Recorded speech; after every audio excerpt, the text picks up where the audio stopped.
is the second of the Senate Ministerial confirmation process. My name is Abubakar. Like we said much earlier, the Senate went into closed session. 10 ministerial nominees are slated for consideration today by the Senate of the Federal Republic. They include Babatunde, Fashola, Dr. Ibe Kachikwu, Abubakar, Malami, Dr. Ngige, Senator Aisha, Alhassan, Barrister Dalung, Mrs. Sirika, Senator Hadi, Sirika, Barrister Aisha, and Aisha. Like we said much earlier when we opened the Senate and it's open and yet again went into closed session. What did they discuss? What went on? What was the problem? Here is Chairman of the Senate Committee, Media on State, Senator Malami, tell us.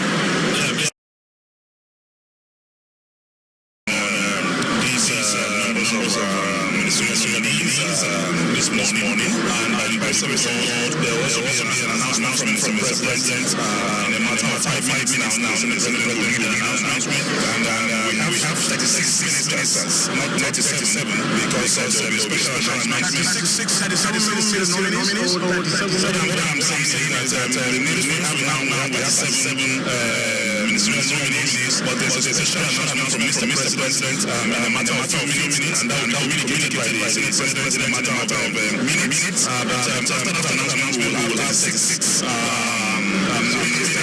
nominees, meaning one from each state of the Federation. And the exercise will commence after that announcement in another 10 minutes. We are going to start in the order read by Abubakar, and I want to assure Nigerians that we are also agreed that as a Senate we will improve on whatever we have done yesterday, because this is a Senate that believes in the young and aspirations of Nigerians. I've said again and again that the Senate is about the people. First agenda, the people. Second agenda, the people. Third agenda, the people. There is a responsible.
Distinguished senators, we almost said, please take your seats.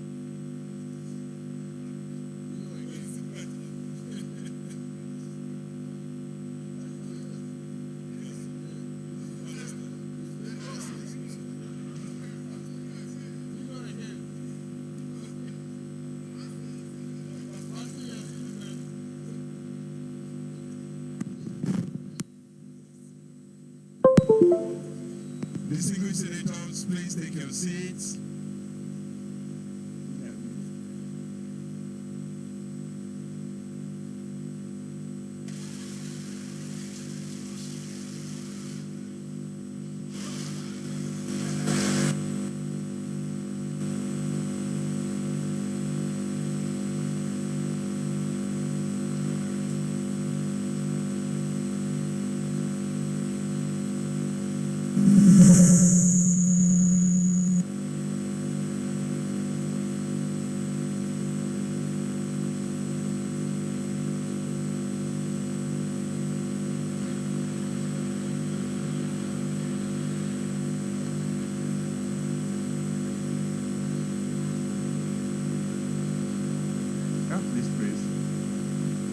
Can we have some order, please? Order!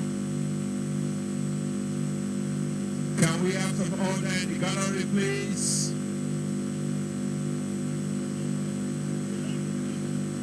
Senator Kabiru Garba Marufa, please take your seat.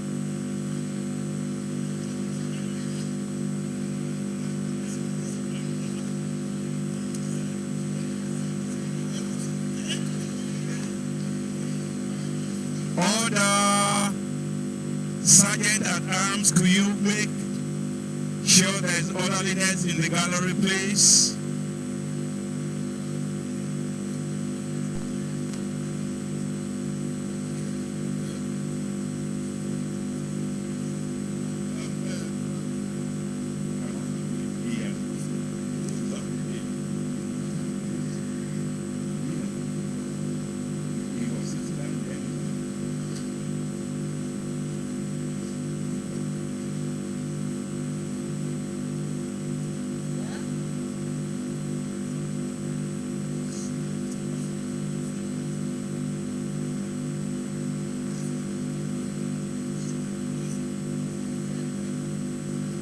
Order!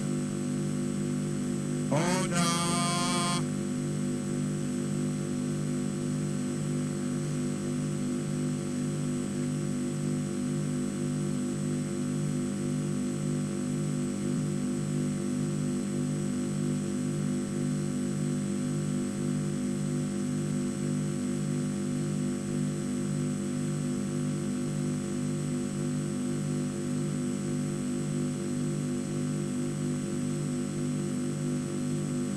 Chief Whip of the Senate. Order, please. Order, please. Senator Kabiru Gaya, you are the only one we're waiting for. Excellency Senator Kabiru Gaya, elder statesman, you're welcome.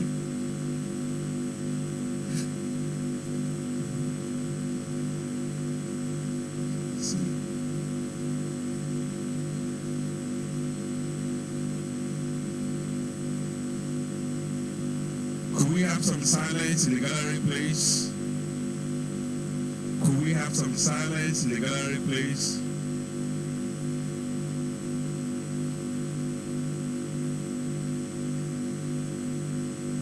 Mr. President, sir, we will start the chamber. Today, dear, God bless you as you walk and take your seat.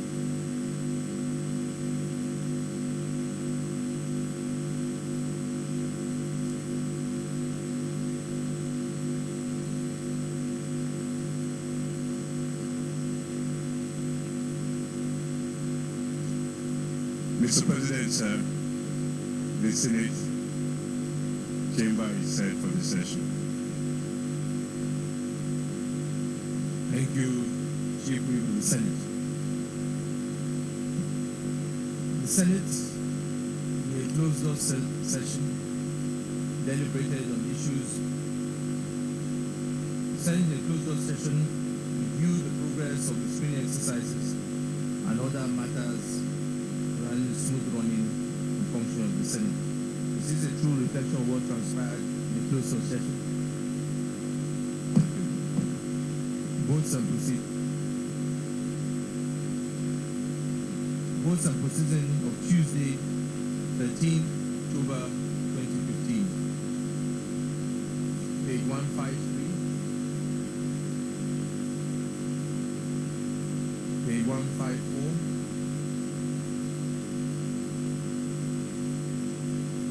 Page 155.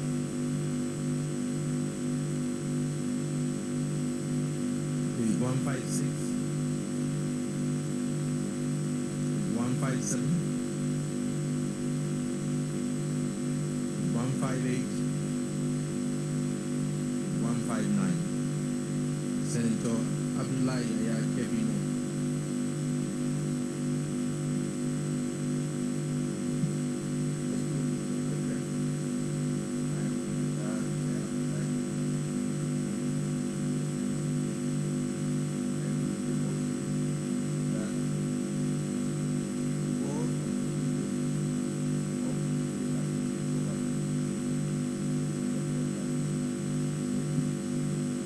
Senator Joseph Obinan Bonicento.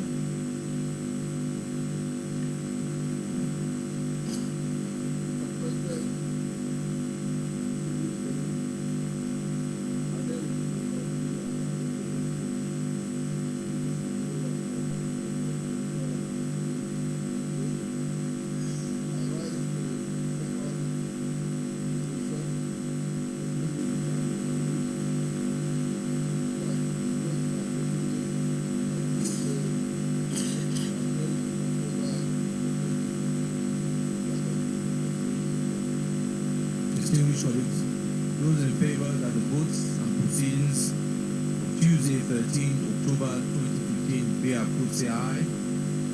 Those against, say nay. The ayes have it. Votes and proceeding Tuesday, 13 October 2015 is hereby approved.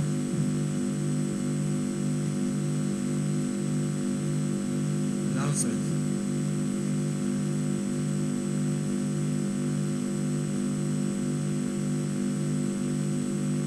Letter from Mr. President. Dear distinguished Senate President, withdrawal of the ministerial nominee. I write to withdraw the nomination of Honorable Ahmed Musa Ibeto, earlier submitted for confirmation as Minister of the Federal Republic. Please accept, Mr. President of the Senate, assurance of my esteemed consideration. Yours sincerely, Muhammadu Buhari.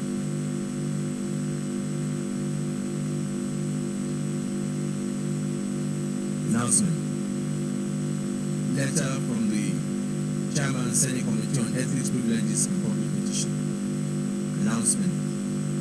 The Senate Committee on Ethics, Privileges and Public Petition will meet today, Wednesday, 14th October 2015 at meeting room 120, first floor, New Senate Wing at 2 p.m. Committee members are advised to be punctual. Signed, Senator Samuel Yehon, Chairman.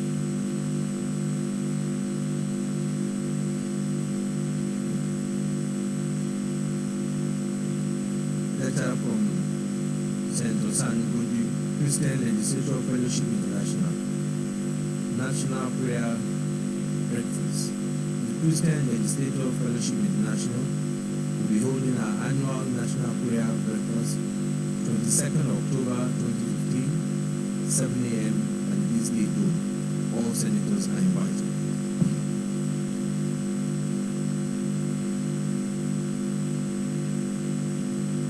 Leader of the Senate. Point of order, Senator Foster.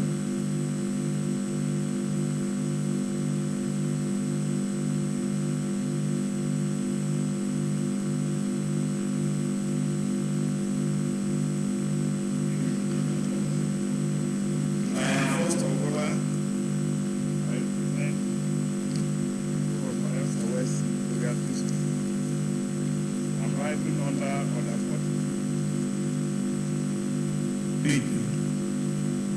The matter for discussion that if possible be referred to the President of the Senate for commencement of the case, and the President of the Senate agrees to allow the claim unless it is certified that the matter is definitely correct. And the matter in question is about the bereavement people of Alhassan State experience last Saturday, the 10th of October. On that fateful day, we lost a dear son, a brother, a voice of Alhassan State, and a political close Chief Gabriel Solomon, the Alhassan here, first civilian governor of Alhassan State. And I want to claim the indulgence of the state president that is with us present here to allow me to present the motion on this subject. Distinguished colleagues, Senator First Organized did mention to me, in line with our standing laws 42, that the claim we allowed the Senate at least 1/5 of all the senators, and the matter shall stand over till the next legislative day. So I'll put the question to the people that we stand on the matter next legislative, say aye. Those against say nay. The ayes have it. The matter will stand down to the next legislative day. Leader of the Senate.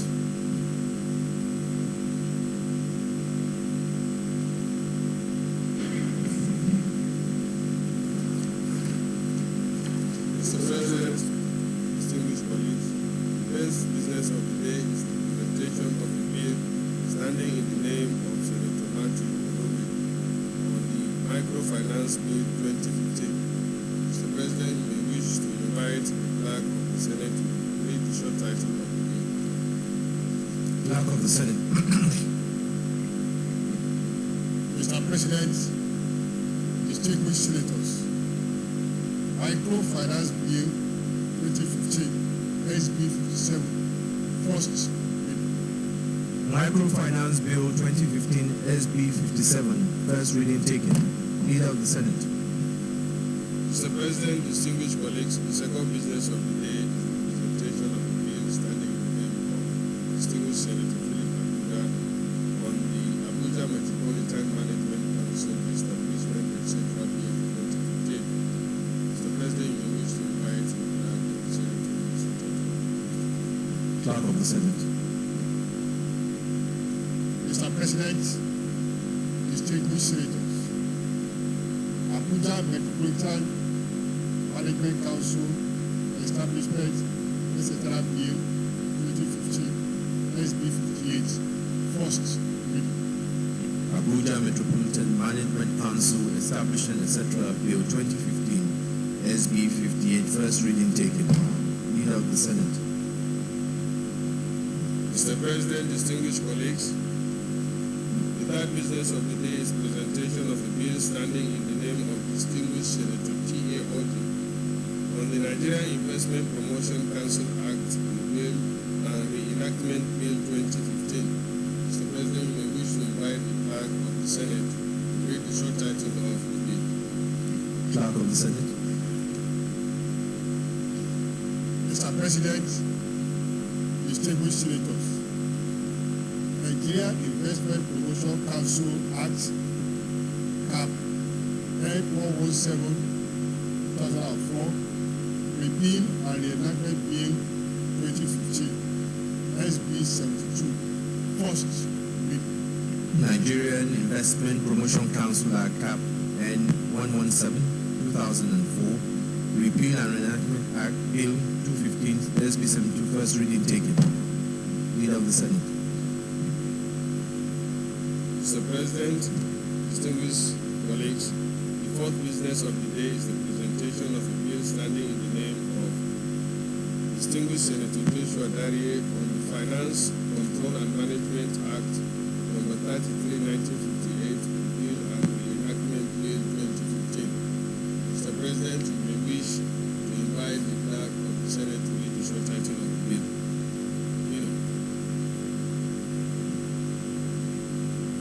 Finance, Control and Management Act number 33, 1958, Repeal and Reenactment Bill 2015, SB 84, first reading taken.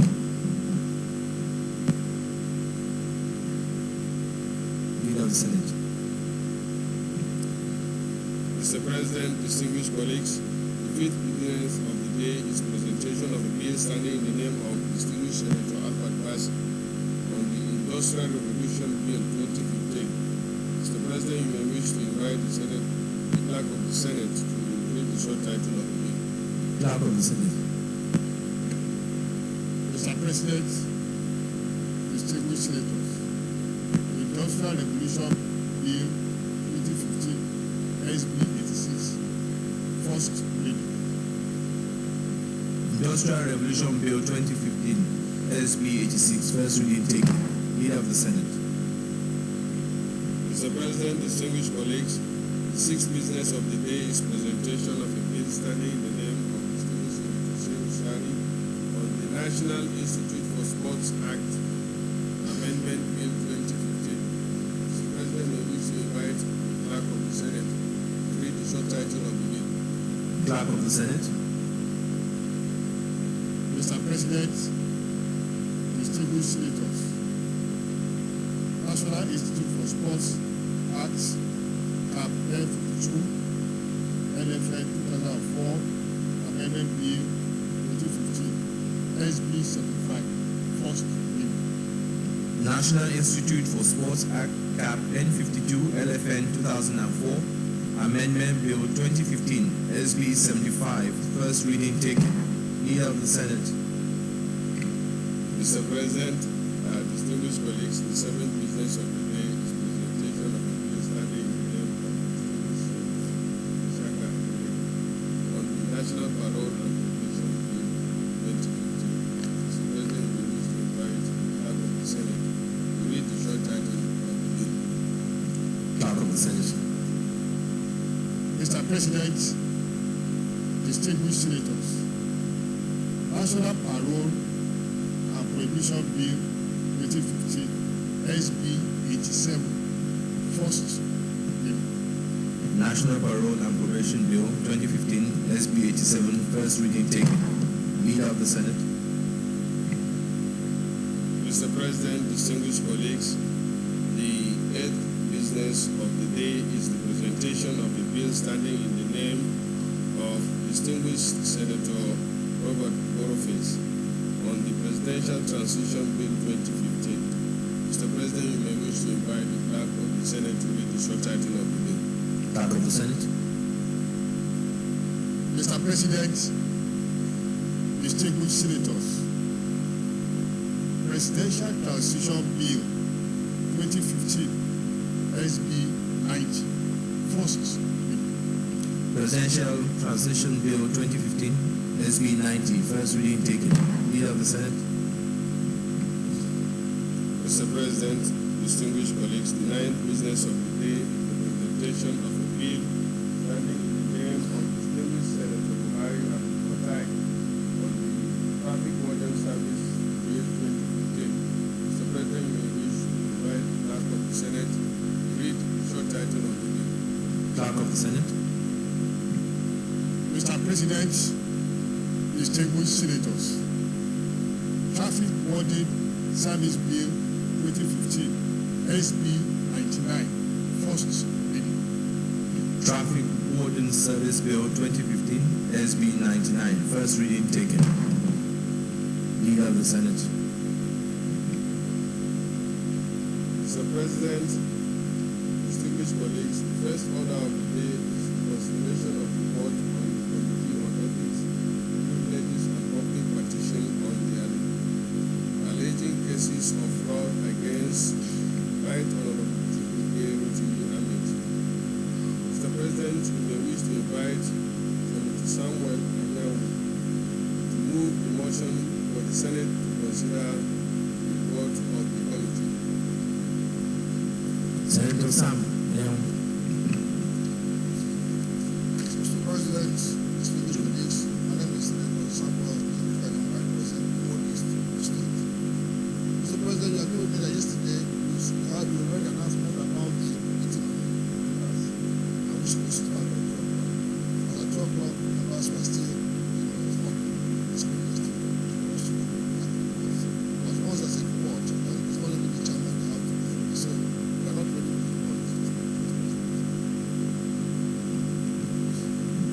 Chairman, I can see the announcement you've already set a meeting Exactly. for today. Exactly. Oh, you can ensure that the report will be ready by, if you meet today, make sure the report is ready by tomorrow. Leader of the Senate.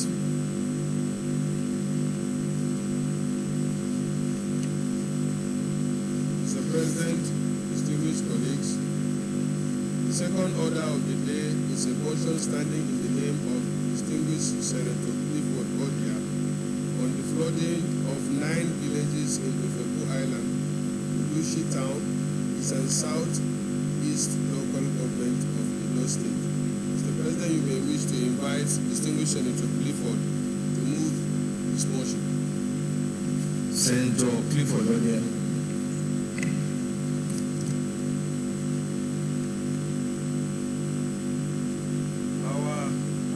Senate President, distinguished colleagues, my name is Senator Engineer Clifford Odia, representing Edo Central Secretary.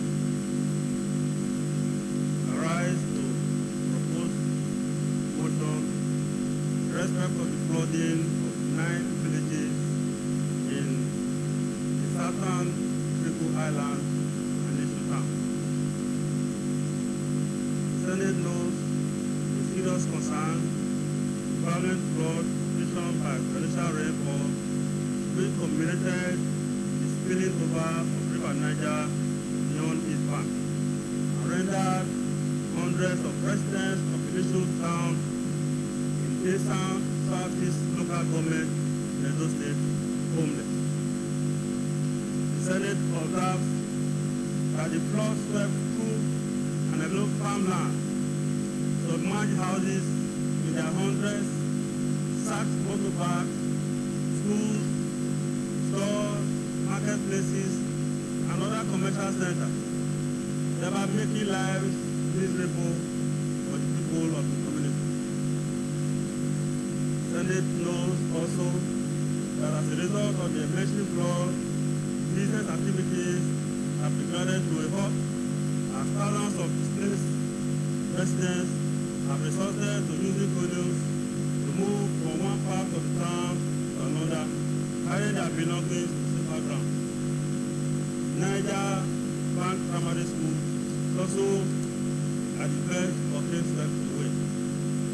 The Senate further knows that the flood has completely paralyzed every form of human activities in the town, occasioned by loss of business and profits, stalled educational activities, as children are being stopped from attending schools for fear of being swept away by the violent flood, even as the mass exodus of surplus water is closing in on the remaining surviving houses and farms.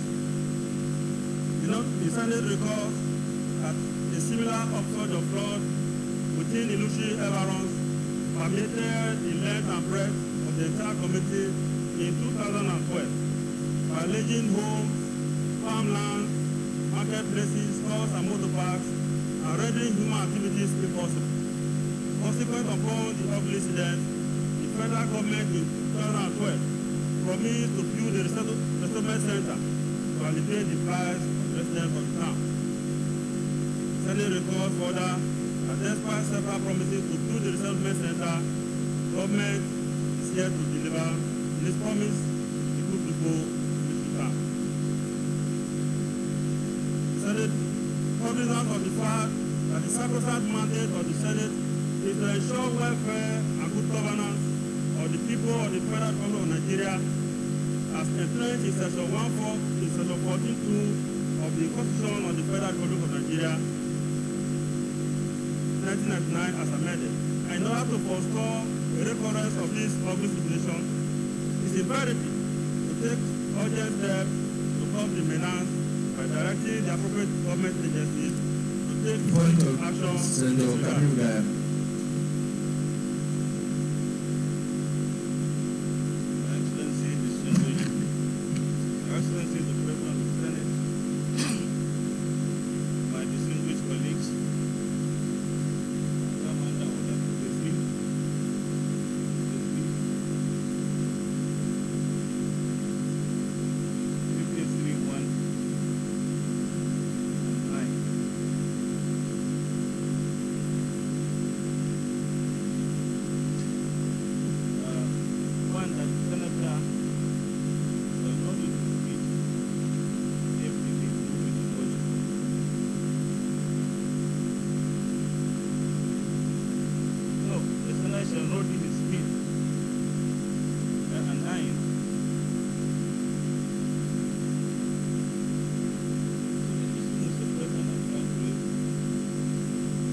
Senator Opus Odema, thank you very much.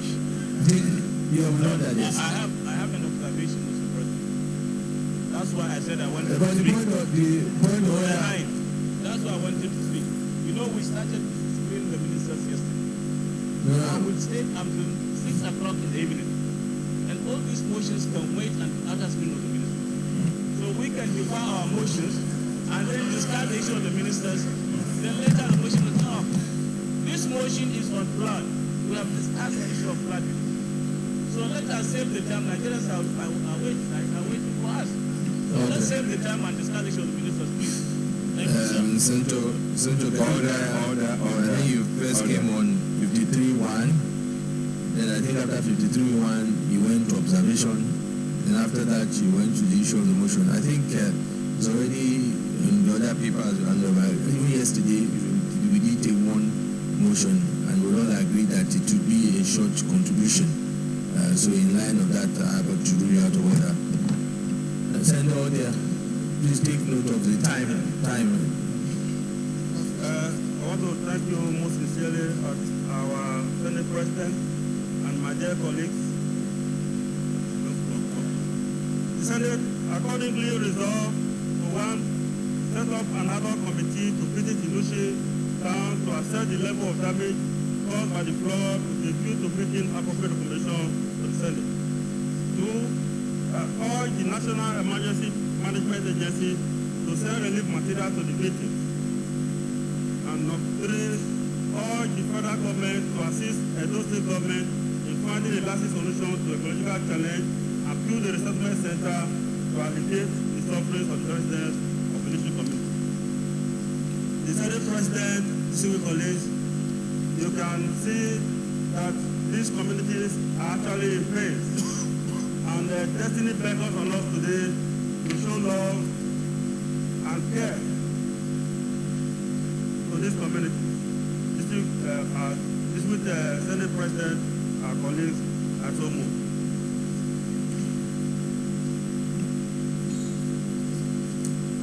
Senator Matthew Rudy. Thank you very much, Senate President, distinguished colleagues. I rise to second this motion on the strength of my knowledge of this ugly incident that befallen the people of community pollution. Mr. President, distinguished colleagues, I think the issue of fraud has become incessant in this country, living in this trail each time it occurs. Stories of woe with our people, judicial community is known all over this country, particularly those of us who are from Edo State, as a rice-producing community. You can imagine what that one has left us with.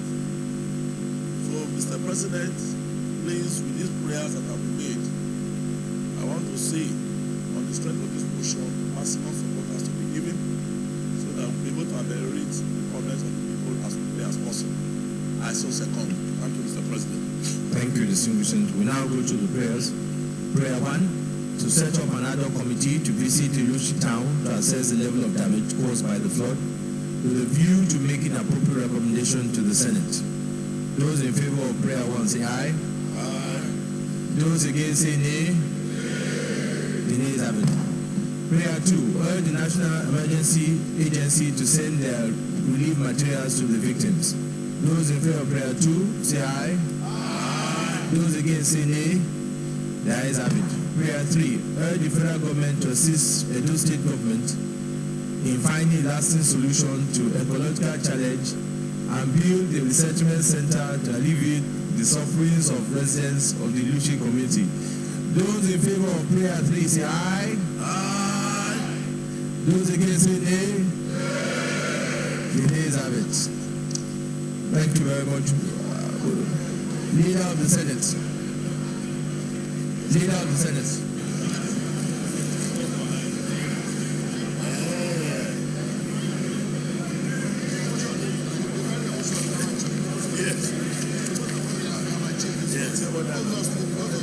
Order.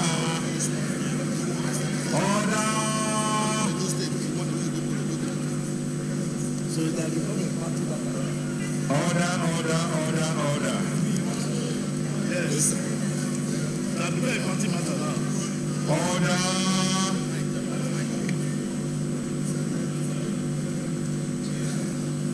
Mr. President, distinguished colleagues, the third order of the day is a motion requesting the Senate to resume the screening of persons listed on the order paper as ministers of the government of the Federal Republic of Nigeria in accordance to section 147(2) of the 1999 Constitution as amended. The names include 1. Babatunde Fashola, 2. Dr. Ibe Kachikwu, 3. Abubakar Malami San, 4. Dr. Senator Ngige, 5. Senator Aisha Alhassan, 6. Barrister Solomon Dalung, 7. Mrs. Kemi Adeosun, 8. Senator Hadi Sirika, 9. Barrister Shitu, and 10. Honorable Chibukero-Tumi Amechi. Mr. President, distinguished colleagues, you may recall that the Senate concluded the screening of 10 nominees for the ministerial appointment yesterday, Tuesday, 13th October 2015. Senate will now resume the screening of the remaining nominees. Mr. President, distinguished colleagues, in order to carry out this exercise and in conformity with our standing order 17 law privileges, I will move 2 motions. First, I move that the Senate do resolve into the Committee of the Whole to conduct the confirmation hearing.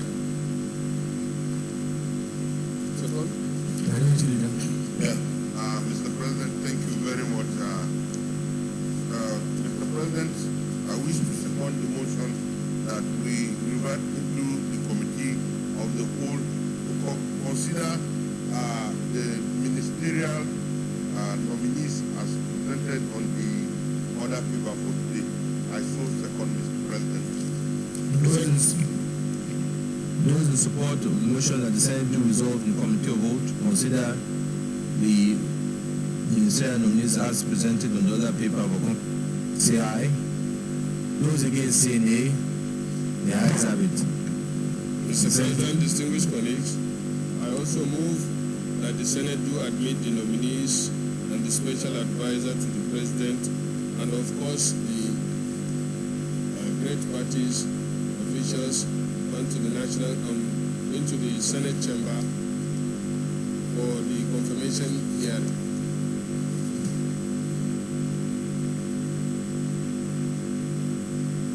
Minority Leader.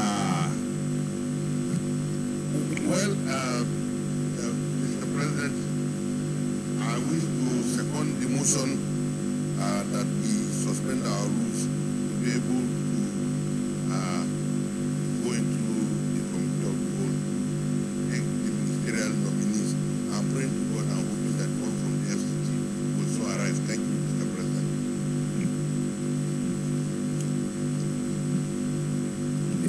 First of the Senate is hereby resolved, motions is hereby resolved into the committee of the whole. First rule on that.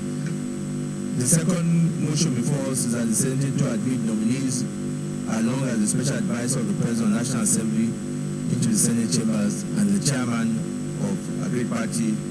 Those in favor of this motion say aye. Those against say nay. The ayes have it. We have resolved in the committee of the whole.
Processes can be carried out. In this committee of the whole, the Senate President is now chairman of the entire Senate session. Now, formally, the ministerial nominees can now be ushered in, and all other non-senators can also be ushered into the chambers of the Senate of the Federal Republic. Very first nominee there for today is former Executive Governor of Lagos State, Babatunde Fashola. He is leading the entire park, followed by the chairman of All Progressive Congress,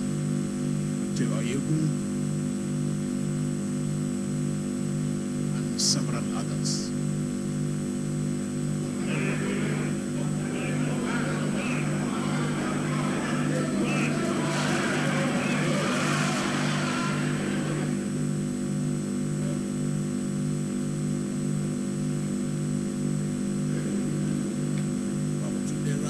Fashola, a senior advocate of Nigeria, was born on June 28, 1963 in Lagos. He is the immediate past governor of Lagos State. He attended Branch Freeman High School, Lagos, Government College, Lagos, University of Benin, where he graduated with a Bachelor of Laws, LLB, honors degree in 1987. He was called to the Nigerian bar as a solicitor and advocate of the Supreme Court of Nigeria in November 1988.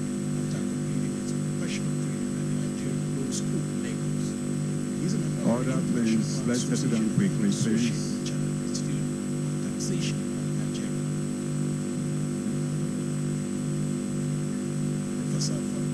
Please take your seat quickly. Chief of Staff to his predecessor, former Executive Governor of Lagos State. Mr. Chairman, sir, the committee of the whole is set. Thank you. Thank you. Send. Distinguished colleagues, we have a first ministerial nominee today, Babatunde Fashola. We have all received your CV introduction of yourself. You don't need to talk at length of what's already in the CD unless there are areas you want to emphasize on, or there are parts of the CD that have been left out, and then we want to bring it to our notice. Thank you.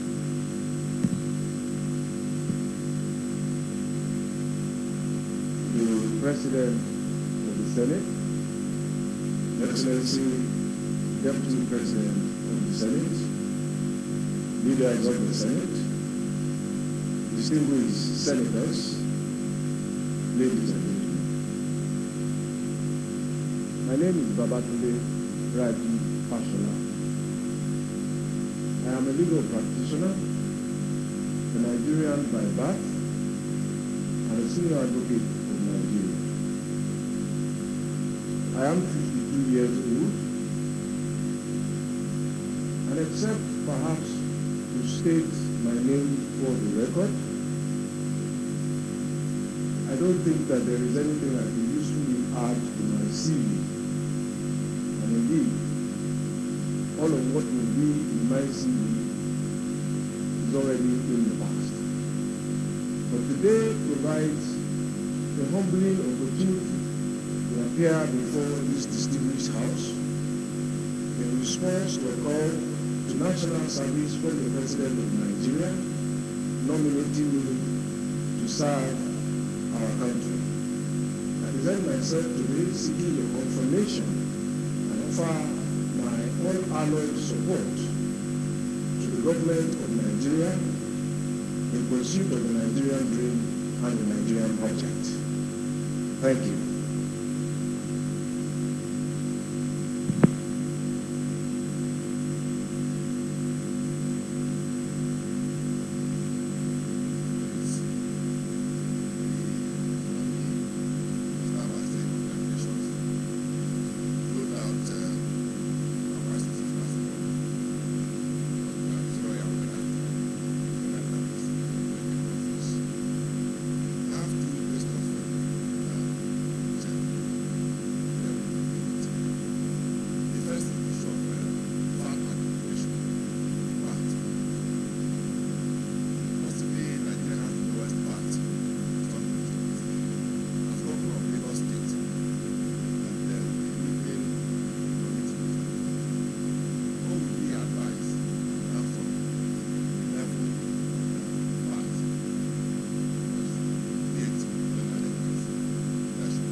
Fashola, we take those four questions.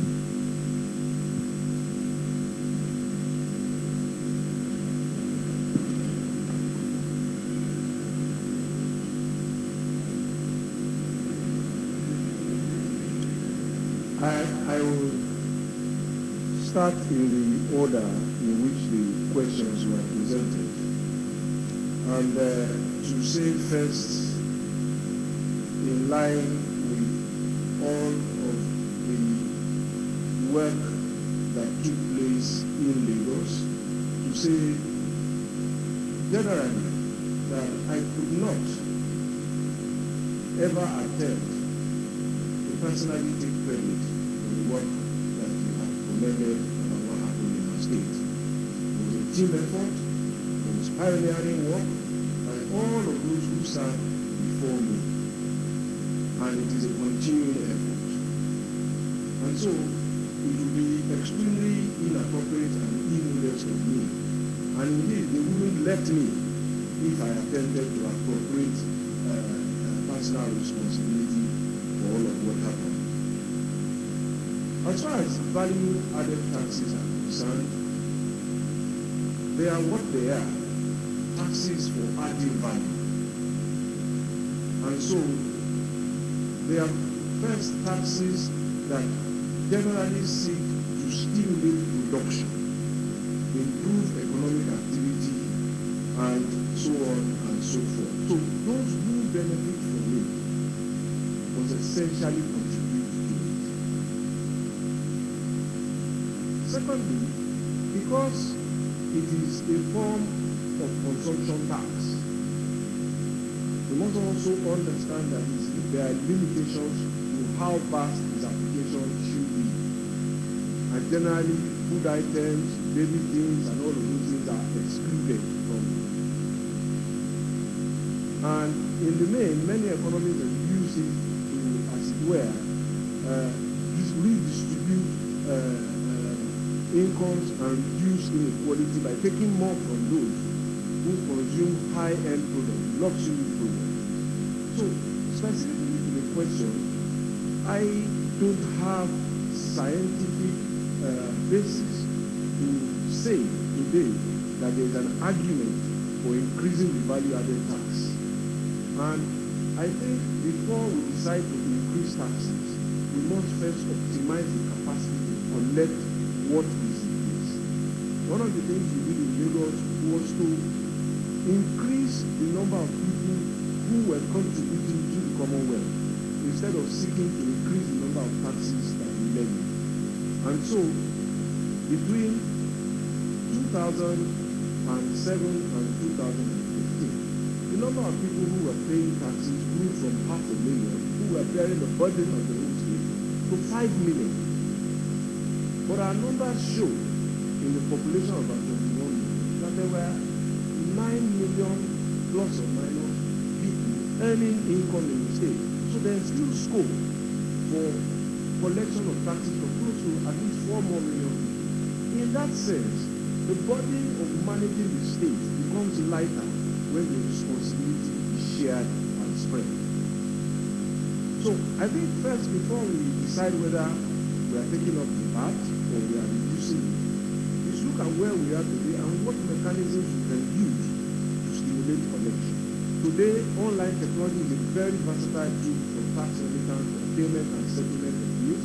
How we migrate to those platforms very quickly for government work and all of those will probably help in that sense. Because one of the disincentives that we saw initially, as successful as it was, asking people to go to a bank to pay because we wanted to reduce interference of public servants with cash helped. But after a time, it became cumbersome, and we had to look for new ways in which to encourage them to make payment cost effective and also comfortable. As far as distribution is concerned, I think one of the ways in which we can stimulate the economy of this country at this moment when there is a need in any event to diversify away from oil, to encourage productivity and to allow the states who generate the most in terms of these taxes to keep as much of them. Competition has always been known to stimulate productivity. And as much as I can say that I haven't probably traveled all of the 36 states of Nigeria, the knowledge and information available suggests to me very clearly that there is no state in this country that is unable to undertake some form of productive activity.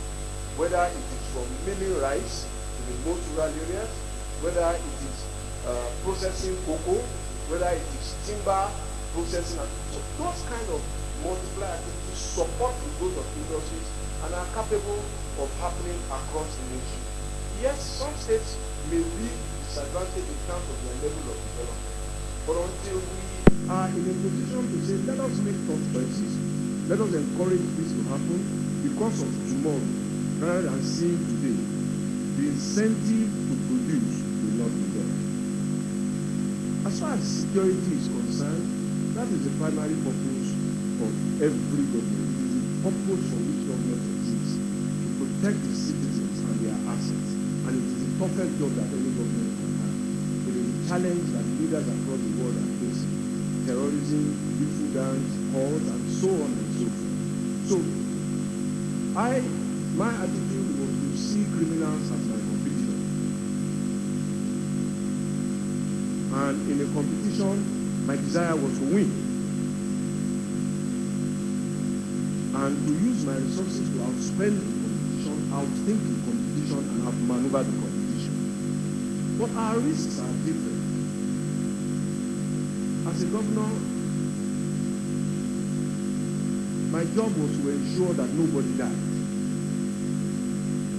My job was to ensure that nobody robbed. So I had no margin for error.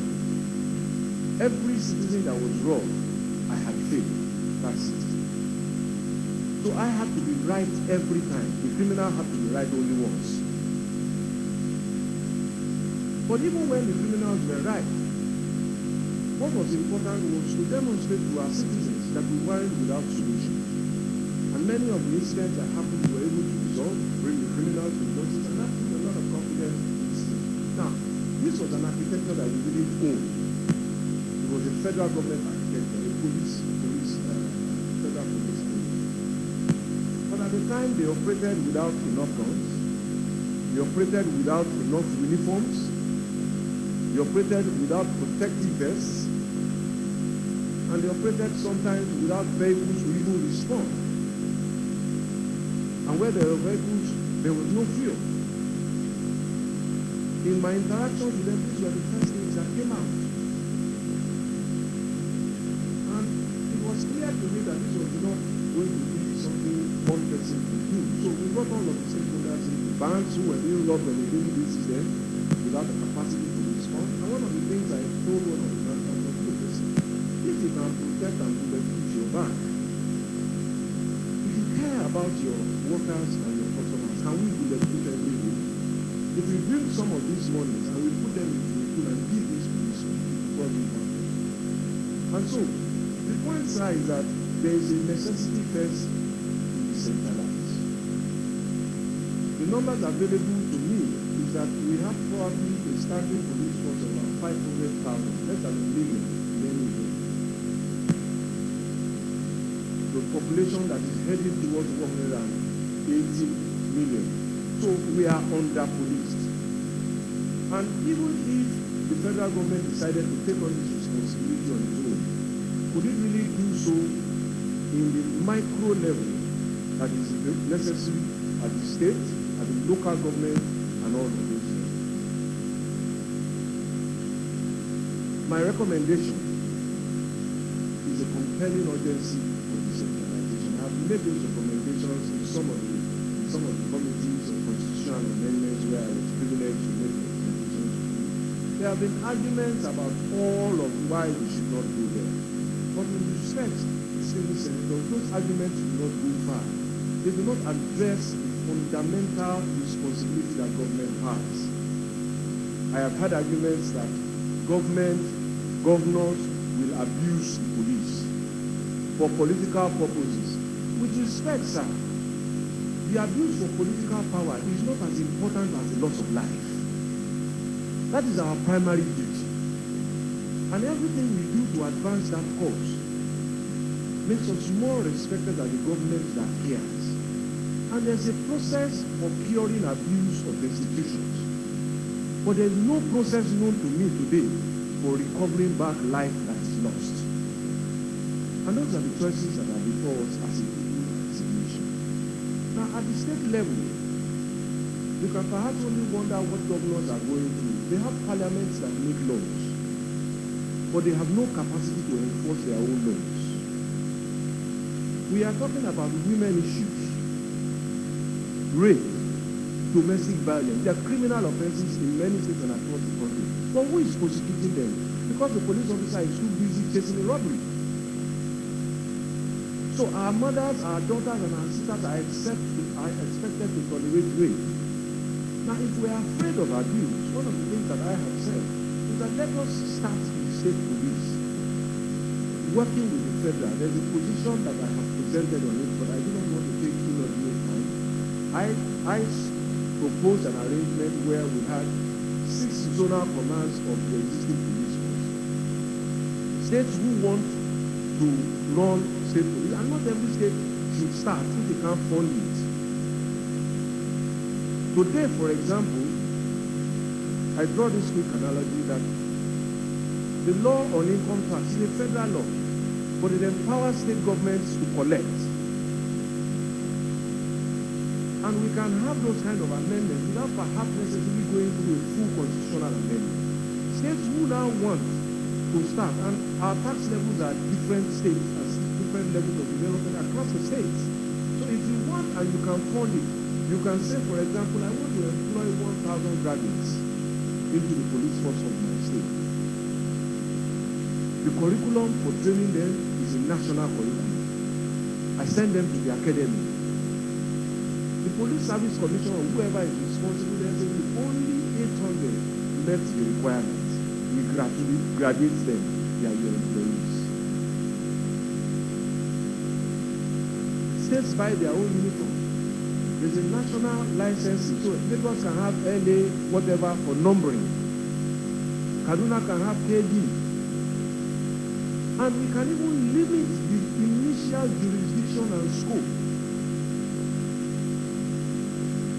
There's no reason why they can't wear the same uniform. We color them with different badges, so we know it's the state police. We've seen it in the city of London. The uniforms are essentially the same. It's on closer look that you know that one is Metropolitan Police, one is City Police, one is the other police. If we did this, it would seem to me first that we can address first unemployment of young graduates, policing their own communities. We would need to make uniforms. Tailors will be busy.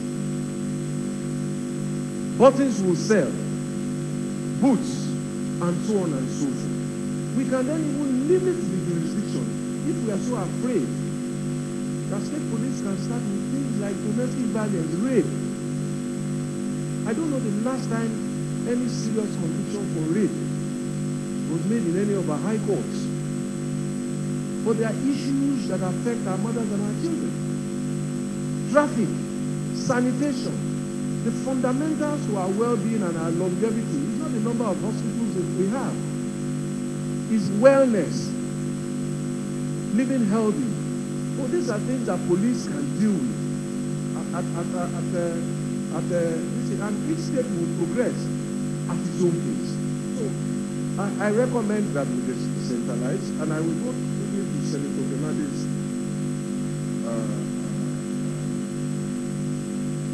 question that I must confess that my knowledge of Abuja is not as deep as my knowledge of Lagos. I live on my life in Lagos. So the privilege to live the government of Lagos became added knowledge. But life is a continuous process of learning.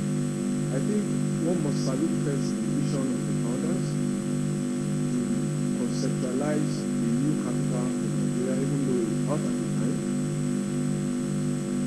because there are standing issues about the role of Lagos in terms of support. But I think Abuja is about twice the size of Lagos, almost 8,000 square kilometers, and the last census, I think, was recorded Abuja as about under 1 million. I'm sure these numbers, even if Abuja was 2 million people sitting, question is how many millions of people come in every year.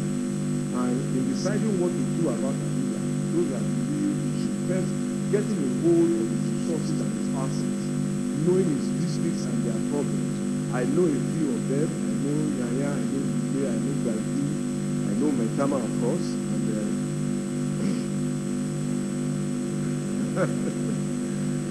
so, but really and truly, city management, state management is a function of harnessing all the resources, knowing who the people there are, and convincing them, sharing with them what the thoughts are. The master plan itself may perhaps need to be reviewed, and that is the interesting thing about plans. Plans are not static documents. They are dynamic. They must be reviewed periodically, and so a level of consultation and knowledge will be necessary in order to accurately say this is where Abuja should be headed. But there's so many things that can be done. In spite of our complaints, it's still a beautiful city. Getting it to be better than it is a matter of choice for all of us too. Laws will have to be enforced. Actions must have consequences, and planning must be rigorously followed. And in all of this also, as we do that, recognizing the need to include people who live on the fringes of society. Even as a people, we depend on a lot of support staff, drivers, cooks, and so on. Do we build in our houses to accommodate them, or do they live in satellite and unplanned towns close to us so that they can get to us to come and serve? Those are issues that planning, I think, will help to do. Distinguished Senator is there. You asked me about old politicians and young politicians and how they relate to economic development. I think the sum total of every nation is its people, really. And the more elderly ones clearly are the more matured ones. They are our guides and compass for life. And in the way that children see life through the mirror of their parents, they must guide the process. They must lead, and no matter how hard really we try, you could never discount the experience, the maturity, the counseling, and the guiding support of people who are older than us. In my own right now, as just a peculiar person, I am an old man as far as some people are concerned. So we must continue to interface with them. And I would walk away from the tendency to condemn the level of our national development. I will walk away from that tendency. It's not something that appeals to me. Because in all of what we see, many of our leaders, many of our early politicians have done very defining things in the history of this country. Perhaps we expect too much sometimes from mortals who are supposed to act as our supermen and our superheroes. But I remarked to somebody yesterday that coming through the southern gate of this complex, I now have fuller appreciation of the work and vision that it took to build it at the time that it was built. And I asked myself today, what if we wanted to rebuild this? Could we afford it now? Perhaps there will be controversies and all of that at the time. Perhaps there will be debates about whether it was too much to spend on the parliamentary building. But here we are. And in the foreseeable future, I think this building typically will compete with Capitol Hill and will be here for centuries. But it was one of our leaders. And so all of the groundbreaking things we have done, starting national television, it is our responsibility to continue to add value when we find ourselves in a privileged place and to take on the foundational work that they have done. I remark, for example, that that how could we have contained flooding if the governors before me did not design master plans, if they didn't start to do it? So we must take the whole together, and in the fullness of time, we will reach the desired level of development that we see. But I urge also that we must continue to see our glass as half full rather than as half empty. Distinguished Senator Ibe, the simplest questions often turn out to be quite the challenging ones. But let me say first that it raises the question about public understanding of the role of government, of the role of public servants, and some people have been surprised to learn that as governor of Lagos State, I don't know about it. I don't sign checks. None of my commissioners signs checks. I have never signed a check. I don't fix contract prices. It's an institutional process. The only training I have is that of a lawyer.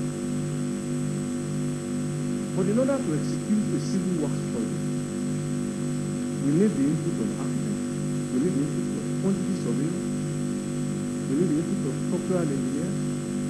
There's a process, and we have consulting ministry. For civil works, it is Ministry of Works. For science and technology, it is Ministry of Science and Technology. For environmental drainage and so, it's a combination of Ministry of Environment and Works. Now, periodically, they do market surveys with the Ministry of Economic Planning, the statisticians there, and fix the price of every item, from biro to iron rod to cement.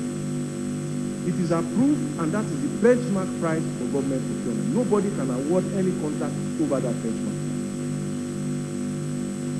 I don't sit in awards of contracts. There's a state tenders board, and later the procurement agency enacted by law. And immediately the law came into force, we dissolved the state tenders board and handed over. So throughout my tenure, I had been confronted from day one with the price of this and the price of that. And all I have always said that the realities are that when you design a road, what you meet in reality when construction starts is probably not what you end up with. I recall the road we awarded in Ajegule. And from design, all we saw was an earth road that needed to be built with pavement and all of that, and tar. When the contractor went to site and did not deliver on time, and I complained, he said to me that, I think you should come and see what I'm doing. What we assumed was a solid surface was actually 1-point-something meters of refuse embedded under the ground that had been dumped over the years. And of course, we have put laterite on it. That if I build a road for you this way, the road will collapse in no time. So first, our contract projections had to change. We had to bring him back to retender for evacuation. That's work for people to remove the refuse. Trucks had to be hired. Then we had to replace with soil to build the road back to the level before the normal things that we assume. So if I told you at the beginning that road cost 10 naira and later we finish it at 15 naira, the unfortunate thing about money really is that it always raises suspicion even among journalists. I mean, the likelihood is that if your brother tells you that he forgot or he has lost the key to your car, you are unlikely to think that he stole your car. But if he told you that, oh, the 10 naira you gave him, he doesn't know where he put it, the first suspicion is probably for something taken away. So it raises suspicion, but truth be told, some of these things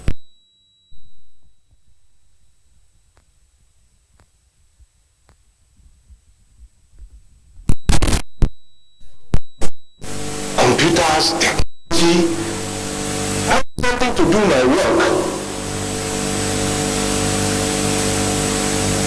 And And you make procurement in Senate. Who knows how much, who is involved in how much you buy stationery? And as for loyalty, the concept of loyalty is a very strange concept. You see,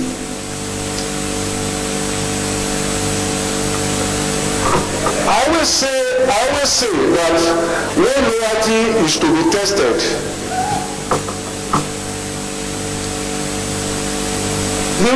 the real answer, sir, is that may our loyalties never be tested. You know why I say so, sir? In the course of my work, there was a family that had a parent who had a kidney malfunction. And diagnosis was that the patient needed a transplant and needed to go overseas. We had a procedure in government where we helped people, indigent people who applied to get a board review and get overseas treatment. When we had paid and we were to go, the question was who was going to be the donor?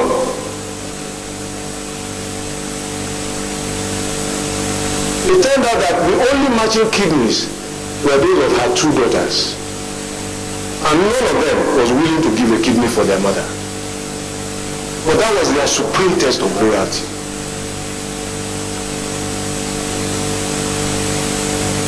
So I always pray that my loyalty will not be tested. Because you do not know. When loyalty is, you may have to take a bullet for somebody, for even your own child. And so perhaps we discuss it loosely, but in public life, I have remained loyal to causes that I have signed on to. And all my life, really, nobody can fairly accuse me of giving my word and going back on my word. Thank you. Senator,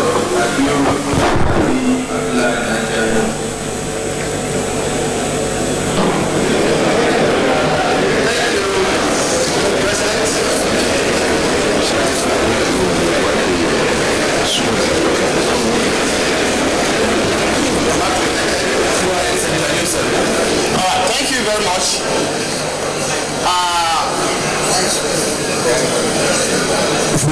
Babatunde Fashola, SAN. Order.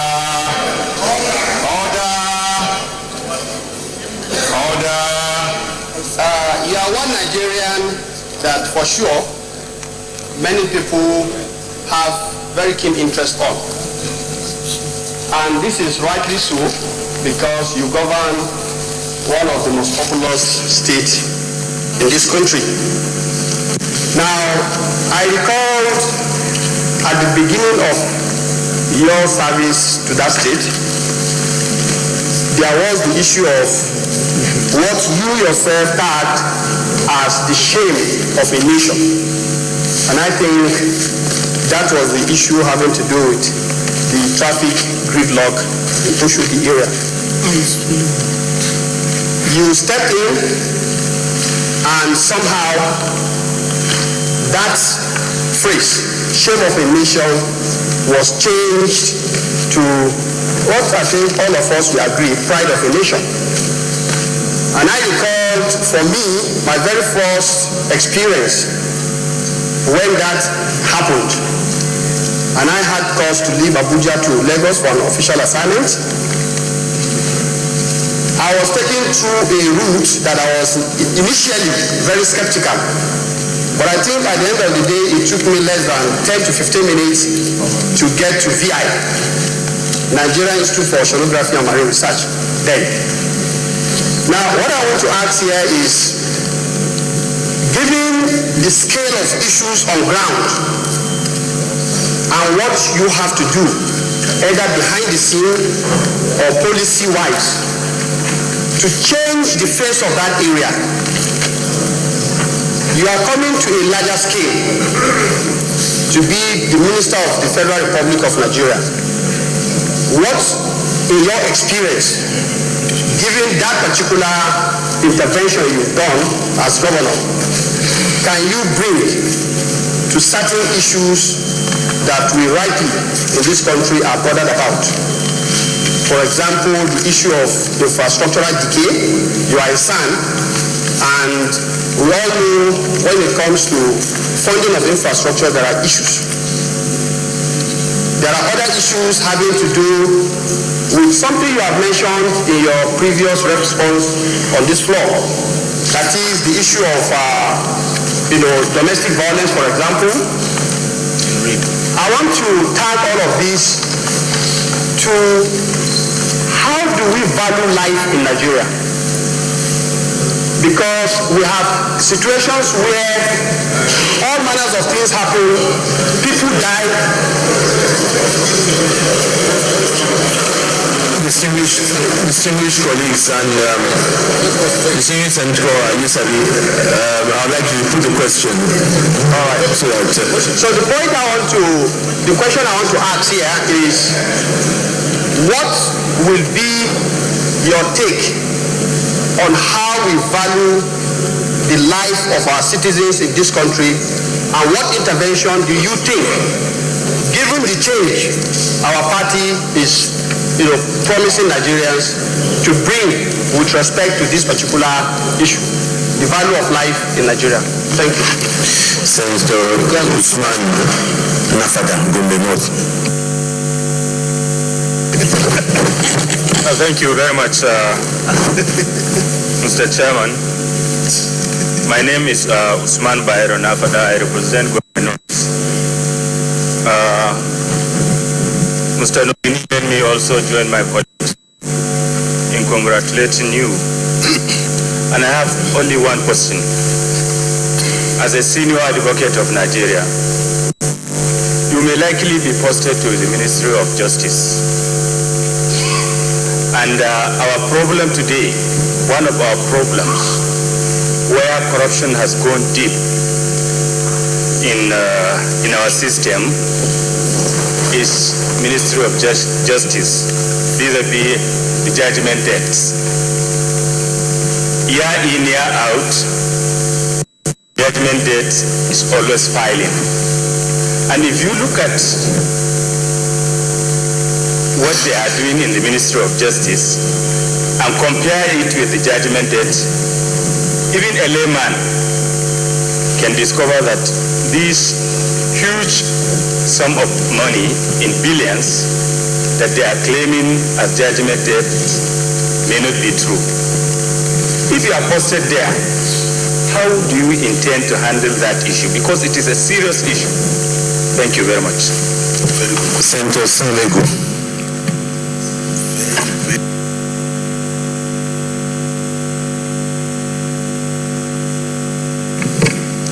My name is Dr. Sab Ebu. I represent Ebonyi North. Let me join my colleagues in congratulating you. As a governor, you did very well. I remember that even as a Minister of Education, I came to Lagos State and appreciated your efforts in the education sector. Now, as a Minister of the Federal Republic of Nigeria, considering the paucity of funds, the dwelling income coming into the national coffers, and the pyramid of problems facing the country, it's not possible that the government can tackle all of them at the same time. Considering your experience as a governor and a member of the Executive Council, Federal Executive Council, what would be your advice to the government in terms of prioritizing the areas of intervention? At least first three areas we think the government should face to make a maximum impact considering the paucity of funds. My second and last question is, as a governor of Lagos State, we are not just the governor of Lagos as a geographical entity, but as governor of the citizens that comprise Lagos State. Considering the plurality of this state, and again considering the fact that the constitution of this country emphasizes that the primary function of a government is the welfare, protection and security of its citizens. As a governor of Lagos State, there was a time you assembled destitutes and repatriated them to their various states of origin. And that generated a lot of controversy. Can you please explain to us what must have informed their decision or your action, considering that you are a governor of the citizens, of the people of Lagos State, irrespective of their tribe or state of origin? Thank you very much. Senator Thompson Sikibu.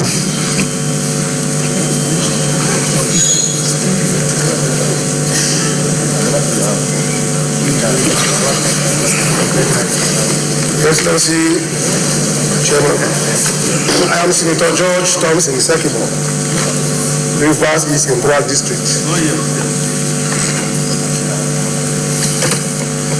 As a nominee, I have so much interest in you. So much because I am one person who don't like going to Lagos because of what happened to me in 1989-1990.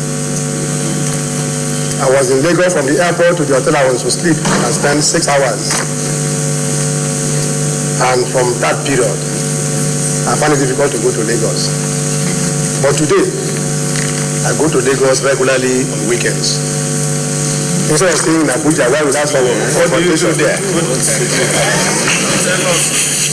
Of course, you know what I go to do. Now, I've also keenly followed up your administration and I've observed so many things. I'm asking because whatever experience you got in that place will be transferred to the federal government, to the whole Nigeria, and then we improve upon it. I knew when you started with your government in Lagos State, your IGR was lower. When we concluded, it was huge. It may give difficulty one, but what is the magic? What magic one did you apply? Can that be brought to bear in this country, in the whole Nigeria? That's not what we wanted. What of the steps? That is one. The second one is the issue of stealing of petroleum products in the riverine areas of the coastal states. And Lagos is one of the coastal states. Do you agree with me that lack of filling stations among the riverine authorities is one of the causes of illegal refinery? If it is, how do we solve it? If it is not, and people are just stealing oil anyhow, because it is bringing down the national income, what advice will you give that we will all agree and follow up to minimize it? Finally, as a member of the Federal Executive Council, I know that we are going to be part of major decision, that government is going to take. Do you think, or do you believe that the war against the Boko Haram insurgency could be won? If yes, what are the foreseeable factors you can analyze for us to know that it is possible that this war will be won before the end of this 4 years tenure by the change government? Is it simple? Thank you very much. Sir Fashola, you can answer this question.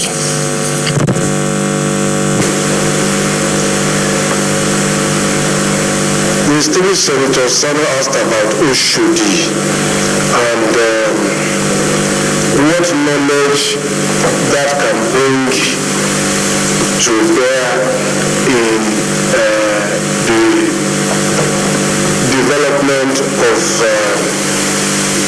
Abuja and of course the nation. I think the thing to say simply is that we must decide for ourselves what quality of life we will accept.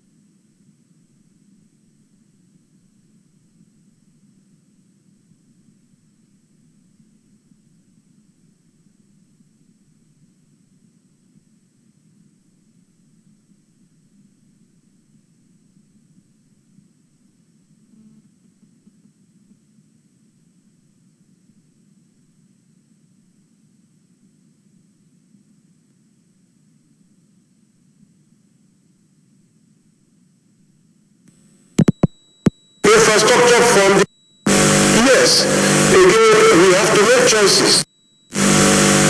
Some of the choices will ultimately come before this house if we have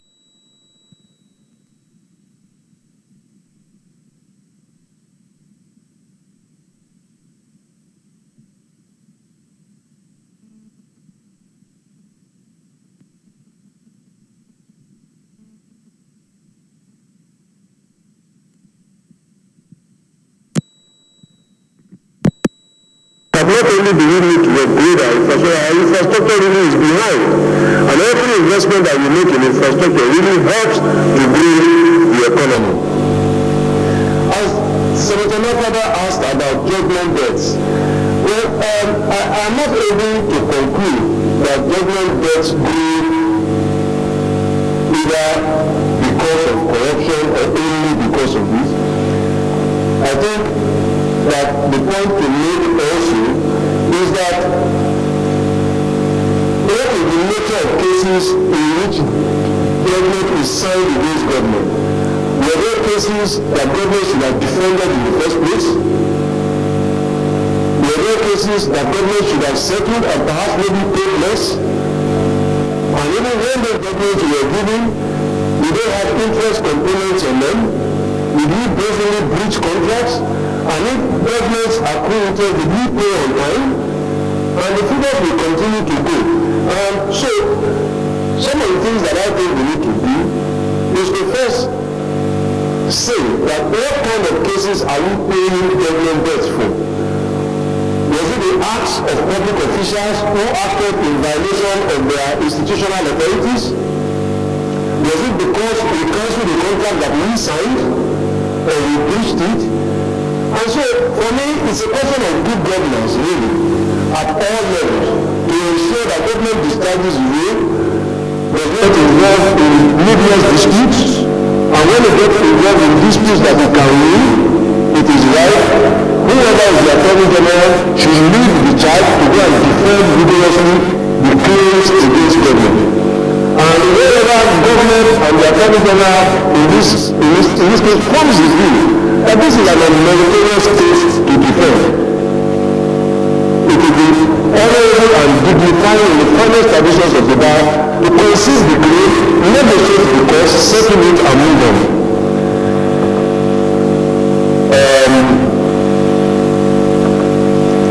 Again, analogous to the question of funds that the state senator Ebu asked, is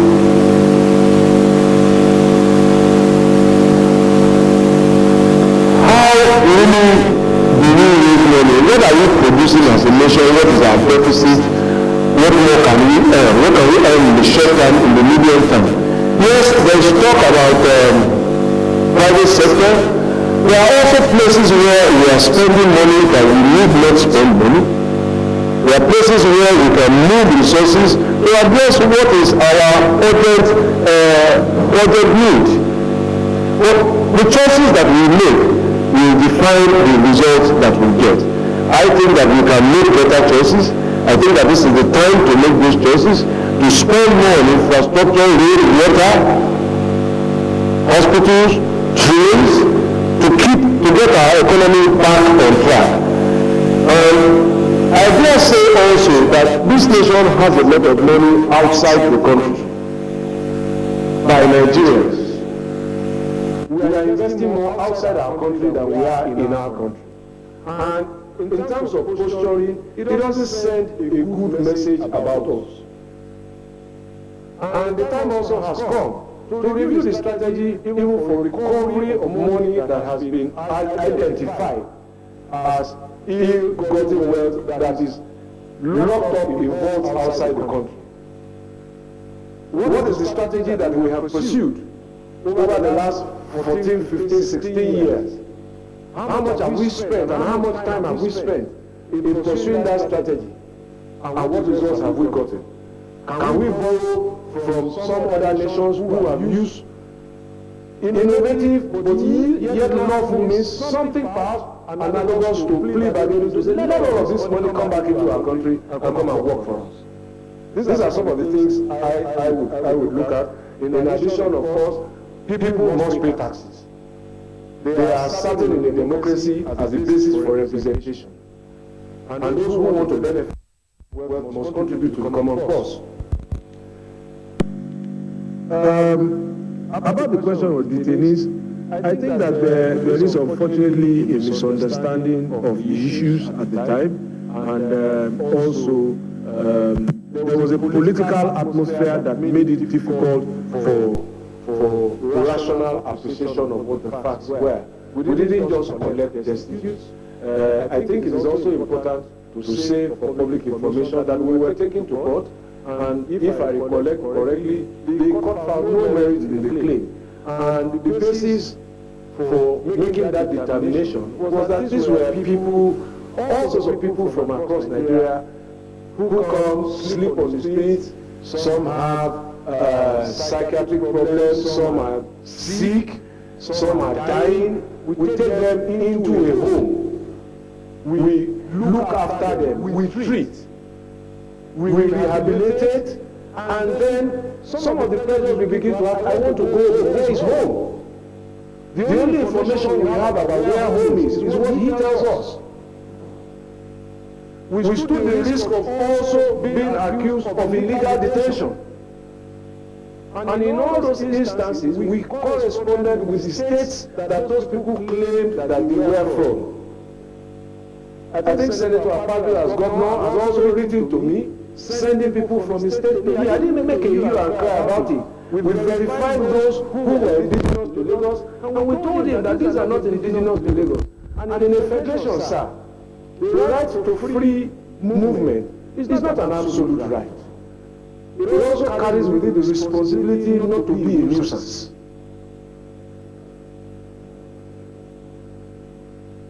And we owe that obligation first to rehabilitate and so on and so forth. And as I said at the time, for those who felt truly offended, I made a public apology. But it was not a matter of just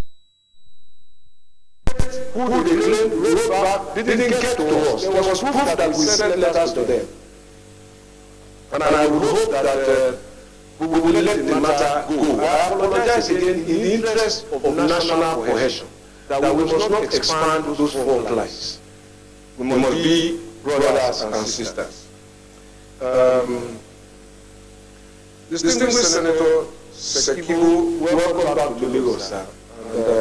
But there's no magic about Aisha, and I think for the safety of time, I think I have indicated some of the issues there. Everybody must pay their fair share so that they can have their this thing.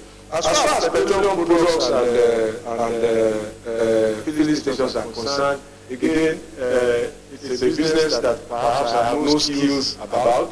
So it's not easy to say this is why that happens. But we need to diversify and how we distribute our petroleum. We need to secure formations. We also need to help vulnerable people live a useful life.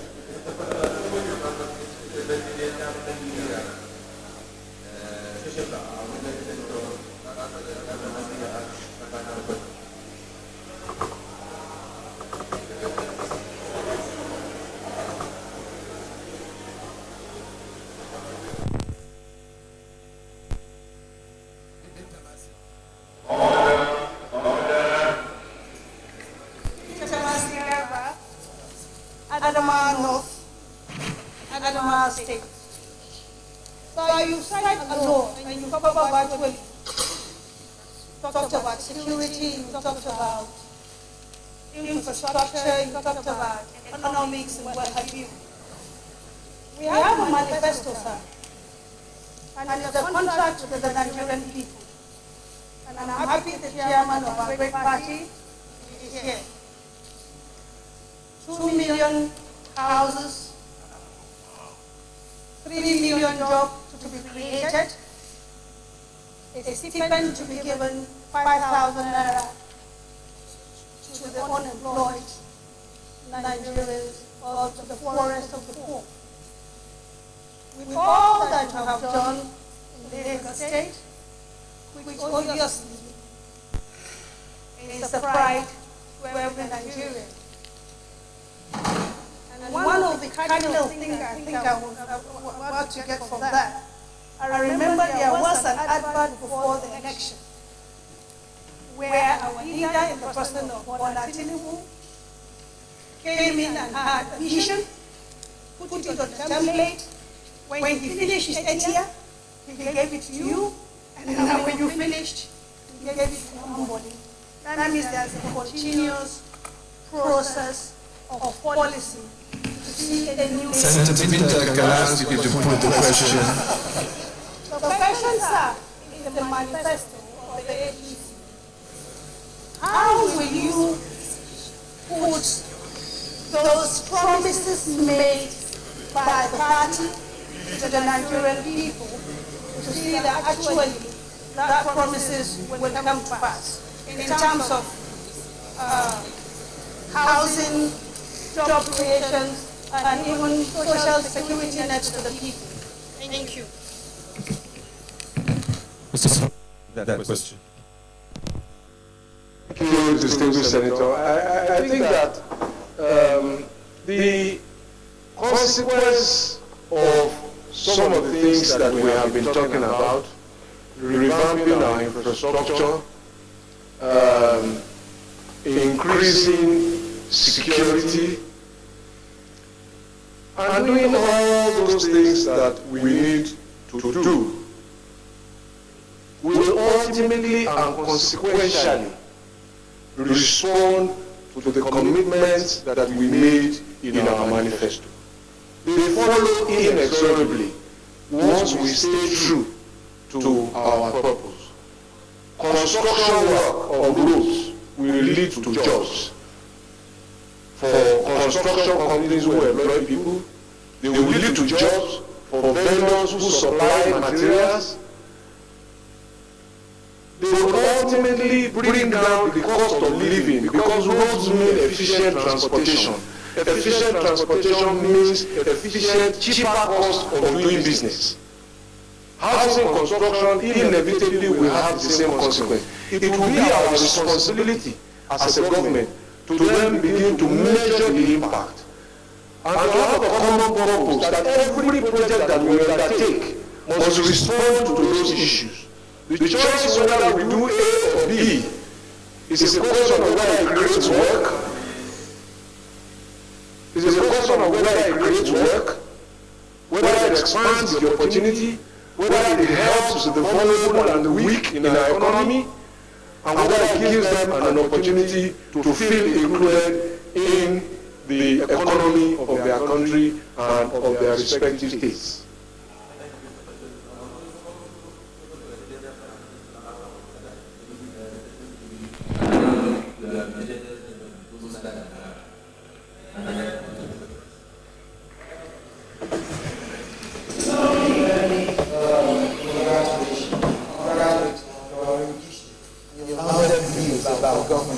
However, I'm taking aback that in Lagos State, your IGR is 23 billion.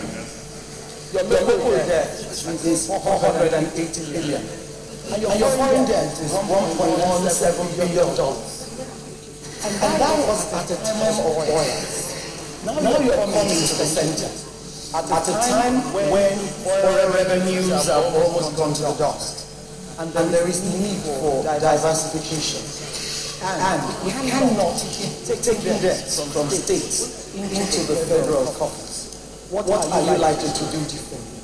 And how are you going to assist this government to ensure that we don't pile debts and we're not in deeper trouble than we are right now? Thank you very much.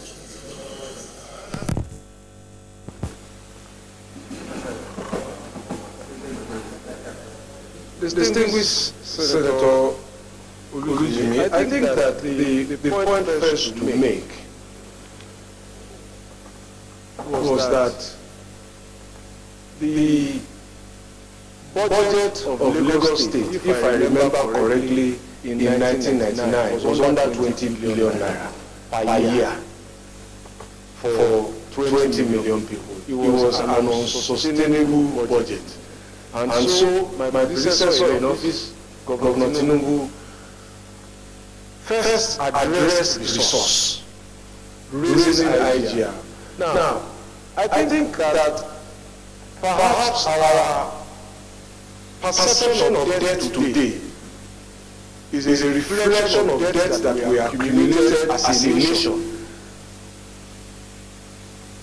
And perhaps for which we do not have full appreciation of full value for money of what we did with the money.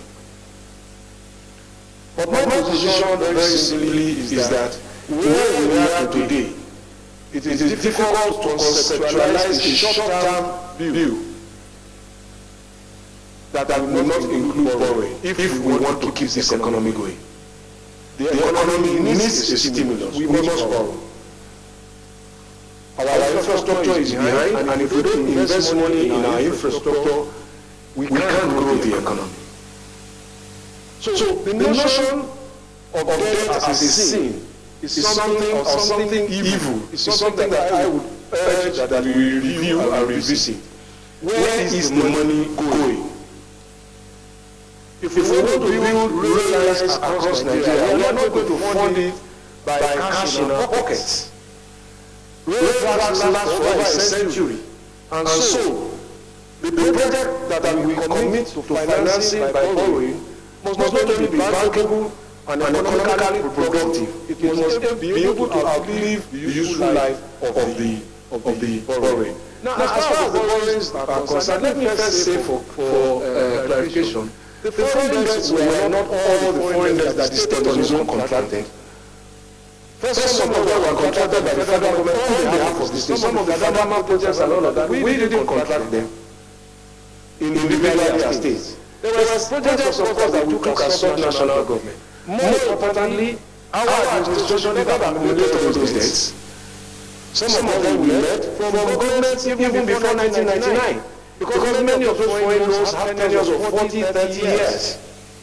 And we will continue to pay them. Now, credibility of a nation, of a state, really is not how much cash it has in the bank. It's how able it is to finance and pay its debt and remain credible and credit-worthy. The rating of the state today by Fitch is the highest rating any government in Nigeria, sub-national government, has. Now, some of my colleagues who appeared here yesterday have alluded to the example of the United States. The global benchmark for debt to GDP ratios are about 20%. Our debt to GDP ratios are about 3.5%. We're well below the threshold. The United States is only $16 trillion or $19 trillion now. But they decide what happens across the world. I would like to be that kind of debtor. Changing governments across the world, we go to their universities, we use their hospitals, we travel to their wonderlands. That is what they've done with their money. That is the kind of debt we should have. A debt that grows our productivity, that grows our life, that grows our nation. But I am not a debt man. But I am simply trying to explain the concept of debt in financing public infrastructure. But we can't borrow to pay salaries. We can't borrow to run generators. I would rather, instead of borrowing to run generators, invest more money to build a power plant that reduces our overhead. So those are my top of the line concept about it. Thank you very much.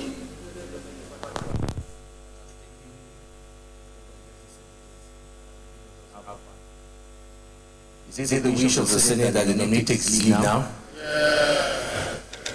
So nominee, you take your leave.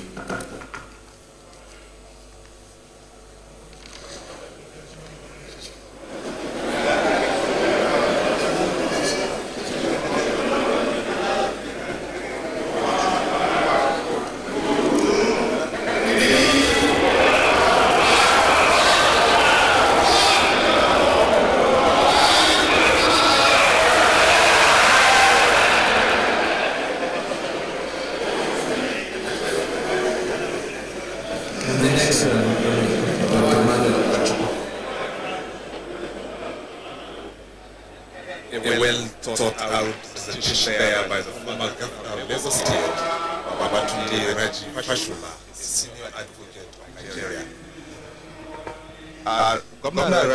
Former Governor Fashola was taking on many issues through taxation, security challenge and state leads, his time as governor of Lagos State, and other issues where he dwelt extensively on the need to have state leads for effective citizen of Nigeria. Those spoke extensively on the issue of decentralization of the economy, diversification of the economy to run government activities.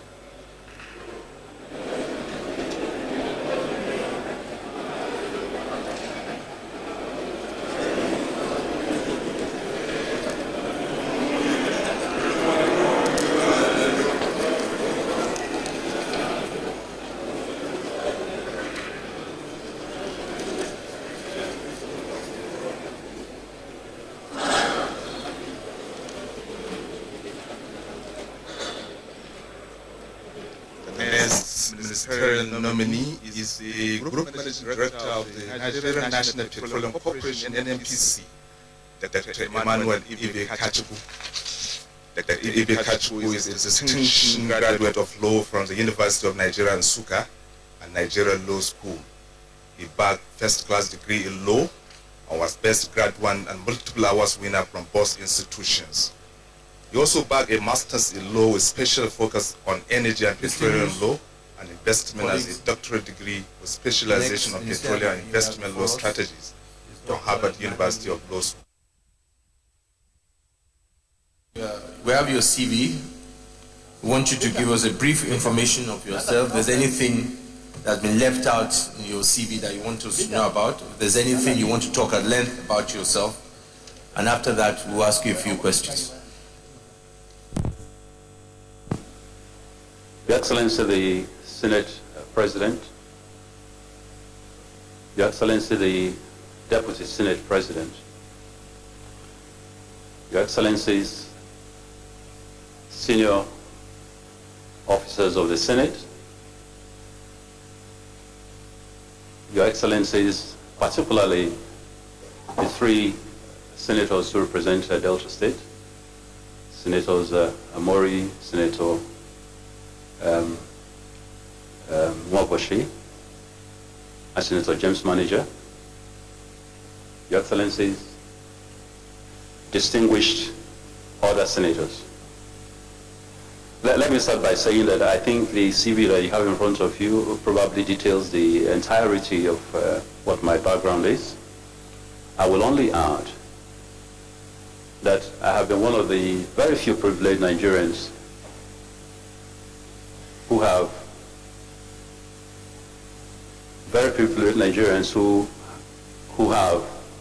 been opportuned both by the grace of my late father, Justice Kachikwu, who is now deceased, and the financial support and willpower of the federal government through various scholarships that were given me, and indeed the financial support and willpower of Harvard University that also provided me a scholarship for my doctorate degree.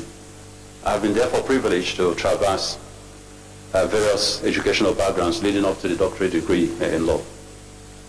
But more fundamental, I have had 30 years of unblemished career in the oil industry, straddling from the upstream to the downstream to the private sector. I therefore believe that other than that, and other than the genealogical advantages that God has conferred on me by virtue of the sort of progressive suggestions and training that my father gave me, which have led me to certain basic principles, including the principle of humility, the principles of service to the nation whenever called, the principles of understanding that no one man, especially myself, has a uniqueness to know how, the principles of being able to work on a camaraderie fashion with anybody and any group of people whom God has bestowed me with an opportunity to work with. And the privilege of understanding that I probably am exceptionally lucky to be before these hallowed chambers. I haven't been here before, but first let me praise the architecture that I see. And let me praise the redness of the rocks that I see. And I think in this room I probably a collective level of wisdom that this country is blessed with. Thank you, Mr. President.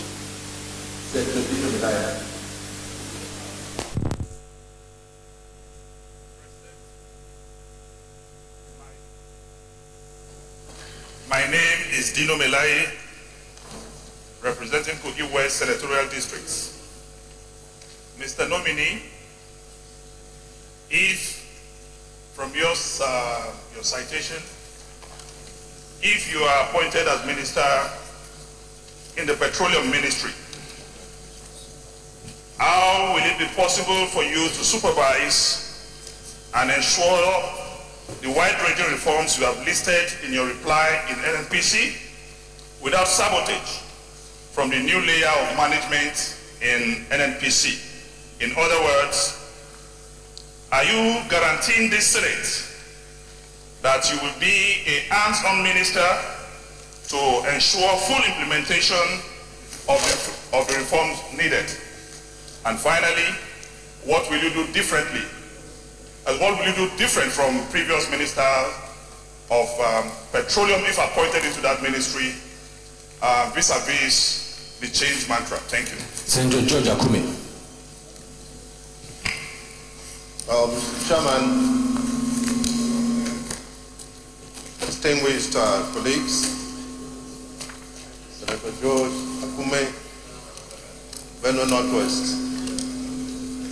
Well, Mr. Nominee, were very cerebral and celebrated to, as we have seen in your CV.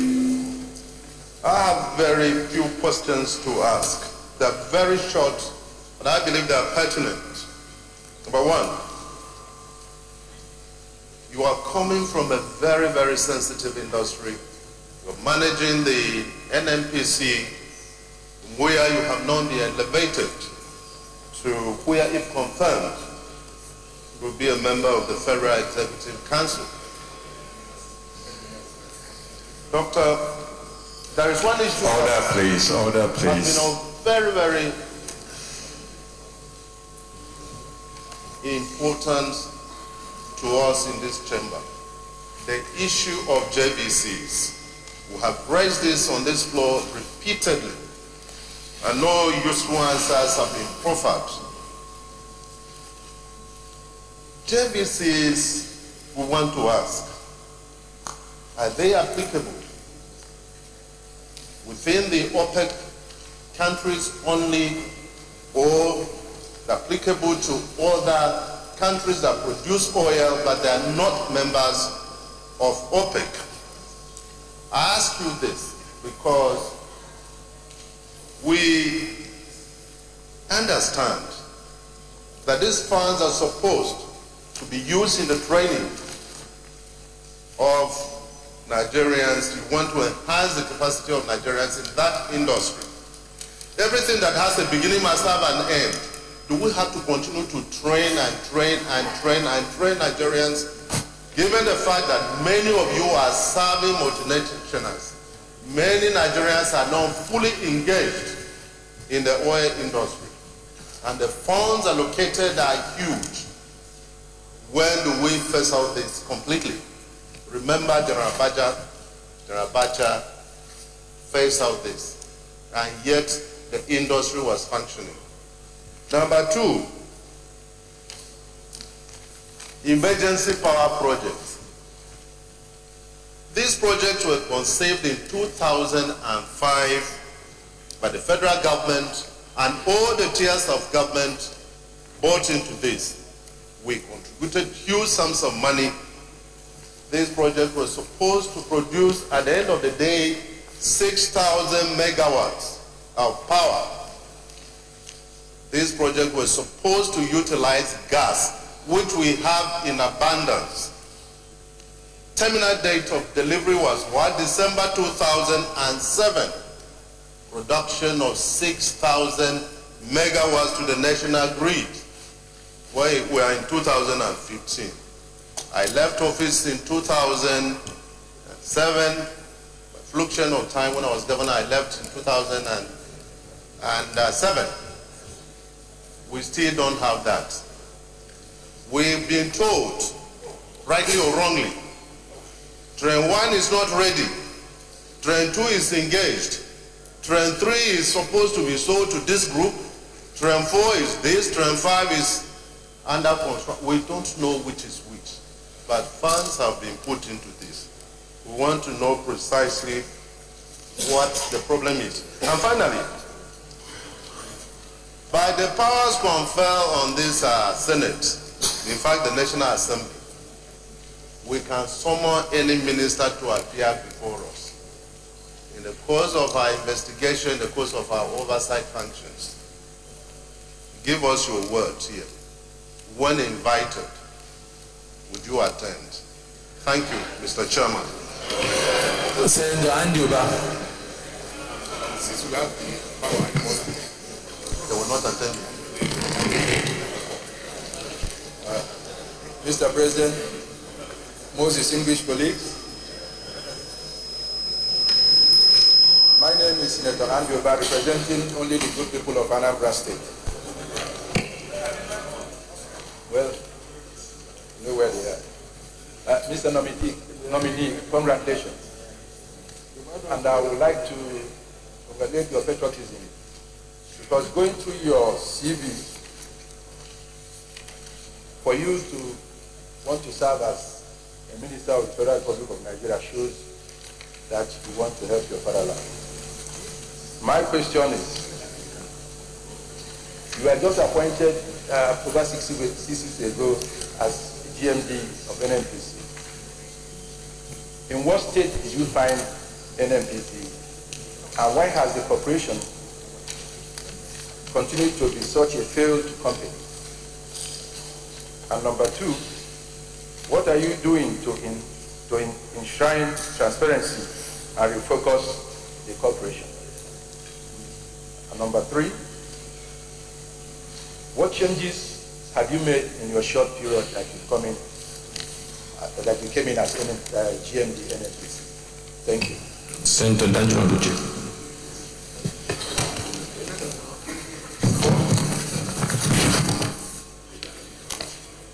Thank you, Mr. Chairman. I am Mohammed Mokote, representing Government Central and Government State. Mr. Nominee, looking through your background as somebody who has served very well in the private sector and oil industry, and your short stay as the GMD of NNPC, I have just two very simple questions. Number one, using your experience and your intellect, would you tell this chamber and Nigerians whether you have a solution, permanent solution to this perennial but occasional and almost regular scarcity of PMS and kerosene? In the case of kerosene, would you tell us how you would ensure that the people for which this kerosene is being given, the local, the downtrodden, get this product at affordable price? That's the first question. The second question is, there's this issue of PIB, the Petroleum Industry Bill, which has been lingering from the 6th Senate to the 7th Senate. And I happen to be a member of one of the committees responsible for that PIB.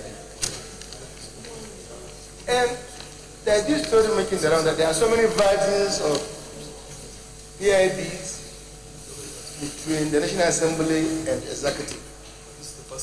The question is, would you now produce your own version, your own revised draft PIB for submission to the National Assembly, or are you going to rely on what's already been submitted by your predecessor? Thank you. Dr. Kachikwu, you take those sets of questions.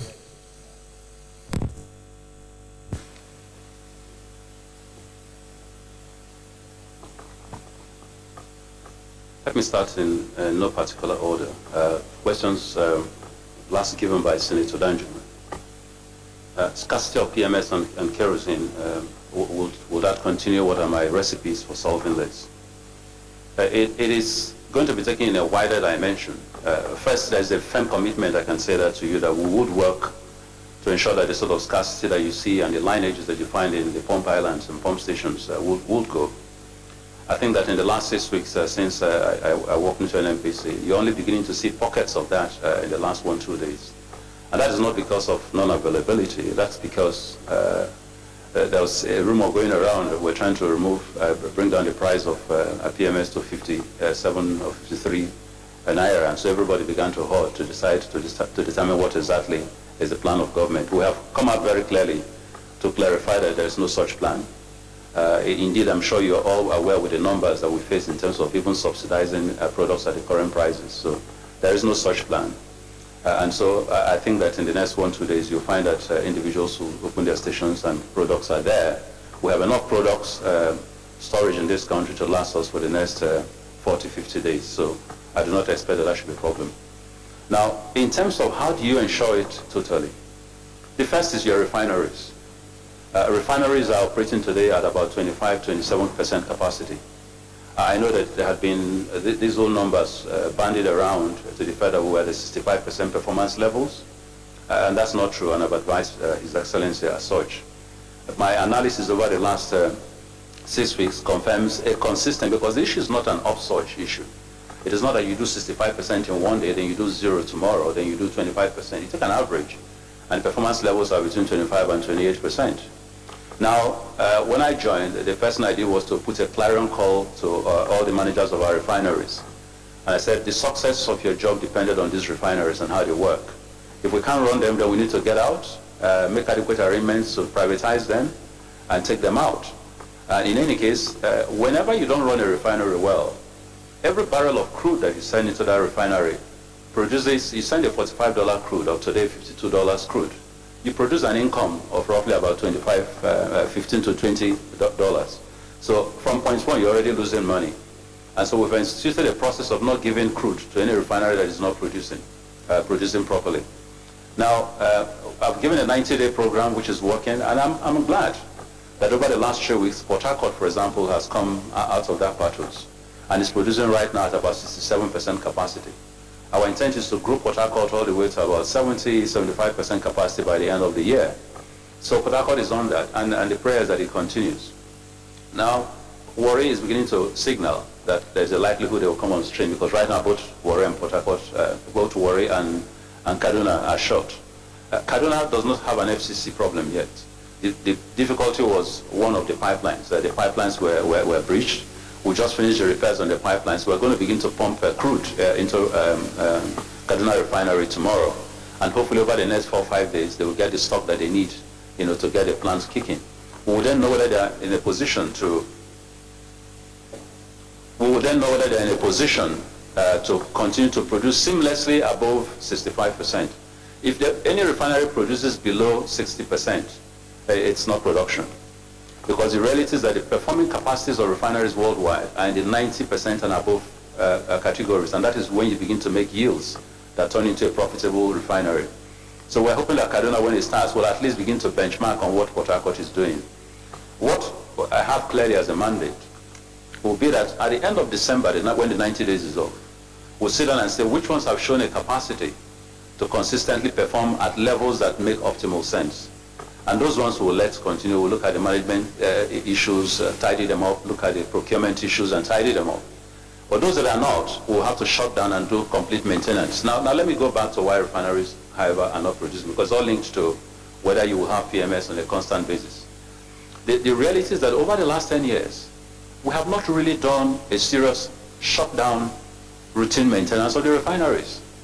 Most of these refineries are 30 years old and above. Now that's not that they can't work. Refineries have a lifespan of 50 to 60 years if you continue to maintain them constantly. But lack of maintenance has shut them down to points where they really cannot work. And our engineers have done a fantastic work of continuing to tinker like mechanics with every little part of the refinery to keep it going. So the simple answer to your PMS is refineries have to work. The other shorter answer, of course, is that you can continue to import. Now, the essence of an import is not only disgraceful to a country like Nigeria that has so much resources to be able to produce its own product. And with our neighboring countries like Chad and Ghana beginning to run their own refineries and produce product. But it's also the fact that the cost of imported products are exorbitant. And at the end of the day, the landed costs of imported products are far more than the authorized sale prices of these products.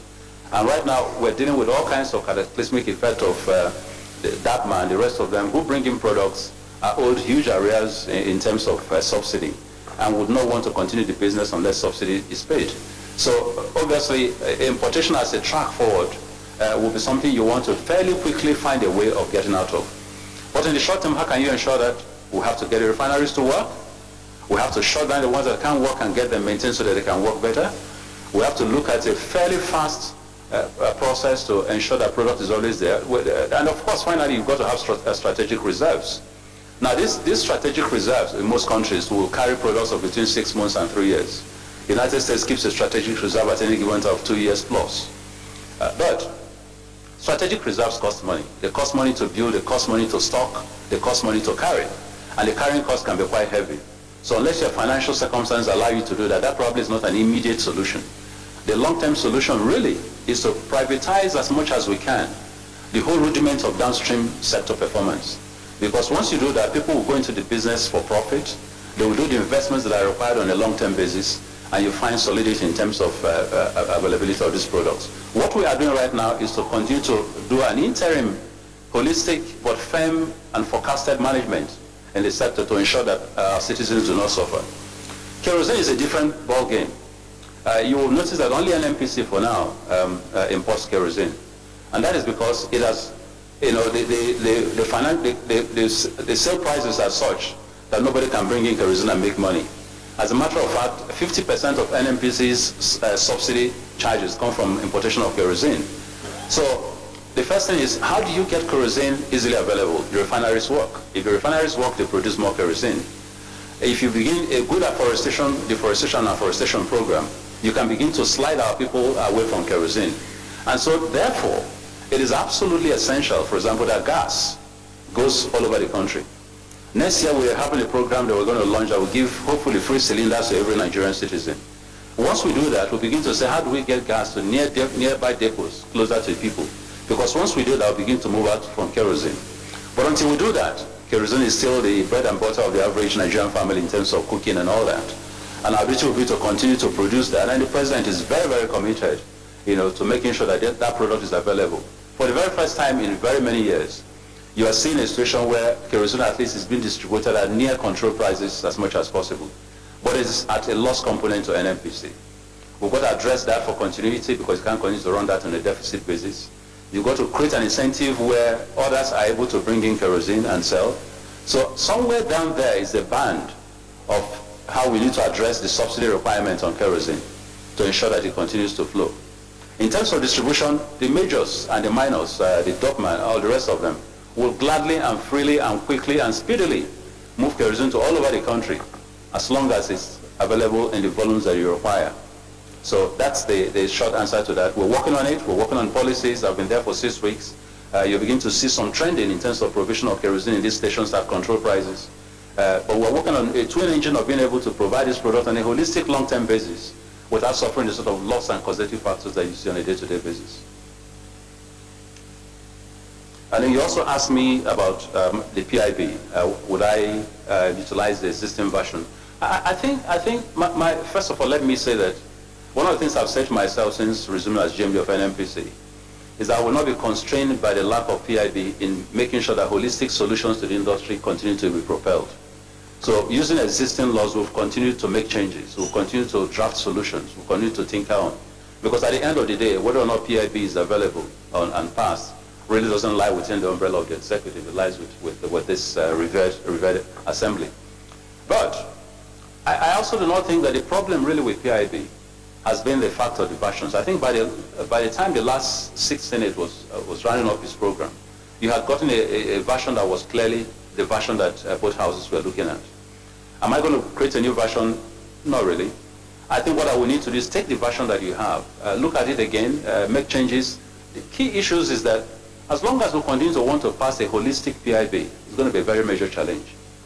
But once you begin to break it up into critical aspects, you begin to make a faster run to passing PIB. Fiscal regimes, for example, you've got to ask yourself, why would you want to have fiscal regime, for example, inside the PIB?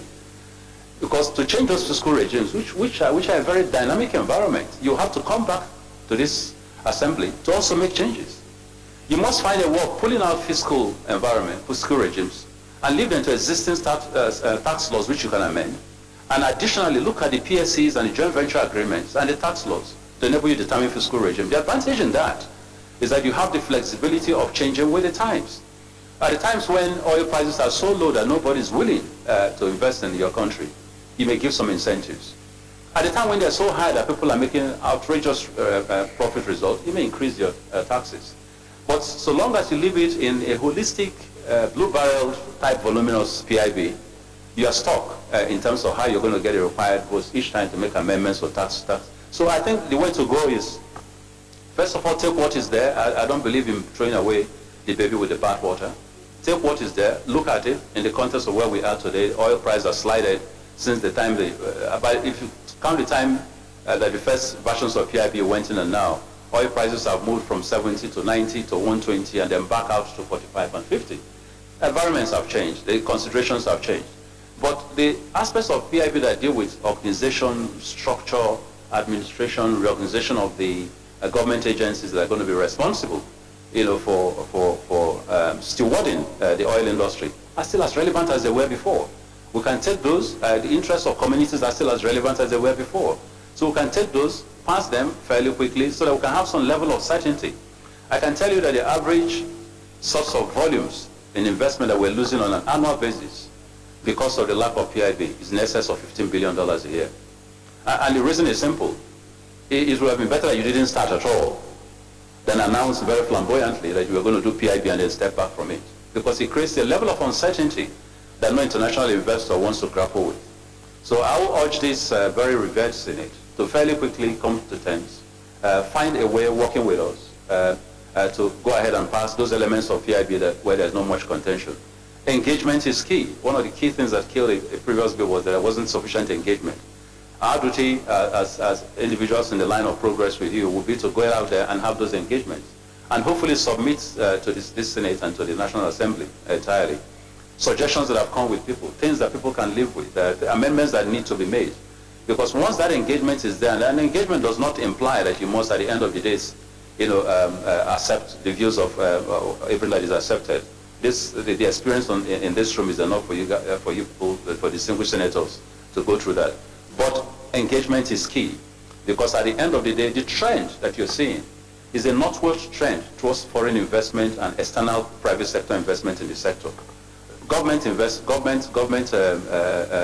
on investment is going to start sliding because of depreciating amounts of income. So that's that. I then had a question from distinguished Senator Ba, saying 6 weeks ago, what was the state I met NNPC? And I'll classify this into the good, the bad, and the ugly. The good, I would say, you have very well-trained staff who are there. You have lots of committed people who want to help and change leadership. And never mind all the stories we hear about this institution. It is sad, for example, that if you look through what happens, 80% of people who work there are above board. They're working hard. They're committed. They make no decisions. And you have a very small percentage who do the sort of things that have created very bad reputational issues. So there are good people in there. I met a lot of good people. I met people dying for leadership. Leadership is key. How much leadership can you give so that people believe in you and work with you? Because like any dynamic organization, the leader determines the mantra. So they were dying for leadership. I met people who understood what the problems were, and in most cases had spent so much in all kinds of consultancy services to identify the problem. But there was a fairly big lack of executive will to move forward with some of those challenges. Now, the advantage we have today is that we are in an era of a president who is committed, completely committed, to seeing very fundamental changes in this sector. And every conversation I have with him every week is geared to how much more can you do? And so for the first time, I can very clearly say that my problem will not be the president. My problem will be myself, my ability to harness the capacity of those who are there to understand that change is absolutely inevitable and there's an urgency of now. So that's what I meant. Now, in terms of the bad, corruption was a major issue, still is. We're working very hard to try and wipe that out. I am sure that if you follow the trend since I joined, we've literally cut short every contract that we found suspicious. Now, and let me say this. When we cancel contracts, it is not a vote against personalities. It's a vote against the terms of those contracts. I'm not interested in who is doing the contract, but it must be transparent. The terms must yield the best values for this country. And so when I see people call me and say, why did you do this to me? It is not a personal issue. I'm not going to go and lift the crude. I'm not going to provide the services. But this country must get the very best value out of every contract that is issued out of the oil industry. We owe ourselves that. We owe the people who represent that. We owe the international community who continues to watch with trepidation that. And so that's where we're headed. Now, so the corruption was a problem. Contracts were a problem, definitely. Structure was a problem. Over nearly 40% of the revenue that NNPC generates is utilized by NNPC for its own need. Indeed, if you look at the numbers for NNPC spends more than a lot of 3 or 4 or 5 states gathered together in terms of their annual budgets. So something has to give. A political will is also essential. So one of the things we've done is, for example, we've downsized tremendously at the upper level. We've moved from nine directorates, when you add the coordinating position, into about 4 or 5 directorates. We have literally removed from the system about 150 GGMs, and we'll slice that down to about 100 GGMs. We have moved general managers from about 180 to about 90 something. We're doing some very, very drastic cuts. But the problem is not just at top leadership. The problem is also at the bottom. And next week we're getting into the holistic item of looking at subsidiaries, because a lot of the business is run by subsidiaries. How much staff do you need to run a business? Now, that is going to be transplanted on an altar of what is an ongoing holistic reform process. What is NNPC going to turn out to be eventually? Will it be as big as it is now? Will it focus on areas where the private sector is better able to? Or can we provide services in a manner that is efficient but yet cost efficient? Can we wipe out corruption, which takes about 10% really of the yield factors? Can we create an environment where the best Nigerians who have the capacity to do this business can get in, make an investment, and be sure of the rewards that will return to them? It is a whole mind-blowing exercise. But myself and my team are absolutely, absolutely committed to making sure that this works. And if I do get the approval of this revered body and the appointment from the president, I intend to continue to pursue those drastic measures that I've done over the last 6 weeks to ensure that we get to where we're supposed to be.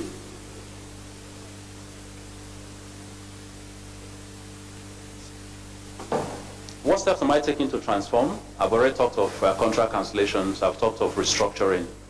I've talked of value addition audit.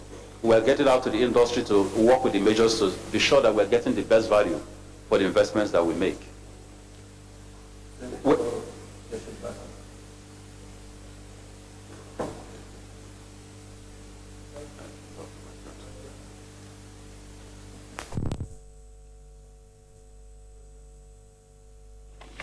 I want it to be a bit louder.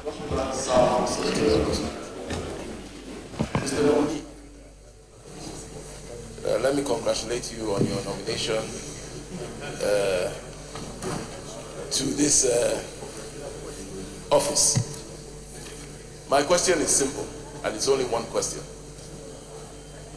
We know that local content and the participation of Nigerians in the oil industry has been an issue that successive governments have grappled with. The local government, you have been around the world, and you know the local participation in the oil industry in other environments. What are your local content targets as Minister of Petroleum? And also, what will you do to achieve these targets? Maybe I'll ask a second question. You've had a lot of experience in the wide and multivariate experience in the private sector. Now you are coming into the public sector.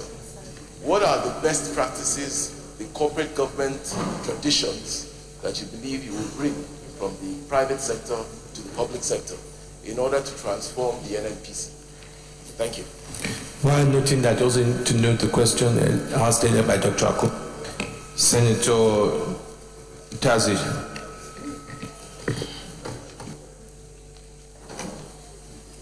Thank you,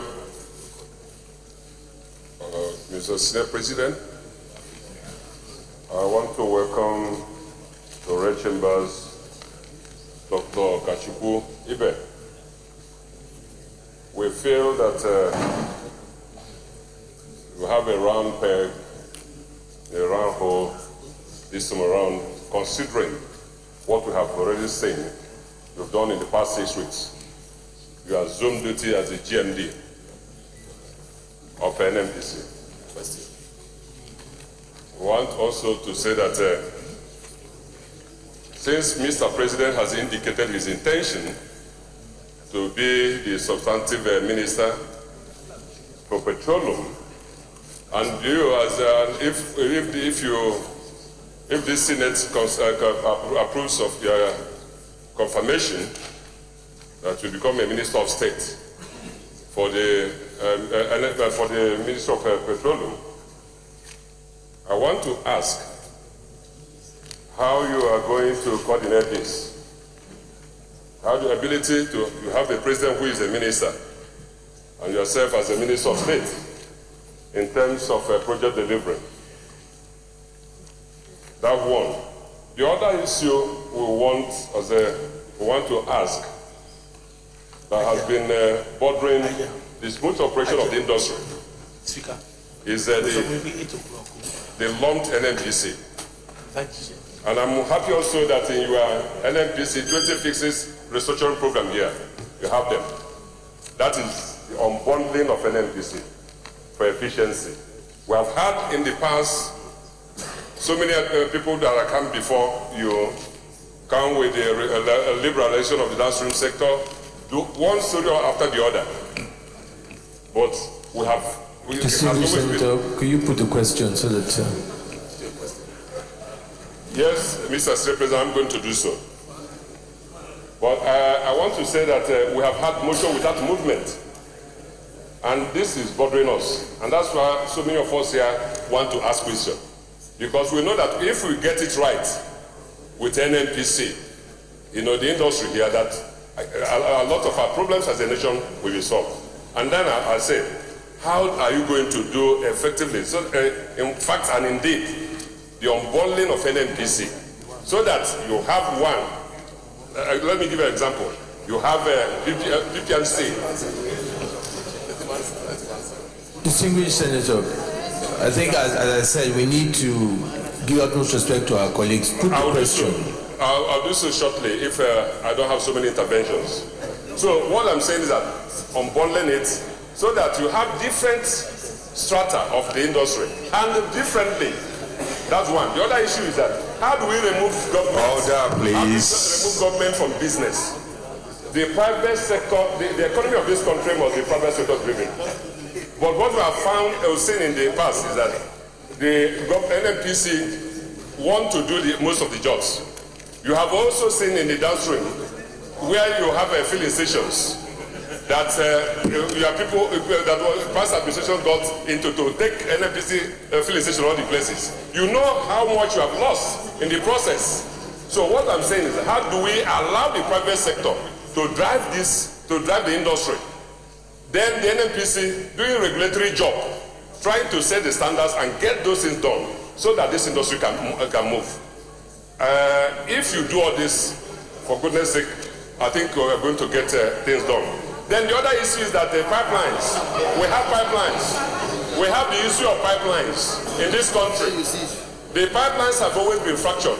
And we feel that there is the new NMPC which you are in charge, we find solution to the rickety one that already gone bad, to get something that is new that will meet with the 21st century Nigeria, so that we stop having the problem of leakages. And then the coastal depots, we have the issue that the coastal depots in Warri, in Port Harcourt, in Calabar are not doing the job they are supposed to be doing. With the result that most of the imported petroleum products are taken to Lagos, and it's giving problem to people from the North Central, Northeast, and the other parts of the Southeast coming to Lagos to take products. Whereas you have all the products, whereas what we should be expecting is the people from the other side to do the reverse. So what are you going to do to reverse this trend, to ensure that the coastal depots in at the Warri, Port Harcourt, Calabar are all doing their job efficiently and to the success of this country? Thank you so much. Senator Alhassan. Yeah?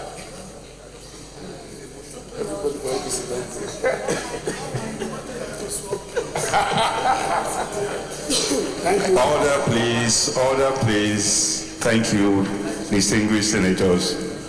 Thank you very much. Thank you, Mr. President. We have had the nominee talk beautifully about what he has been doing of recent to place NNPC in good stead. But sir, you have been part of the rot that has characterized NNPC and the oil industry from the past, maybe in the last 30 years. Now, what do you think you will do if you will eventually become a minister of the Federal Republic in charge of the petroleum ministry that will change things? Because people had always talked beautifully when they are interviewed like this, but at the end of the day, you find that they are unable to really hit the nail on the head and deliver what we want. That's question number one. Question number two, oil subsidy. What is your take in its continuity or otherwise? And three, refineries. What do you think we should do to ensure that we have petroleum all the time? Because we have only talked about what we have here. What other innovations? Are you ready to get the private sector to invest in this so that while the national factories are going on well, the private factories can also join with them to ensure that we have, petroleum products all the time and efficiency comes into the system? Thank you very much. Senator Rafi Ibrahim. Mr. President, thank you very much, Mr. President. Leader of the Senate. I'm Rafi Ibrahim. Leader of the Senate, Rafi Ibrahim, Leader of the Senate. Mr. President, distinguished colleagues, first I want to move a motion that this Senate suspend all relevant sections of our rules for the extension of time so that we'll be able to continue beyond 2 o'clock.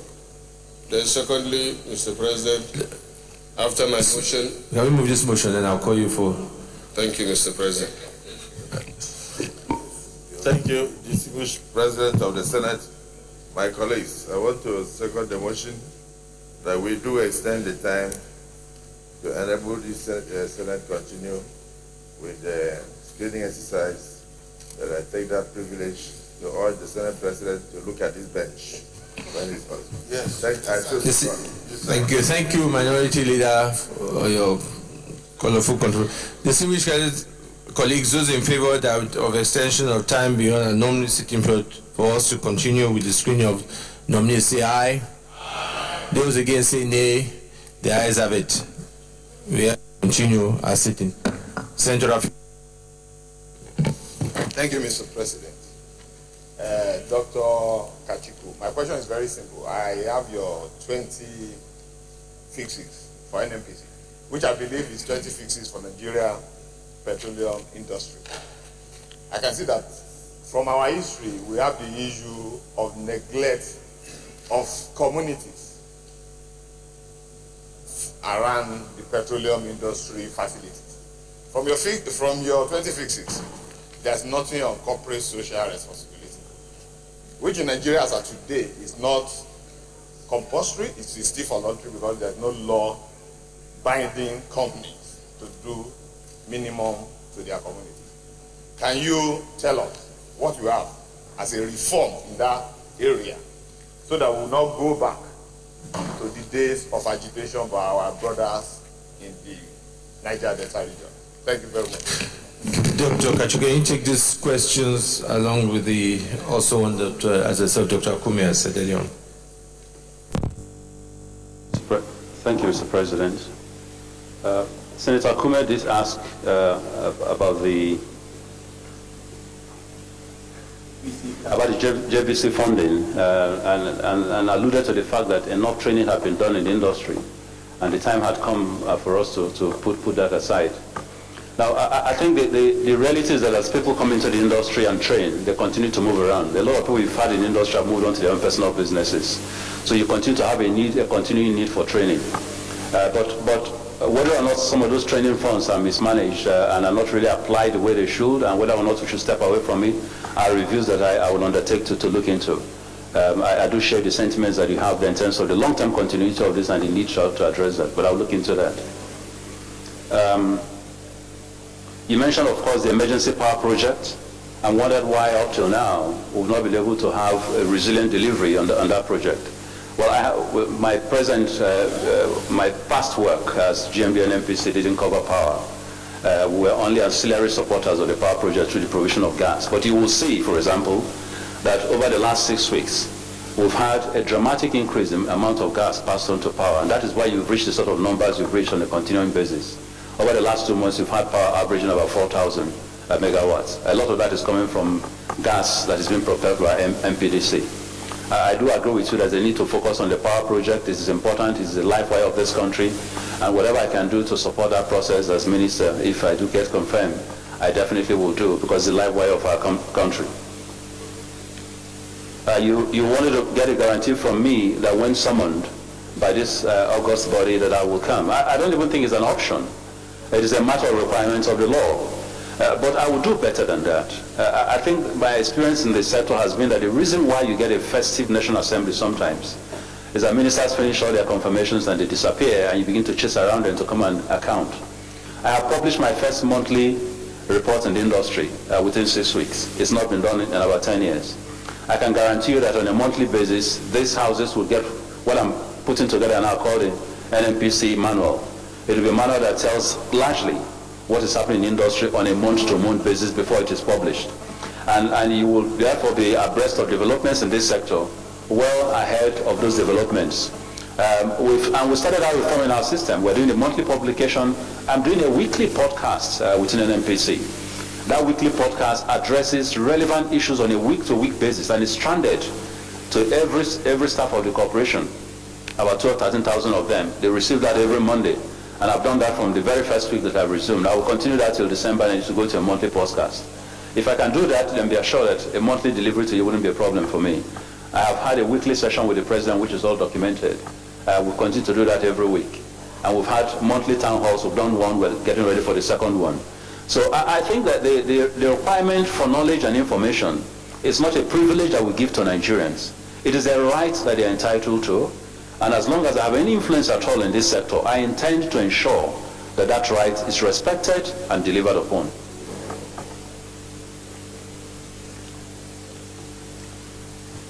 Now, the other question, Senator, asked me for on the 20 fixes. Why is it that excuse me.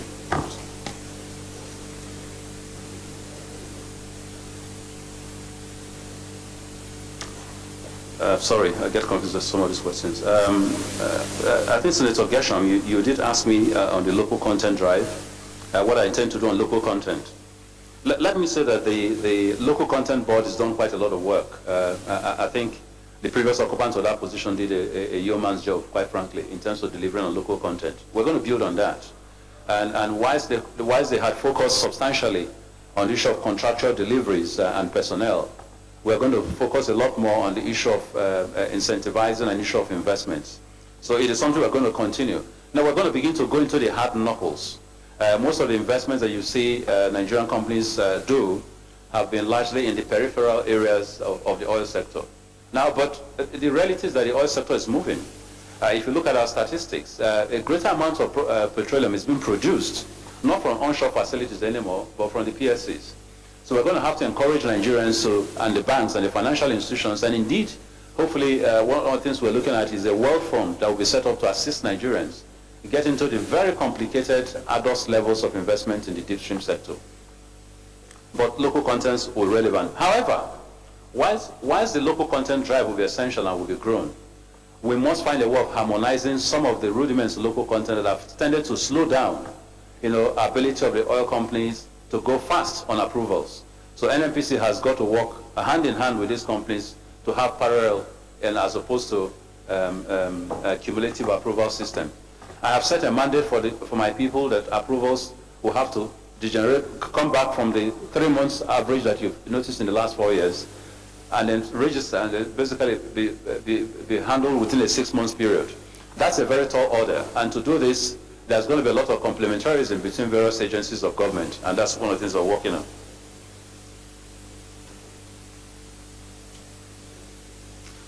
Gershom, I think you also, Senator Gershom, I think you also asked me, how do I transit from a private to a public environment? Are there skills in the private sector, for example, that I can bring to the public sector? First is transparency. Some of the wild stories that I hear in the public sector are known to the environment in which I grew up for 30 years. And the first thing that I need to do is to get out of it.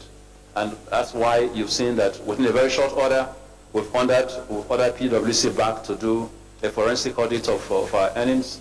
We've been able to bring our management reports from 2010 to 2014, and that's helping the PwC new complete audit. We have been able to start publishing our monthly reports, something we're going to keep doing. So transparency is key. The other is speed. Speed is time. Time costs money. And there is some level of laxity sometimes in public sectors, thinking that if you just take your time, things will go away. We're going to have to instill speed because we're dealing unbelievably with a sector where speed is of essence and means a lot of money and means the difference between success and failure of a project.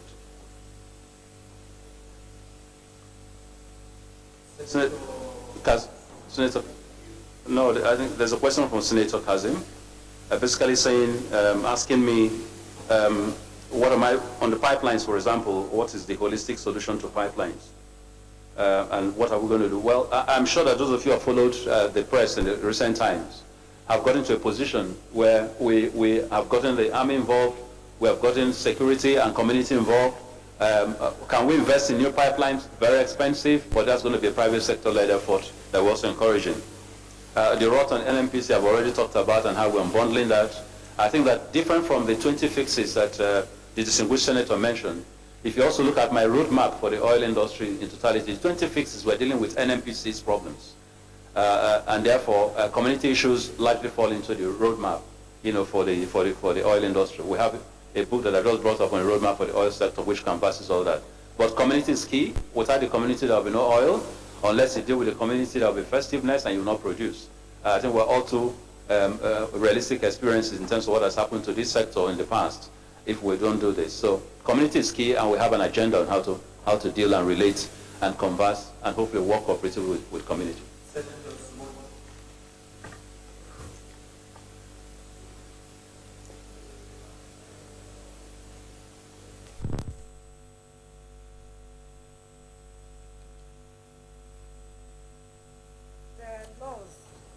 Against gas flaring in Nigeria, which results to damage to health and the environment of the people living there as well. What do you think you can do, either to reduce this or to combat it? It is a bit louder. A microphone. Laws against gas flaring in Nigeria. These activities still continues, which I believe it is damage to people's health and it is not conducive for people living nearby. What do you think you can do, either to combat it or to reduce it at all, for the safety of people living around the place where you have gas flaring? Senator Raji Rasaki.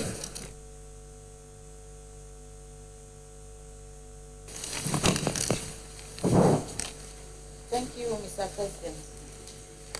My distinguished colleagues, I'm Senator Fatima Rasaki. I'm representing Ekiti Central. Dr. Kachikwu, I just have a simple question.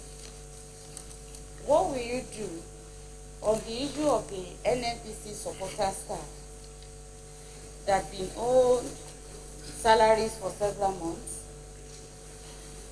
There are NNPC staff that have worked for over 10 years without confirmation. What will you do about that? Thank you. Stella Adwa.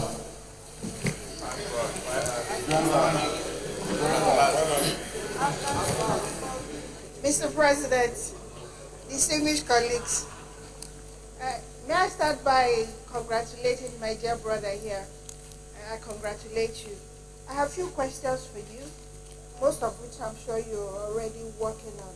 Number one is the inconsistency in policy, particularly the petroleum product distribution policies. Often you have a situation where we have a policy that will incur investments cost for those people who want to get involved in that particular distribution. But give or take 12 months within that time, you have a new policy that supersedes the one that has already been in place. I'm not sure how you're going to tackle that, but it's a huge problem, and it would be good if you focus on that, i.e., people invested in constructing tank farms all over the place. But these tank farms are so disconnected that really they're not getting sufficient fuel to manage. Again, if you look at the privatization part of it, it will help you to create an effective and efficient distribution system. The second one I have is on contracting policy. It's often amazing when you have a local contractor competing with a foreign contractor. The local one borrows at 25%, the foreign borrows at less than 5%.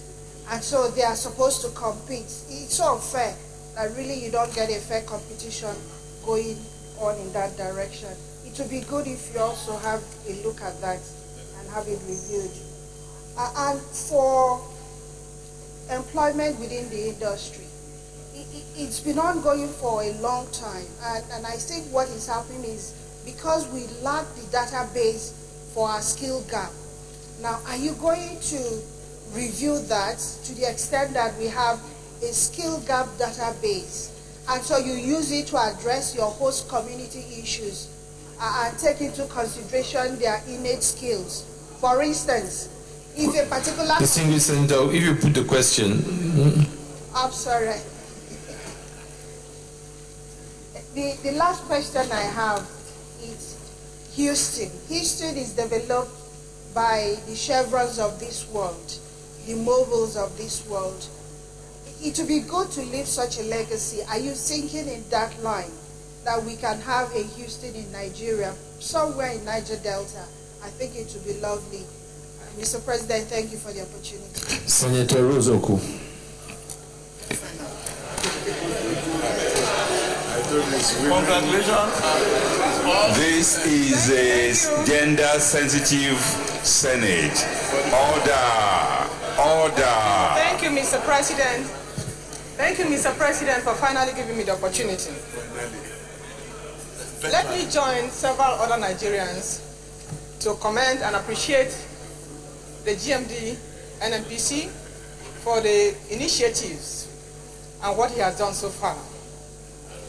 Let me also ask very quickly and write very quickly on what you have said about private participation in the downstream sector, especially in refining products, as a long-term solution. Please order, please order. Let the male senators please listen to the female senators. Order. Thank you. As a long-term solution to the perennial problem of availability of refined products. Indeed, government had recognized this fact when in 2002, it licensed 18 private refineries. None of them took off except one, the Niger Delta petroleum resources, which today refines only 1,000 barrels of crude for diesel. Now, government has again licensed 65 modular refineries. We want to know, what guarantee do we have that this time around, that these 65, some of these 65 or all of them would work? Initially, what they said about the 18 was that the enabling environment was not there, including the regulated downstream sector, as well as feedstock at competitive prices and some other things. Now, as Minister of Petroleum that oversees the NNPC, what will you do differently this time around to ensure that these refineries work so as to stop us from further engaging in the subsidy regime that continues to drain away millions of dollars from this country? Thank you. Thank you, Dr. Kachikwu. We'll take those questions.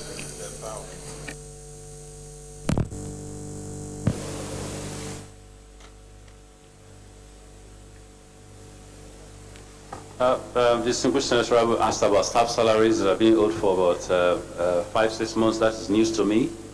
My salaries in NNPC are current. I'm not aware of anybody being owed salaries.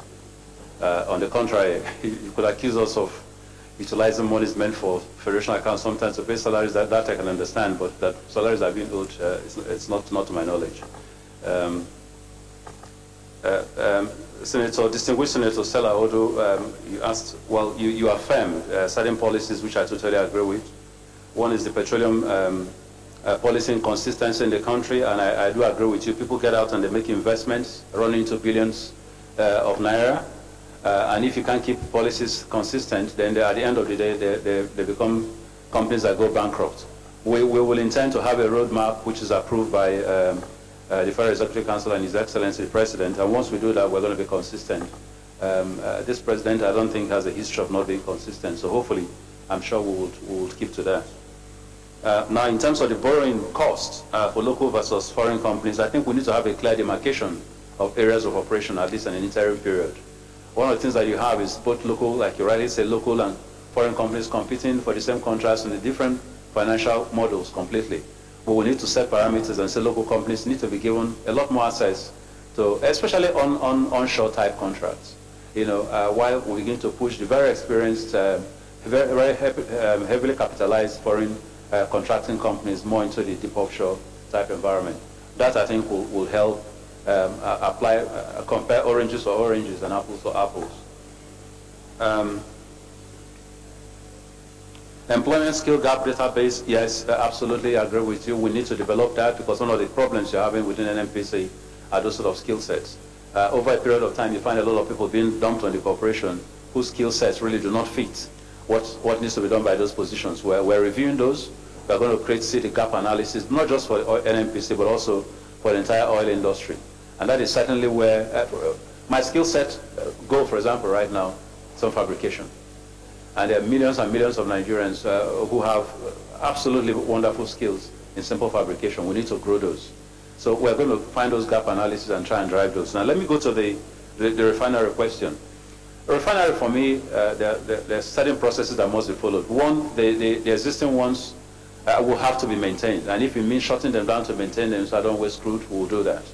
Second, within the refinery environments, you have to commingle new investors who can have shared facilities in terms of pipeline, in terms of the excess power that they produce, and in terms of their tankage space.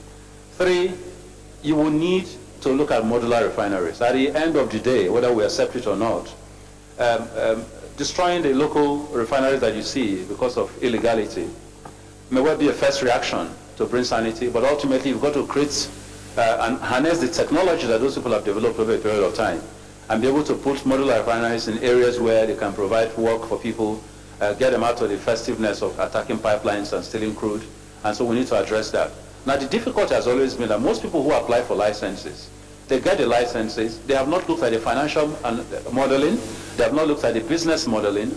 It is simply a thing of the current, you know, to have a license. They get it, and that's when they begin to do the analysis of whether the investment is worth it or not. Some do it because they want to get allocation of crude. And once they get allocation of crude, they stop there. We will have to review all requests for and all grants of refineries to to ensure that anybody who is applying for that already has a business plan and can deliver on this business plan. And that's where business integrity comes. Ultimately, it's only that solution that will solve some of the refining problems that we have today.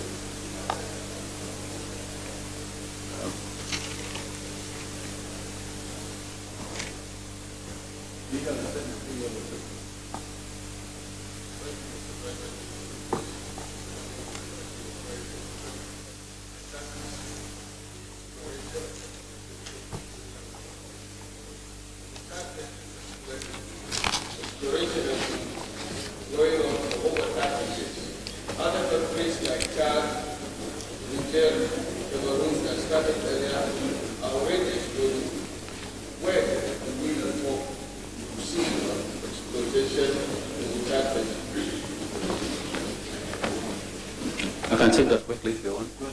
Yes, the reality is that that's been going on for a while. The new technologies are helping. We're going to continue that process. As a matter of fact, 2 weeks ago, I got a reply from the team, which is beginning to show first indicative geological surveys that are showing that oil may well at last be found in Chad. So we're getting some very useful information over the last 1 year, and we're going to apply a lot of energy and resource using modern technology that is available in this sector to try and harness on that. I do agree with you. If we could find crude in Chad, why we're not finding one right beside us there in Nigeria. But I think it's not from want of trying from every historical record that I've seen, but I think technology makes things possible that were not possible before. Shale, for example, is a given example of that.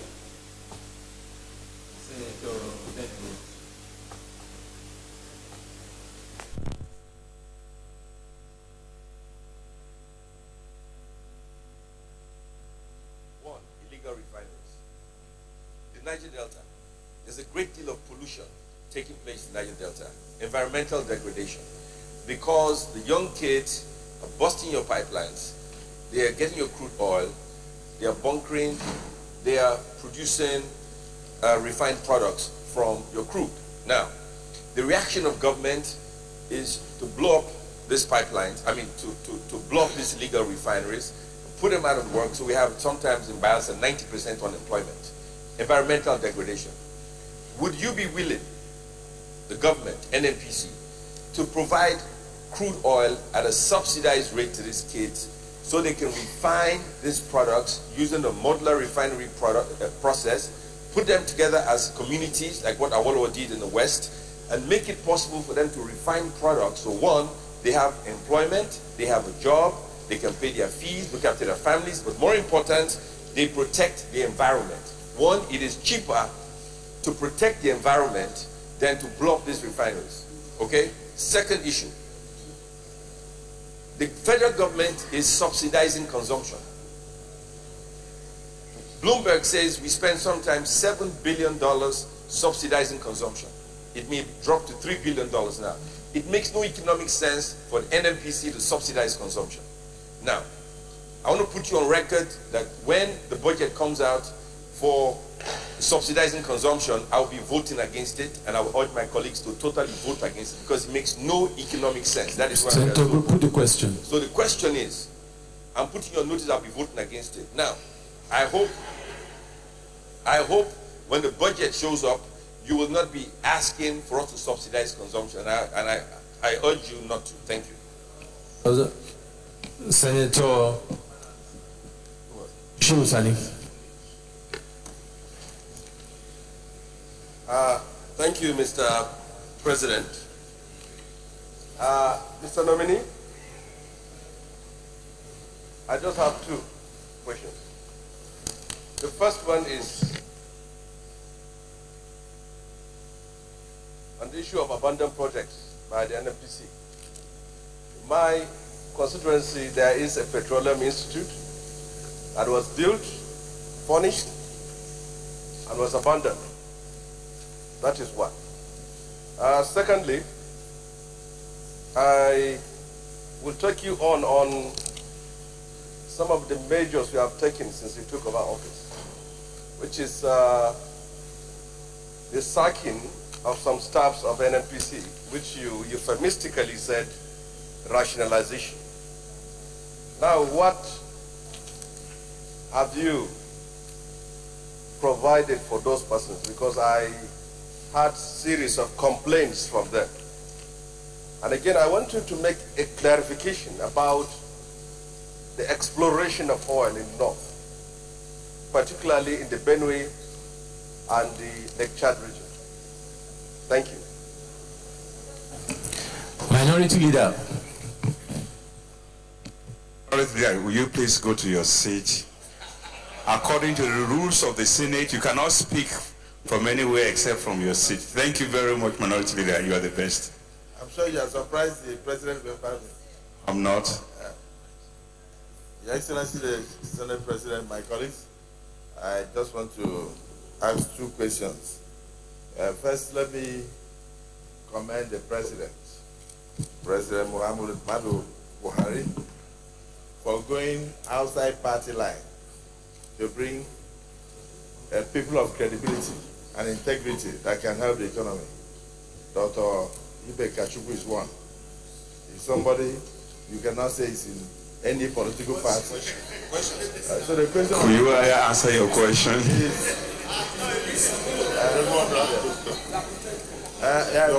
You are from the south part of Nigeria. And we from the south. I don't know whether my leader, General Manager, will have the opportunity. That is why I'm commending the President on behalf of the south for finding you fit. Now, the question I would like to ask is that when you were speaking, you made mention of the fact that already you have started the unbundling of the bureaucracy in the NNPC. If you are confirmed by this Senate as a member of the Federal Executive Council, will you also support presidential initiative to also unbundle the bureaucracy that has eaten up the expenses of Nigeria, making it 78% recorded expenses and only 22% capital expenses on a yearly basis? Reason why we are saying that is that about almost 622 federal parastatals exist with directors general, in addition to 36 ministers. And the DGs are almost like ministers. So the result is that we have heavy weight, and the federal government has taken on things that they ought not to, like like super primary school education, all sorts of things, borehole, the same thing local governments are doing. If you want to release money for capital project, from my experience as a governor, you cannot have recurring expenses of 75% to 80%, and then you have 22% for capital project, and then you expect to have real life. That we are talking semantics. So I'm asking that as somebody who has been in the private sector, and somebody who has already started the initiative to release money for major projects in the NNPC, will you support the federal government to unbundle this system, reduce the weight on recurring expenses, reduce the number of directors general, reduce the idea of one ministry having 9 directors general, and by implication 10 ministers, so that this country can have money for capital projects? The last I would like to ask is, now you are here before us, standing as the Minister of Petroleum. If you are confirmed, you are now a GMD, you are nominee. If you are confirmed and you are given Petroleum Ministry, will you take phone calls from governors and senators in future? Because we have had experience where even myself, serving as governor of an oil producing state that produces over 750,000 barrels of crude oil a day for Nigeria, and had the onerous task of ensuring the protection of the riverine area. You were a vice chairman in ExxonMobil. I was not able to speak to a minister of petroleum in this country for 3 years. And also, I want to ask you last. From what time to what time? Justice. Actually, that. Will you ensure what? From what period to what period was that? Yes. From what period to what period was that? Are we not talking about change? No, I'm just talking. What period to what period? Period to what period? If you are talking about, will you make yourself accessible? Will you make yourself accessible to stakeholders? These senators who are here, including the ones on this side, and then governors who can give you advice that will move the industry forward. Because if we are running a mono economy, what happens in NNPC automatically happens to Nigeria. And I just want to give information, sir. For 7 months, we had no single revenue from NNPC. in the federation account. We used to have Order, please let the minority leader ask his question. You have to Order. question. In your short stay as GMD, have you been able to make contribution towards the federation account? Because we had a period where for 7 months we had zero allocation. We were sharing money only from customs and from Federal Inland Revenue Service. This was when you were Can you governor. tell us what you have done to improve it? Now, on a monthly basis, we had no money coming in from NNPC at all. And so the state became broke. And then most of us left frustrated as governors. We could not complete our project. What have you been able to do in the last 2 months to change the paradigm? Those are the questions, sir. Thank you, Minority Leader. Senator Nkwi.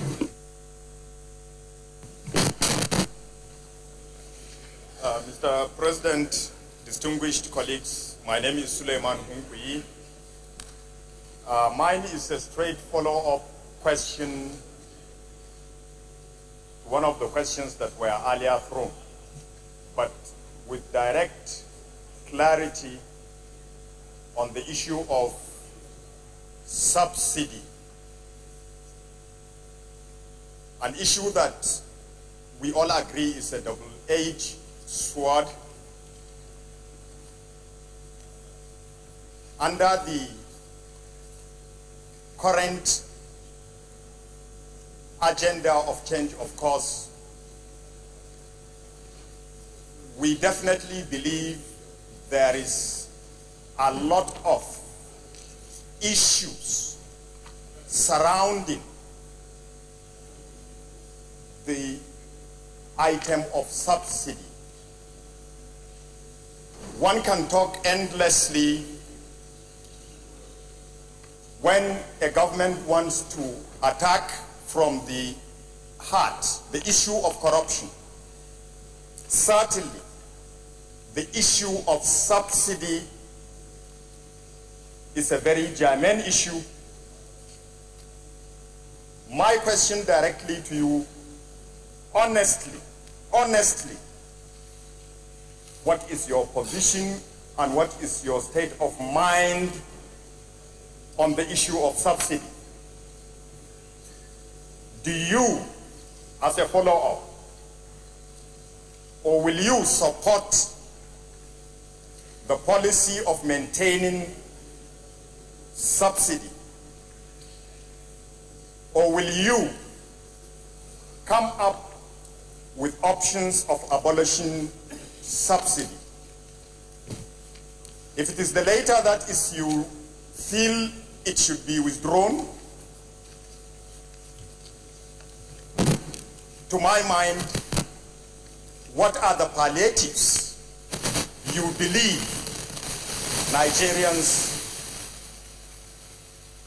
may demand for, and what the government may carry as palliatives for the removal of subsidy?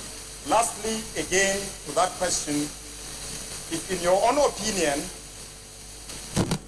it is to be maintained, what are your readiness and state of mind to convince this Senate, and indeed, of course, Nigerians, that it is worth to maintain it, and how you are going to clip all the issues surrounding corruption around the issue of subsidy? Thank you very much. Dr. Kachikwu can take those questions. First, on the issue of subsidy, because there's a lot of interest in it, let me deal with that first. If you ask anybody from the private sector whether he thinks subsidy should remain, I think you're going to get a categorical no. And so there isn't you can't embellish that. But having said that, and I think in my conversations with His Excellency, the President, he understands that, he gets it. He's been a petroleum minister before. But one of the things he's very deeply worried about is if you take away this subsidy without adequate plan on the palliatives, like you just mentioned, what is going to be the impact on the populace? And so we're having a continuing dialogue on this. I think we're both determined that at some point in time, given the sheer effects on the national economy of subsidy today, something will have to happen to subsidy. But we're doing a couple of things. First, we're doing an analysis in terms of Subsidy at what number? Do we consume 40 million liters like the data says, or do we consume 25? Were those bloated numbers? My 6 weeks there is showing me that I'm closer to 30 million liters than I am to 40 million in terms of the actual number of million liters of fuel. And so to that extent, that is already a 25% drop in the subsidy number. Then you have the cost in terms of demurrage. Can we be more efficient and wipe that out? Because that's about a 25% factor. We're looking at that. Then you have the bank interest. Now, if we can find a financing mechanism that enables us to fund as and when due the interventions by independent marketers and this stuff, that's also a reduction. But at the end of the day, the problem with subsidy at the end of the day is that if you don't handle it well, you have without the palliatives, you have a response. Some of the things we're doing is, what are the palliatives? National health scheme touches every Nigerian. Railway development all over the country touches every Nigerian. Power development touches every Nigerian. Transportation, subsidy at transportation points in terms of cost of transport, subsidy, subsidy in motor tickets or whatever, or transport tickets. So we're looking at all kinds of palliatives.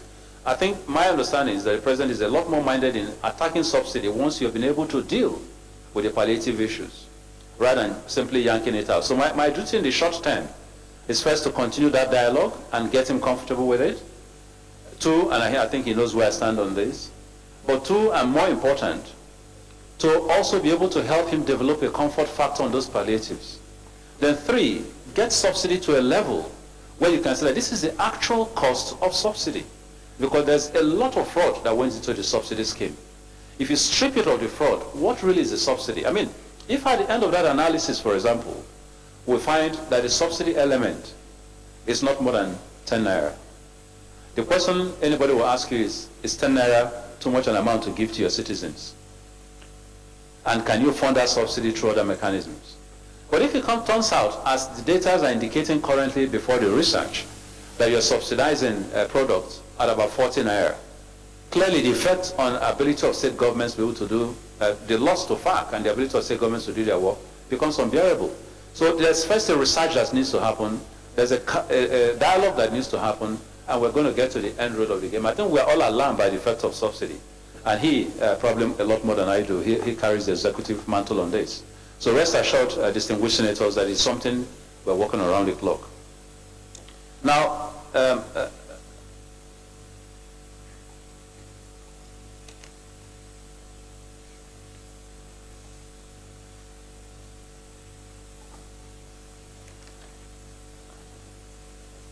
my distinguished Senate Minority Leader, a man I'm very fond of, did ask me about unbundling. Will I support unbundling of bureaucracy at the federal level? Absolutely. Absolutely, absolutely. And I could even stop there. It is that germane. And I think the President is very committed to that. Now, the first test of him trying to do that was to say he was going to appoint less ministers. But the rules didn't let him do that. But I think that was the first signal he gave that he was sick and tired of the multifariations of agencies. So I think in the process of unbundling, this distinguished hollow chamber also has a responsibility. The responsibility to look at the laws that pertain to these issues and help fashion laws and changes in laws that will enable those unbundling take place. I was challenged, for example, in terms of the individuals that I let go and what have I provided for them. These sort of arguments are also going to happen when he unbundles. What happens to the 5,000 or 10,000 federal government staffers that are going to be let go? We must have a process, which is what we're doing in NNPC now, of how do you retrain, how do you rekit, how do you retool, how do you provide facilities for the individuals who were let go. But if we continue to be tied to the prison yard of no changes because of the ramifications of what makes business sense, this country will grind to a halt. And so we have to be bold enough to take the political will to do the changes. And in any revolution, you will have individuals who may well be innocent in the process of a change. But that's the way it is. If this was a private company, that's the way it will be. All that you owe your staff will be, how do you ensure that in their going process, their entitlements are well paid, their retirement packages are well paid, and by the way, NNPC has one of the best retirement packages in this country. So, with every due respect, distinguished Senator, I hear your emotions, We are doing the best we can to have standards on which these decisions are made. But without those decisions, I'll be here explaining to you in 6 months' time why nothing has happened in NNPC.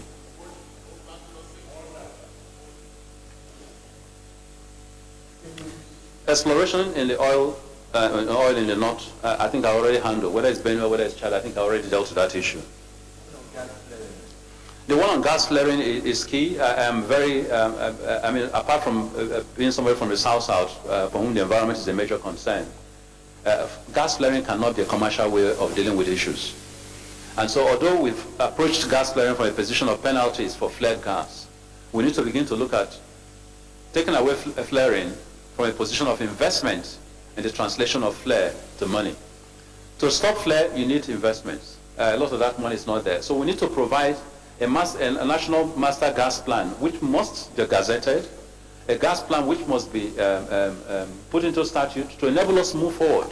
The single most important deterrent to gas development in this country is the absence of policies, the absence of statutes, the absence of a master plan, the absence of incentives. And unfortunately, every country in the world is leaving us behind. Qatar, Doha, the UAE. Every country in the world is leaving us and moving fairly rapidly into their gas development. We need to create the right incentives to take this up immediately, because the era of oil is beginning to slide. And this is one of the areas I'm going to put a lot of energy in ensuring that we begin to focus on gas, both for local consumption and for external support. Because once the markets are clogged, and all those markets, and look, gas are long-term markets. If you don't sign on to them now, in 10 years when you're ready, there'll be no market to take them, and you're left with your gas.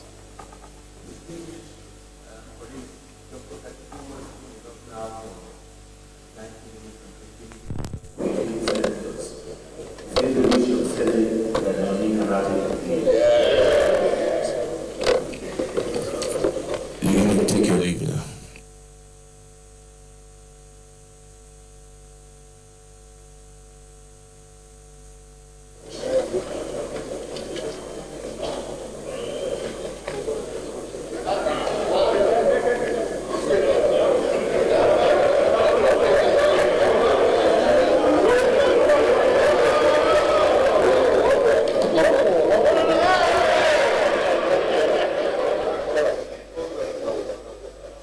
Was Dr. Ibe Kachikwu, who is presently the Group Managing Director of the Nigerian National Petroleum Corporation, after a long presentation before the Senate, has been nominated to represent Delta State among the President Muhammad Buhari cabinet ministerial nominees.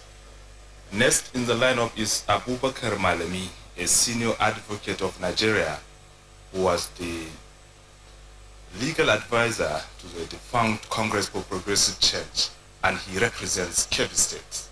He's the one to come next for the screening as Minister of the Federal Republic of Nigeria.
SAM holds a master's degree in public administration from University of Maiduguri. And previously he bagged a bachelor's of law from Usman Danfodio University, obtained in 1991, and was called to the bar after a successful outing at the Nigerian Law School in 1992. He was born April 17, 1967 in Birnin Kebbi, Kebbi State.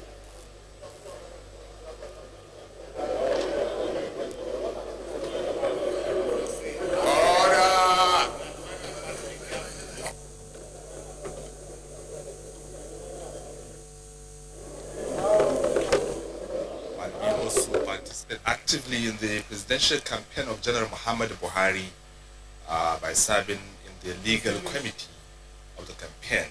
Colleagues, the next ministerial nominee we have with us is Abubakar Malami, SAN. So Malami, you're welcome. We have your CV. We want you to give us a brief information of yourself. You don't need to talk at length about the entire CV. Just highlight the areas that are important that you want to make emphasis on, or if there are parts of the CV that has been omitted, tell us about that. And after that, we'll ask you a few questions. Your Excellency, the President of the Senate of the Federal Republic of Nigeria, Your Excellency, the Deputy Senate President of the Federal Republic of Nigeria, distinguished noble leadership of the Senate of the Federal Republic of Nigeria, distinguished senators, good afternoon. My name is Abubakar Malami. I am from Kebbi State by origin. I'm a private legal practitioner, a politician, and a businessman as well. As a private legal practitioner, I was called to the bar in 1991, and I was made a senior advocate of Nigeria in 2008. As a politician, I was the former legal advisor of the defunct CPC, Congress for Progressive Change, and I contested for governorship in 2015 dispensation in my state, Kebbi State. As a businessman, I am the managing director of Rehan Group of companies that is into hospitality, trading, and among others. I am happy to be before you this afternoon, distinguished members of the Senate. And I want to take this opportunity to bring to the notice of the distinguished Senate that I have extraordinary passion for lawmaking. In that respect, I have established an NGO by the name Private Legislative Bills Advocacy Initiative. We have over 50 bills that we intend to present as private individuals for the consideration of the National Assembly for passage.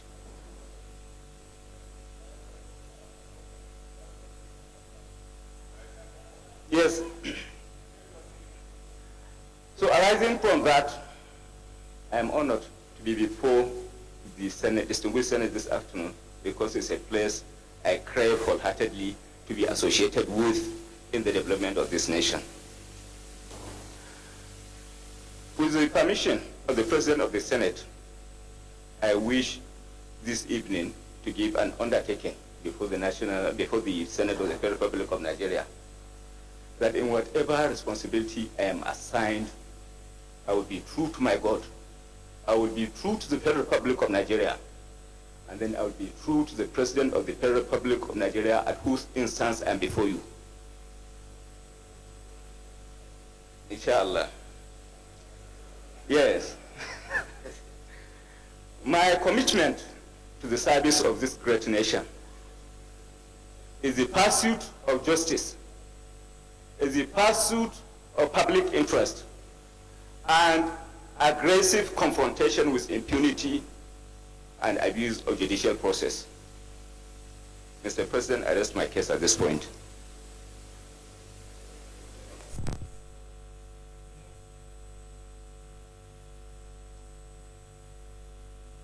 Thank you, Mr. Chairman. My name is David Umaru. I represent Niger East Senatorial District. Mr. Chairman, I have 3 questions for the learned silk. One is, what practical steps would you recommend or advise to be taken in order to reform the administration of justice in Nigeria? Secondly, available statistics shows that we have 65,000 inmates in our prison, 45,000 of which are awaiting trial. What would be your recommendation regarding this large number of awaiting trial vis-a-vis prison reforms? Mr. Chairman, I am sure the learned silk is aware of a recent judicial decision in the case of Judicial Staff Union of Nigeria versus National Judicial Council and AG of the Federation and 74 others, a decision of the Federal High Court regarding the financial immunity for the judiciary as enshrined in section 81 subsection 3, section 121 subsection 3, and section 162(9) of the 1999 Constitution, as amended. My question in that regard is, what is your attitude, or shall I say, what would be your recommendation with regards to the grant of full financial autonomy to the judiciary as guaranteed by our Constitution and adumbrated in that judicial decision that I have mentioned to you? Thank you, Mr. Chairman. Senator Kaura.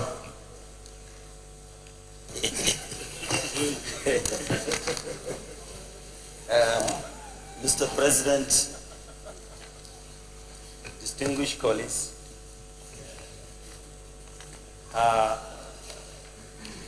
my brother, senior advocate of Nigeria, I congratulate you for this opportunity given to you to stand before us. I have two questions. One, what do you think is the constitutionality or otherwise of setting up special courts as pronounced by the President to try those public officers who looted public treasury in Nigeria? Two, as a practicing lawyer and indeed a potential Minister of Justice, what in your opinion,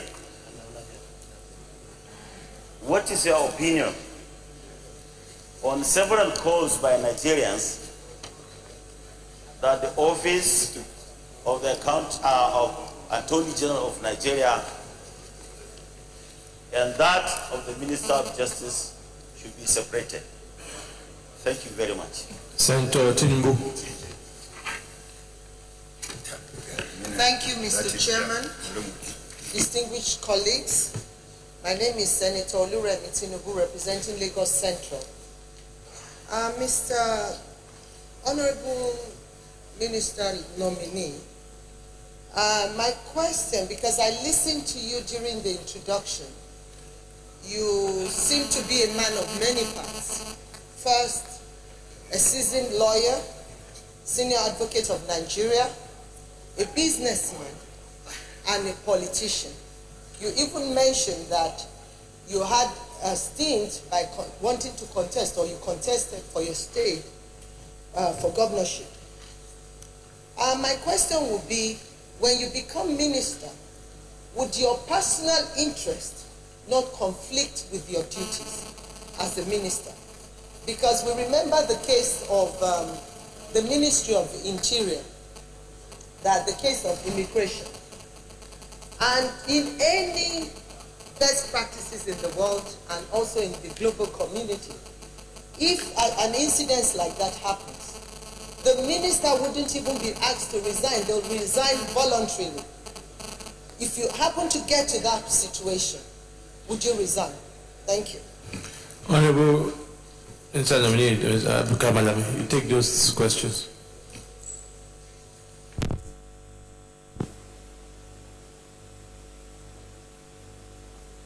Yes. Your Excellency, the President, Senator David Umaru asked a question on the practical steps for the reform of administration of justice. Well, I have to look at the possibility, the reform's possibility from the antecedents of the administration of justice in this country. Way back before the independence, our legal system was completely imported. Imported in the sense that the colonial masters were responsible for the determination of what should be done, how it should be done within the legal administrative perspective, administration of justice perspectives. With the independence, the power was vested on Nigeria as an entity now to decide for itself as to what law should be made at what time and at what point. Well, at that point, the historical antecedents that has to do with our laws as promulgated and as being operative as it is today is very impressive in all sincerity. Our penal code, for example, has been in existence for a period of 50 years without any amendment made to it.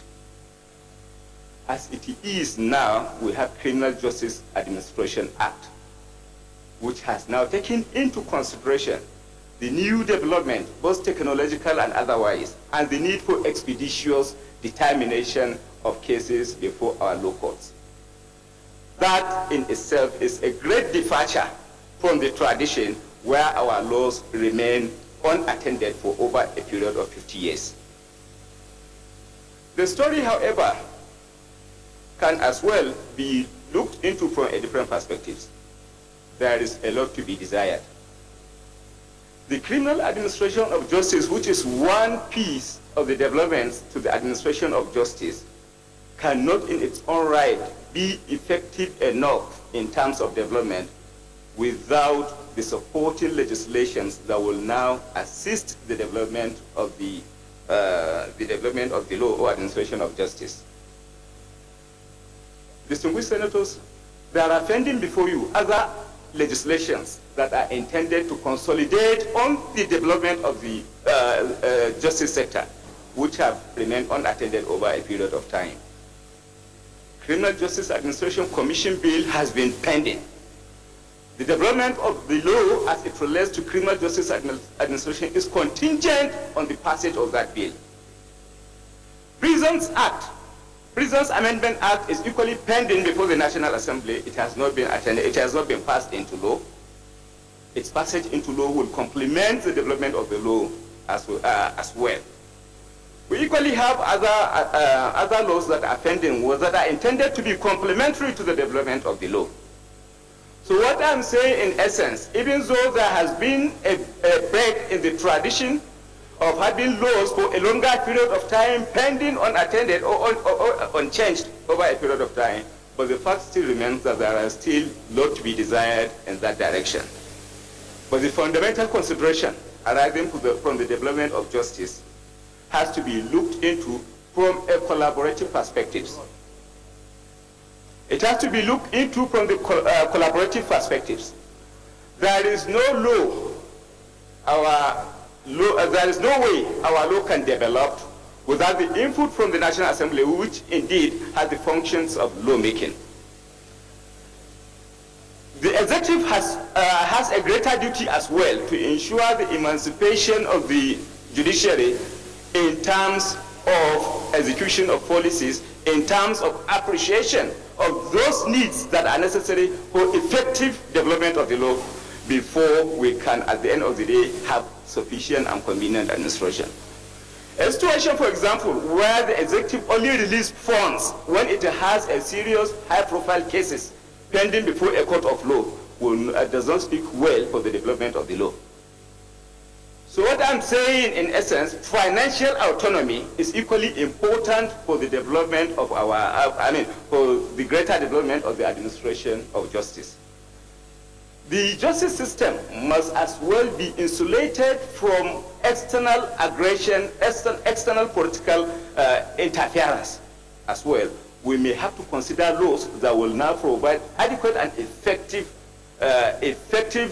independence to the judiciary, which is the prime mover and executor of the administration of justice for that matter.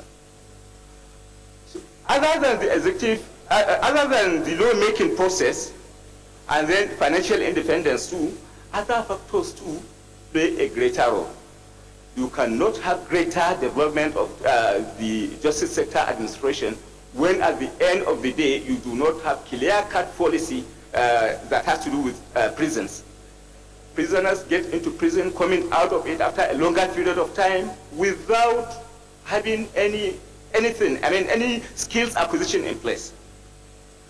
Our constitution as well, in all sincerity, has done has contained a wonderful clauses, wonderful sections that now assisted in the development of the law. If you look at section 35, for example, it does not allow for incarceration or detention of people longer than a period of 3 months.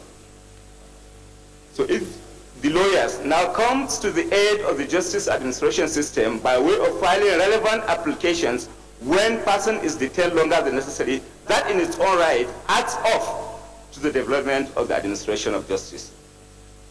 So by and large, I must say that there are indeed greater developments that has taken place, that have come into place as it relates to the development of the administration system, administration of justice, but yet there is a need for greater collaboration between the three arms of government, and indeed the need for effective facilitation of the development through through lawyers who are supposed to now ensure that those those developments that are embedded in our constitution, embedded in our statutes, are now exploited and brought to light and then put to use as well.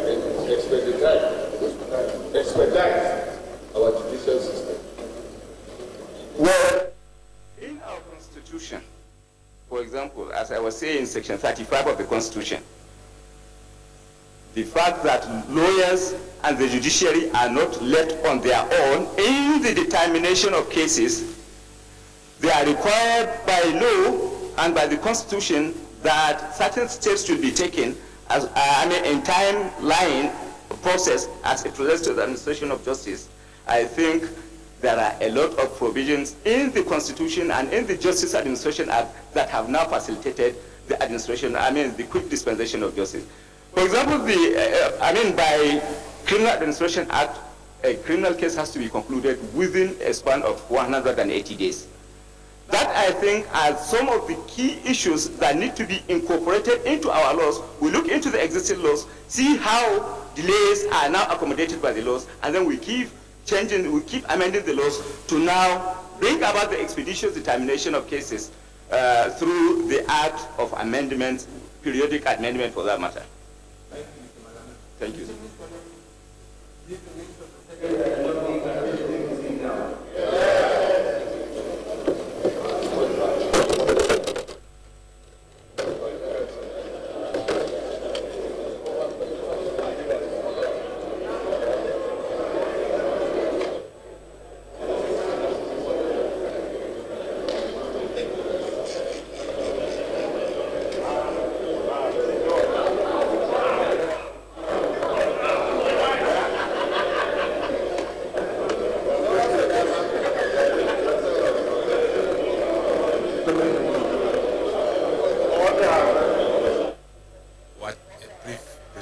presentation by Abubakar Malami, who has been asked to take a bow and go after answering about 3 questions regarding the judicial system in Nigeria.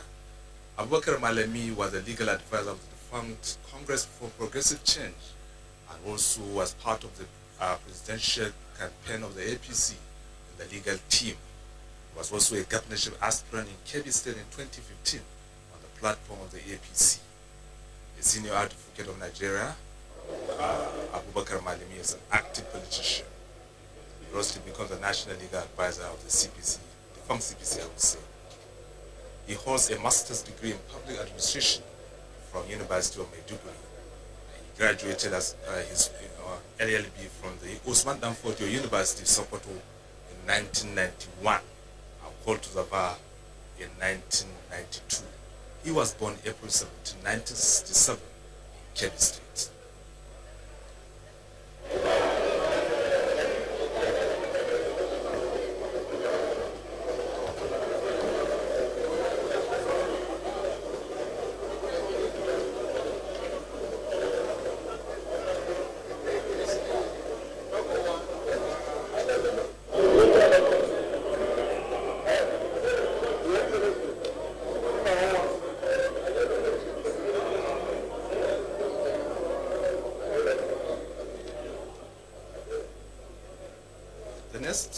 Ministerial nominee is Dr. Senator Chris Ngige from Anambra State. He is one of the 2 medical doctors on the list of the 21 ministerial nominees earlier submitted by President Muhammad Buhari. He was born in 1952 and he was governor of Anambra State between 2003 to 2006 under the banner of the People's Democratic Party, PDP. However, moved to the ANC, where he served as senator between 2011 and 2014.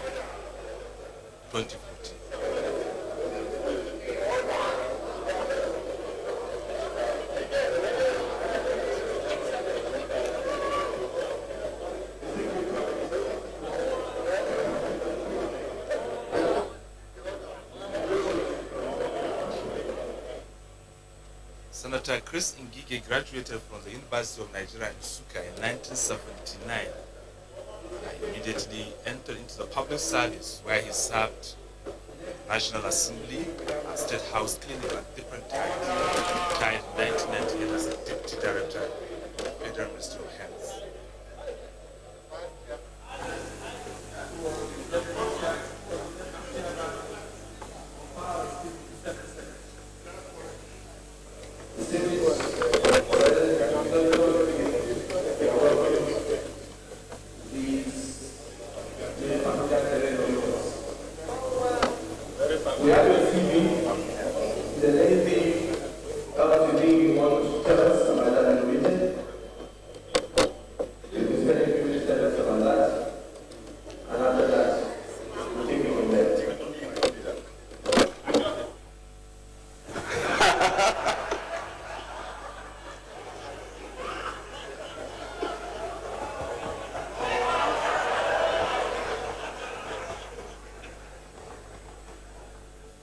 Excellency, the Senior President, sitting as chair in this Confirmation Screening Committee of the whole,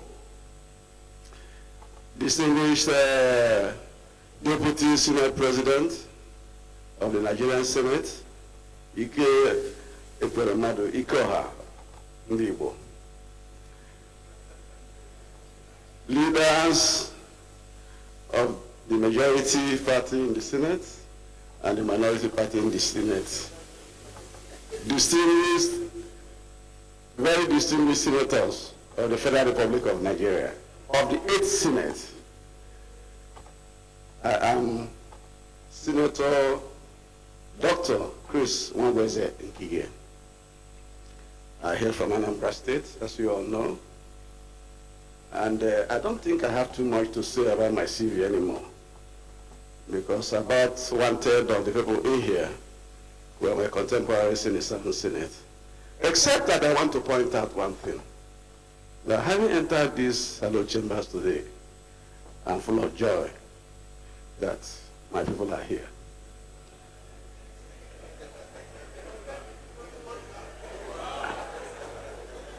And when I say my people, I say it with every deep sense of humility. That I was one of those who in 1998 constructed a vehicle, assembled a vehicle called the People's Democratic Party. And by faith, again in 2013, I was also one of the vehicle assemblers for the Progressive Party called All Progressive Congress, the ruling party in Nigeria today. I've always had the luck of my vehicles bringing in people into this chamber. So on both sides, I have people that have entered my vehicle to come here.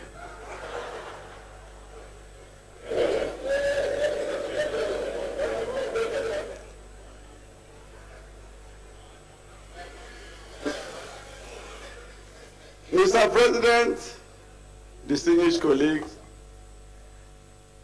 in the 7th Senate, we were working here like one single family.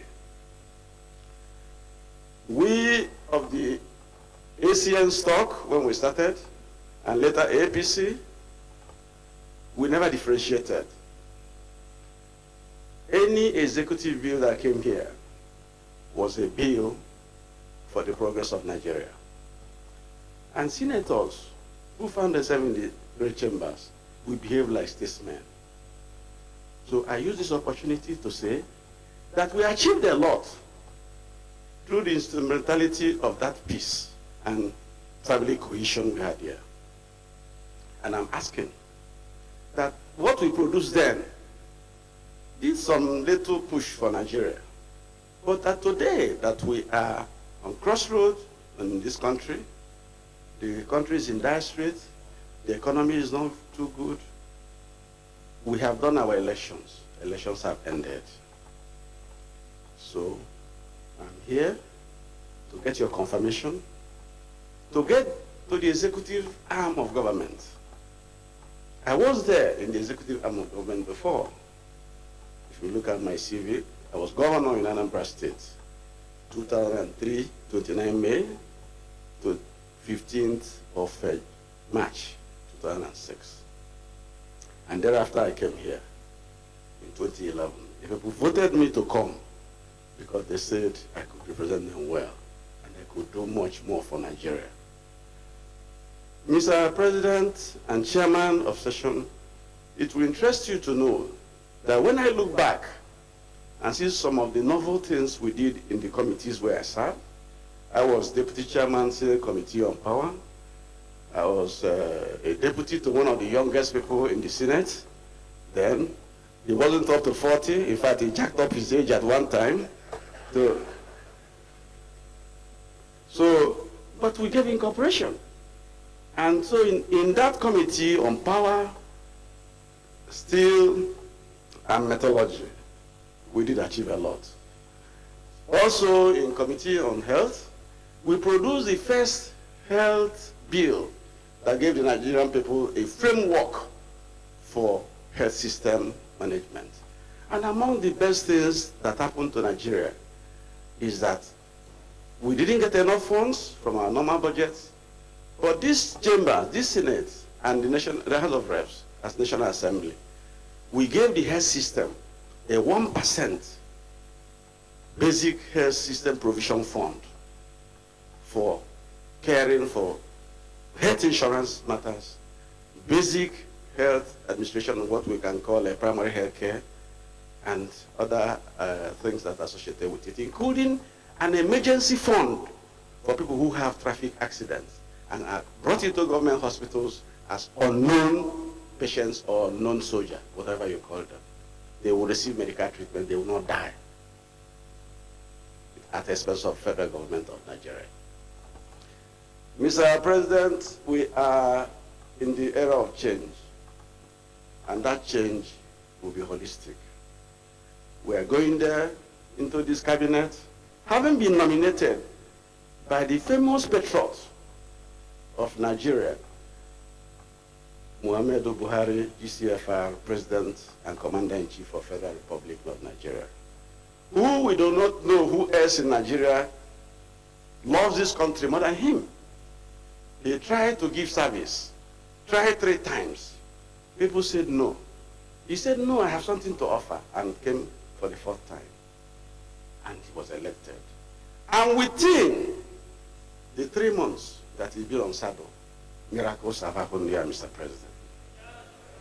Miracles have started happening. Miracles have started happening. And more will come. So my brothers and sisters, I'm going there to represent you people. We're going there to build a bridge between the executive and the legislature.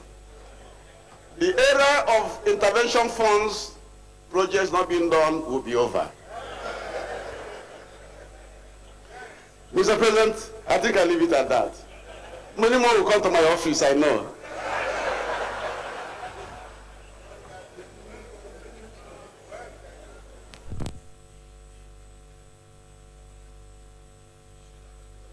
I was here as a Deputy Senate Chairman in the past still, and has also talked about his experience in the Committee of Health. So I want to put a question. Is it the wish of the Senate that the committee, that the nominee can take his leave now?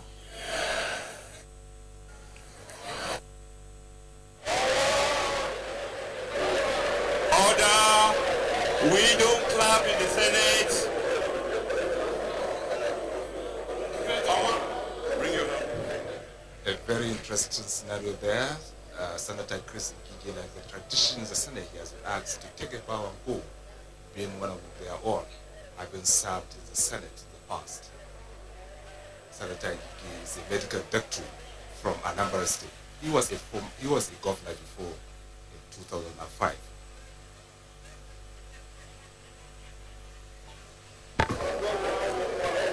The next ministerial nominee, Senator Aisha Alhassan. All right. Please allow Senator Ngige to take his leave.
The next ministerial nominee is Aisha Jummai Alhassan, the first woman to make history as the first woman to contest governorship election in Nigeria in Taraba State in the last governorship election in March. Aisha Jummai Alhassan was a senator for Taraba North constituency of Taraba State before she became the governorship candidate of APC in Taraba State for the 2015 general election. She was defeated in the election, which led to a rerun held on the 25th of April and won by the PDP candidates.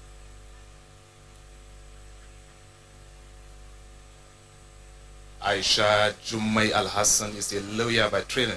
She is a former Taraba State Attorney General and Commissioner for Justice. She is the first woman to be appointed as Secretary FCT Judicial Council and later appointed as the Chief Registrar of the High Court of the Federal Capital Territory.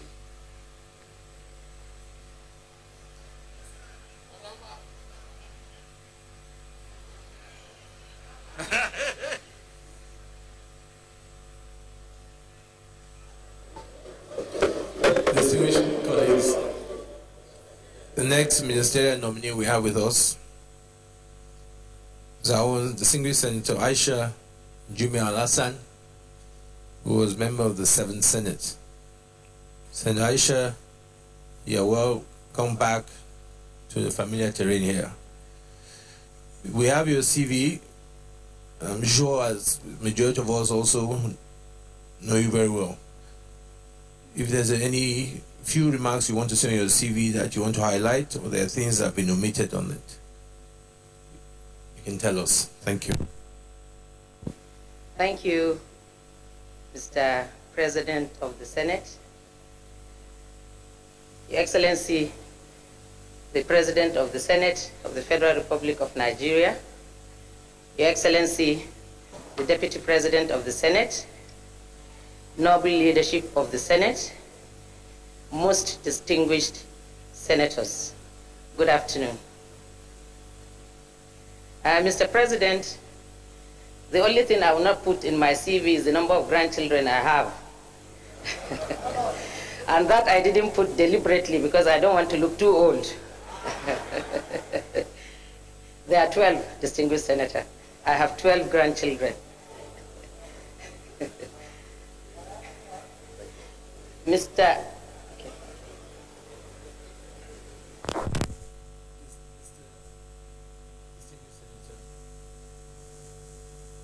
You were part of the 7th Senate and you spent many, many years in the Nigerian judiciary. Just while you're here, if you just share with us your own thoughts of how do you think the main issue concerning us fight against corruption, what are the reforms you think from your experience that are necessary in the Nigerian judiciary? Mr. President, I'll answer this question, but I'll crave the indulgence of Mr. President to congratulate my brothers from the 7th Senate that made it back, and to also congratulate the new members of these hallowed chambers. Congratulations, distinguished senators. May I also crave your indulgence to please... Oh, well, of course she is a brother in this chamber. My sister, you are welcome. My sister, distinguished Senator Tinubu, you are most welcome, ma. Mr. President, before I answer the question, I wanted to crave your indulgence to clear an issue that is going around not only in the country, even outside the country. A very wrong impression, a very wrong insinuation, and very bad rumors that are peddled that my nomination by Mr. President is one that is a choice between my matter going on before the Taraba State Election Tribunal and being a minister. Mr. President, I say it here, live and direct, that is not true. That is not true. Mr. President is a man of integrity, a man of honor, a man of justice. He will not stop me from pursuing the right of my people and myself and my party by giving me an option to take ministerial and withdraw my case. And in any case, Mr. President of the Federal Republic of Nigeria, Baba Buhari, as we fondly call him, is a very, very committed and loyal party man. He will never, and I repeat, he will never betray his party. There is no way, being in the APC, that Mr. President will tell me to choose between ministerial position and my gubernatorial case in the... Thank you very much, sir. It is not true, because even some members of these hallowed chambers had asked me. Thank you, sir. My question, the answer to the question, sir, on how to stop corruption in the judiciary. Mr. President, corruption in the judiciary has little or nothing to do with giving or taking of money. Corruption in the judiciary takes many forms. For example, when a judge or a judicial officer discharges or makes or exercises his discretion unjudiciously, that is corruption. When a bailiff refuses to go and serve process and waits for the legal, for the lawyer of, or any of the counsel to come and see him, that is corruption. When a lawyer advises his client who pleads or who confesses the commission of an offense, and he tells him, when you go before the court, say you are not guilty, that is also corruption. Mr. President, the people or the parties, the key people concerned in the corruption in the judiciary are principally the key two players are the bar and the bench. For example, with due respect to my brothers at the bar,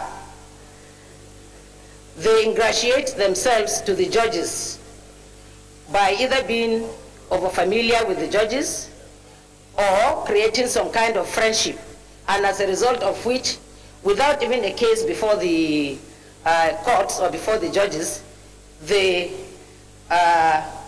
make good gestures to them. They help them when they are in need and so on. And if that exists, Mr. President, they go around to lobby when they have matters before such courts to say that their cases should be taken to those their friends in on the bench. And that, yes, and that one, when it happens, Mr. President, the judge is a human being. He cannot exercise his discretion in that case judiciously. Thank you,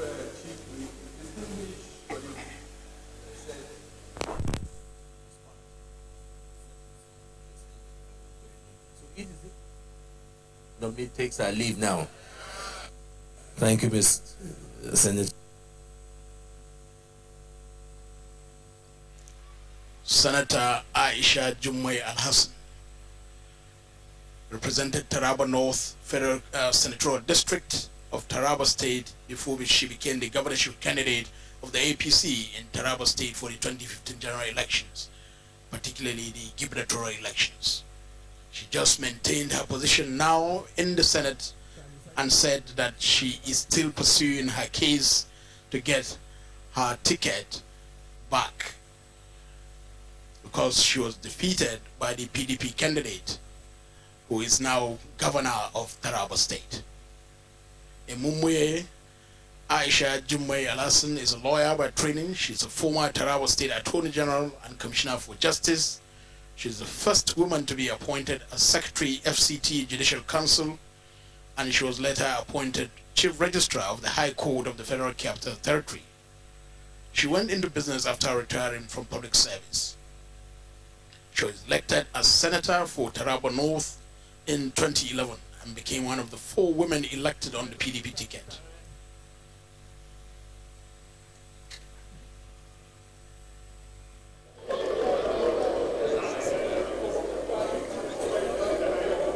Senator Tutara, take your seat.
Distinguished colleagues, the ministerial nominee we have before us is Barrister Solomon Dalung.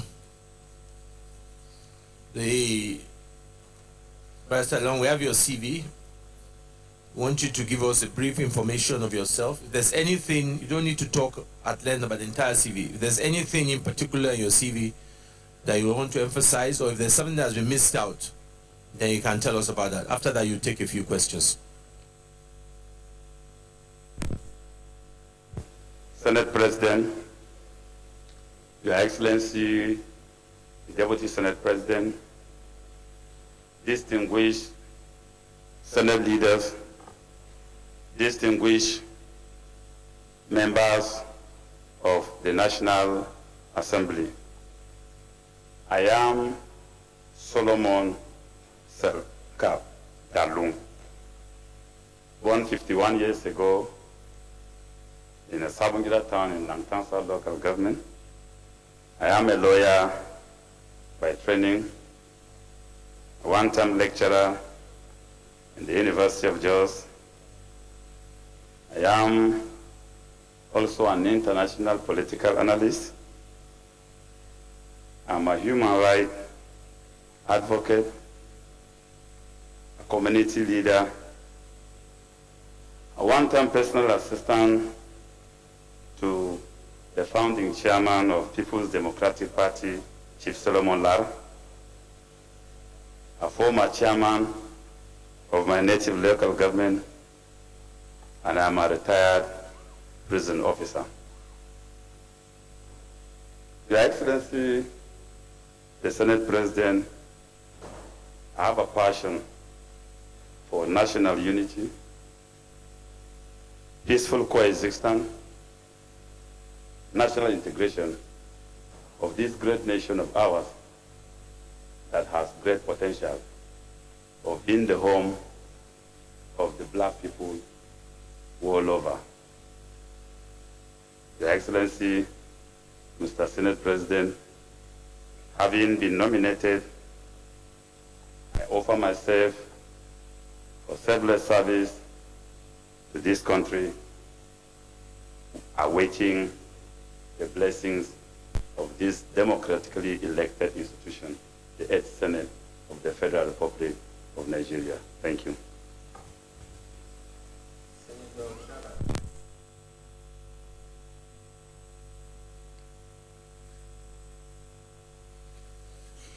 Thank you, Mr. President. Thank you, colleagues.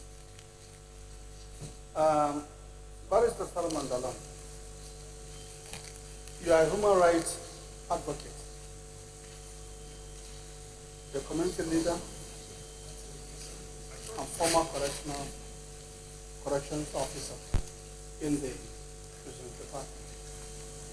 Our question is, the statistics of the inmates in population in Nigerian prisons as of 30th April 2015 revealed that out of 65,000 inmates, 41,000, that is about 80%, are on remand or are on awaiting trial.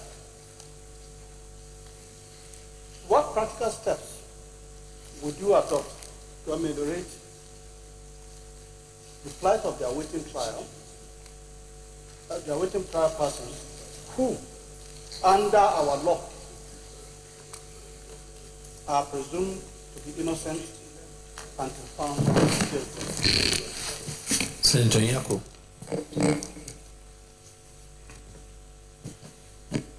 Your Excellency, the Senate President, thank you for the opportunity. Our nominee, good afternoon and welcome to the Senate.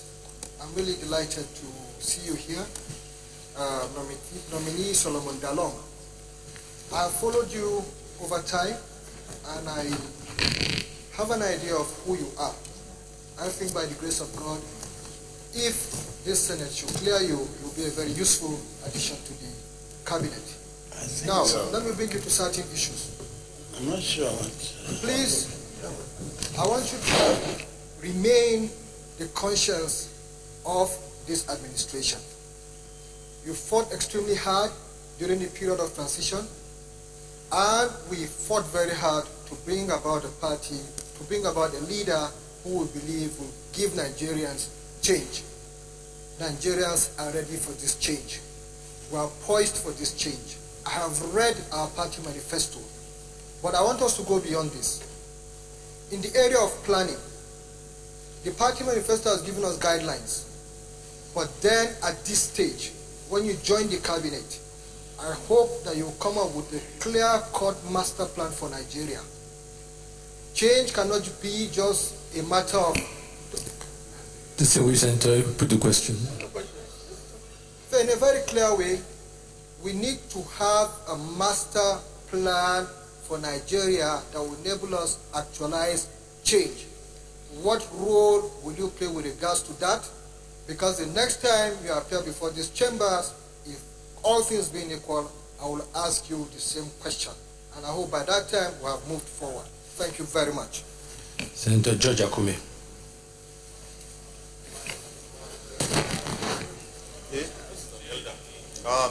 Mr. Chairman, you don't query the chairman. Mr. Chairman, distinguished colleagues. Remember that, Senator George Akume. Well, Mr. Chairman, distinguished colleagues, Senator George Akume, Benue Northwest. Mr. Nominee, I congratulate you. Mr. Chairman, all of you know, we come from the North Central Zone. And in 2002, at Huru, the presidency organized a retreat on ethno-religious crisis in the zone. Taraba was included, and Bauchi. Far-reaching conclusions were reached, and implementations were carried out. Unfortunately, it looks like we're back to square one. Mr. Chairman, I just want to restrict myself to 3 states, which, for want of a better expression, I call the triangle of crisis. Plateau, Nasarawa, down to Benue and up there. So you have Jos, Lafia, Makurdi, Jos. Killings, destruction of properties, and of course, rustling, cattle rustling, and so on and so forth. You are an activist. You are also a committed patriot. Nobody doubts that whatsoever. Now, Barrister, you've seen the quantum of destruction in these places. I want to leave out the Northeast because there is some form of a Marshall Plan for the Northeast, and they deserve it. In these states, excluding Kwara, well, excluding Kwara. This is though you have to put the question. No, Mr. Chairman, I just wanted to inform some of my colleagues because the feeling has always been that there is no problem in the North Central Zone. It's just for emphasis that I want to put this. Northeast, we also embrace Taraba because I know what they have also gone through, so they are all there. Mr. Nominee, what measures would you suggest to the government to ensure this crisis cease, given the fact that those of us from this area, from time immemorial, can place this on record that we never had any problems whatsoever with the cattle rearers and the farmers. I knew the Fulanis when I was very small. They would camp, my father would give them a place.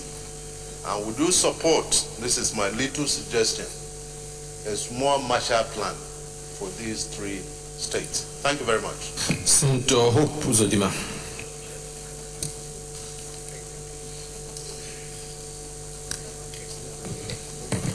Thank you, Mr. President, distinguished colleagues. Mr. Nominee, let me congratulate you for being nominated to be one of the ministers. You are an anti-corruption crusader. What is your perception of corruption in public service?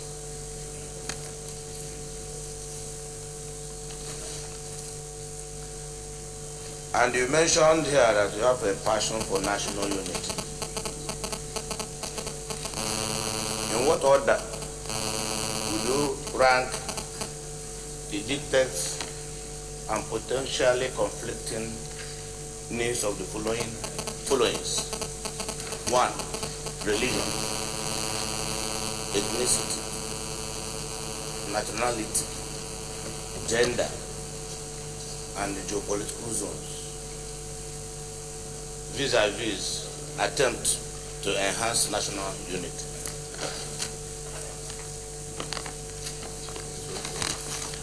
If you are confirmed as a minister,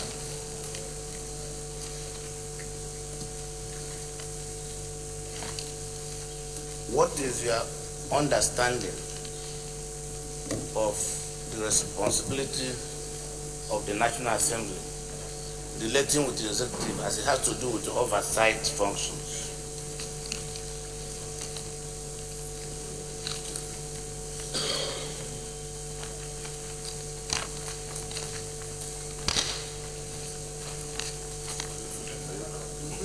And given your competencies, which you've just mentioned, is there any particular ministry you would prefer to deploy these competencies to? And if you don't have anyone in mind, what would be your program? I mean, you are assigned to a ministry. What would be your program that you would deploy that will have immediate impact on the citizenry vis-a-vis Nigerians? Thank you, Mr. President. Senator Samayam. Finally. Thank you, Mr. Senate President, distinguished colleagues. My name is Senator Samuel. I represent Imo East, Imo State. Mr. Nominee, I have just 2 questions, very simple ones. 1, if you are cleared by this Senate as a minister, and you agree with me that this present administration is thinking about cutting costs in governance, would you think that it is right and appropriate to emerge the anti-graft agencies in Nigeria? Okay, we can leave him, we should. 2, this Senate, you are undergoing screening of this Senate today. And after this screening, the Senate will bring it up as a resolution of the Senate. If you happen to find yourself at the Federal Executive Council, and probably you are given the portfolio as Minister for Justice, how would you treat the resolution of this Senate when it comes to it? Knowing fully well that it's not a law, but a resolution which is persuasive, how would you treat this resolution of the Senate when it comes to the Federal Executive Council? And again, finally, you know that local government system is the 3rd tier of government and is the only government very close to the rural dwellers. Do you think that it's right for all the states in Nigeria, or some of the states in Nigeria today, to stay for 4 good years as a Democrat without a democratically elected local government system? Thank you. Vice Dalung, you can take those questions.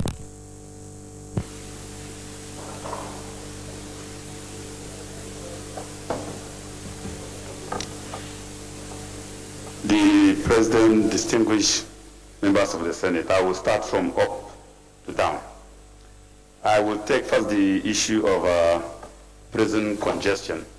Indeed, prison congestion is a very serious problem looking at the criminal administration of criminal justice in Nigeria. And it has a very long history. Even when I was in service, it was still a problem. And this has to do with the administration of justice as it relates to what happened in our courts and then the attitude of our lawyers. Indeed, there is a presumption of innocence of an accused person. But if you look at the manner with which most accused persons are detained, sometimes they are detained in prison over the time with which, if convicted, they would have served. Now, which way out?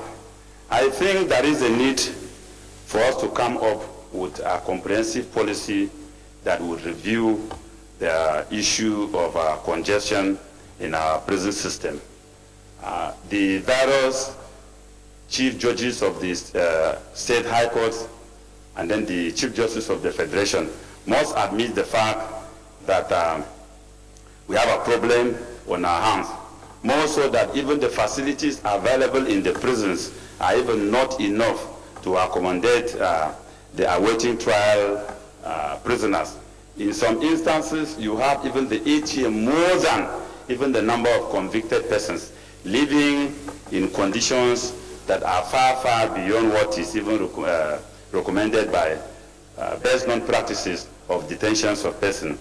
So if in the position to be able to advise, I will come up with a policy that will be presented to the council to see how a synergy is forged between the key actors in the administration of justice, lawyers, and then the corrective reform systems, which are our prisons, so that cases where persons does not necessarily need to be sent in prison, they could be granted bail, and on very serious cases, they could be remanded. That will also assist in the congestion of the prison.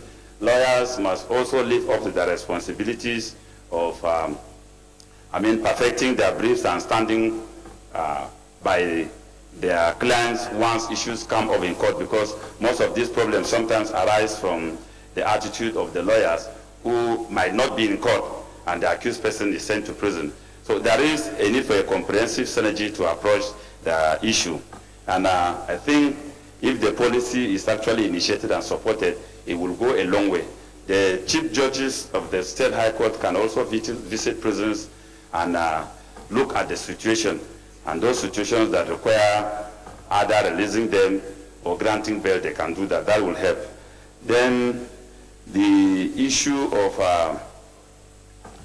a master plan, which Senator Nyako came up with the issue of a master plan that will give direction to the government and the role I will play. Indeed, I have lived with an opinion for a very long time as to how things should be done. And this is a personal commitment that I have made to myself. So finding myself in government will not look different. I think if we must move this country forward, then we must insist on ensuring that things are done according to laid down rules and regulations. And opinions should not matter unless they have been legislated upon as laws to guide. And this idea of every government coming in and abandoning existing policies, coming up with new ones, and after it, another government will come in with new ones, is responsible for the culture of lack of maintenance, which has characterized our public life. So I think the change government, coming from the word change, will have to adopt the attitude of Karl Marx, who said, for you to appreciate and predict the success of a phenomenon, you need to review the history of that phenomenon. So change can only be effective when we will take into consideration where we stopped and review those things that are compatible with the change agenda, take them along and jettison those ones that are not necessary and maintain it so that we can develop a consistent culture of our national policy. Then the question of distinguished Senator Akume as to the religious crisis in the North Central, the triangle of crisis, cattle rustling, and then the need for whether the triangle states should be covered with a Marshall Plan. I think, to be very fair to addressing the security challenges that has enveloped the Northeast, we must look at the history of this crisis. They started somewhere within Plateau and then Benue, Kaduna, before relocating and then being domesticated as it were today in the Northeast. So if we are coming up with a master plan to address the problem and not going to look at or coming up with a master plan that would address where it started, then certainly we are going to do what the Hausa man refers to as plaiting a very fine hair but with a lice-infected head, and the problem will not be over. So I'm of the strong conviction that these triangular crisis states should be covered by a Marshall Plan, because the fundamental root causes of these things has to do with unemployment, has to do with poverty. And if you have a master plan in the Northeast, and poverty has not been tackled in those areas that kick-started crisis, then certainly they will remain as fueling grounds, and this crisis will continue. So, the Senate President, my candid opinion is that we should look at having, including these states in a master plan so that we can address the problem of the crisis once and for all. Cattle rustling, to my mind, is an issue that we have not given due attention. Cattle rustling is not limited only to Nigeria. And the misconception we have of cattle rustling is that it is an issue between the Fulani herdsmen and the farmers. I think I seek to differ. It is a conflict that has to deal with pastoralism. And when you take the concept pastoralism, it has to do with a mobile community that owns livestock. And these are not only limited to the Fulanis. So if you take it Fulani versus the farmers, then you are missing the point.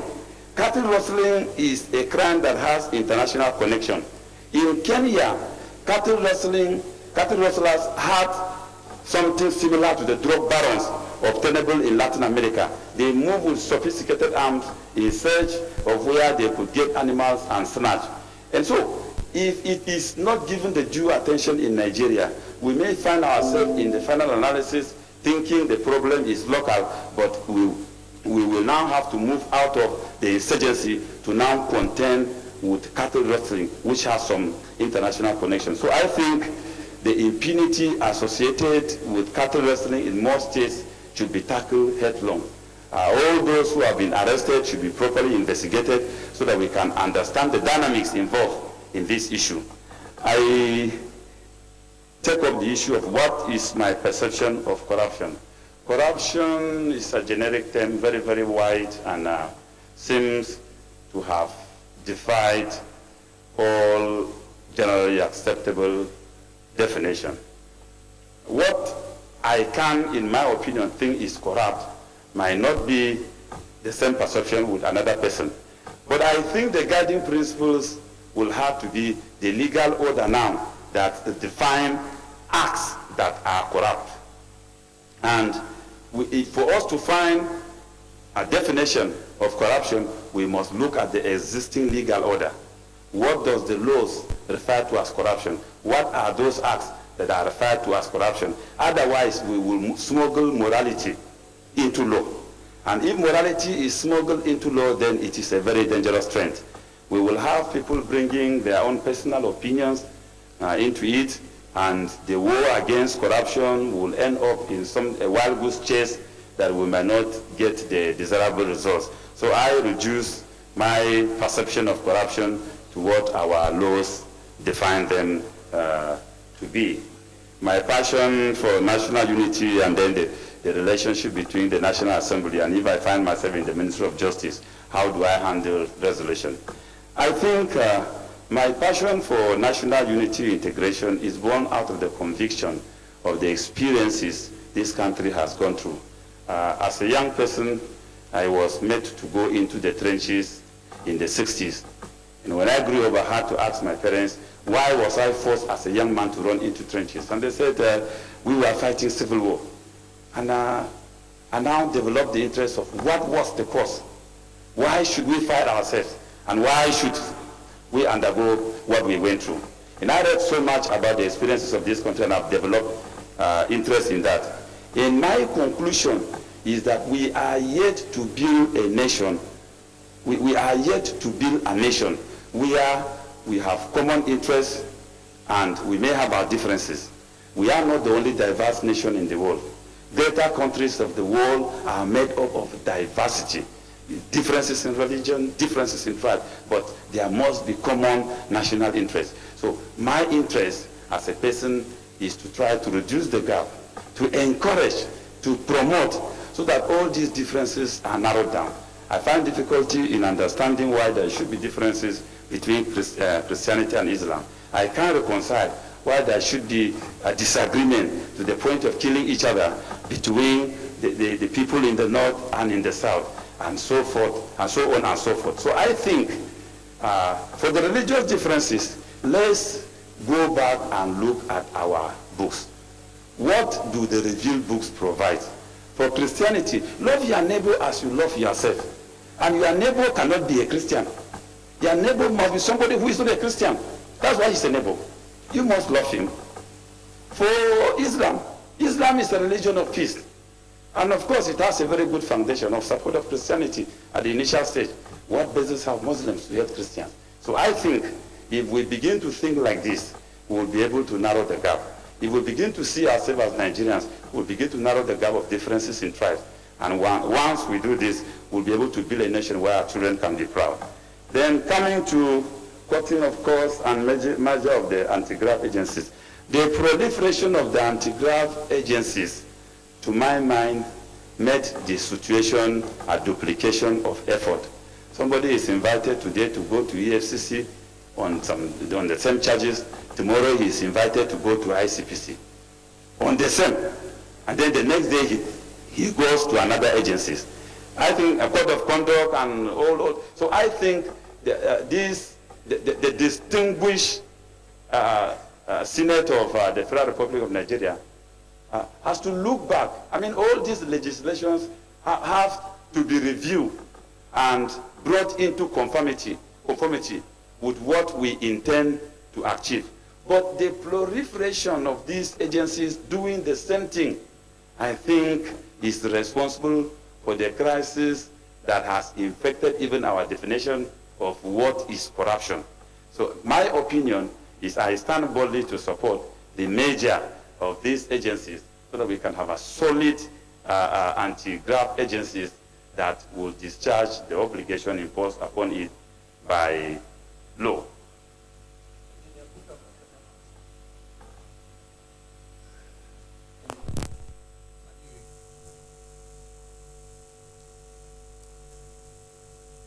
Thank you, Mr. President, for giving me this opportunity to ask my brother, Mr. Dalung. I congratulate you for being a nominee and before this this Senate. I have just short 2 questions for you. Number 1 is, will you subscribe to, based on your experience in the prison service, what would you say that is Nigerian prisons a correctional prisons or a prison just to shut up or lock up the criminals? And will you subscribe to correctional prisons in Nigeria? Number 2, you have a publication called Celebration of Banana Republic. Can you expatiate what you mean by Banana Republic? Thank you. Senator Gilbert Energy. Thank you, Mr. President. My name is Senator Gilbert Energy, representing Enugu East. my distinguished colleagues, Mr. Nominee, it has been said repeatedly that there is need to diversify the economy of this nation by focusing on the alternative source of growth and job creation, like adding values to agriculture and developing manufacturing sector. My question is this: as a minister nominee, what new ideas would you bring on board for fast-tracking this diversification of economy? Thank you. Senator Sonny Uguch.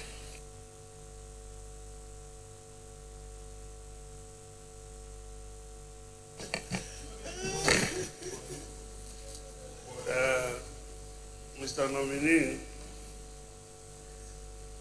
as I look at what you presented to us on your CV,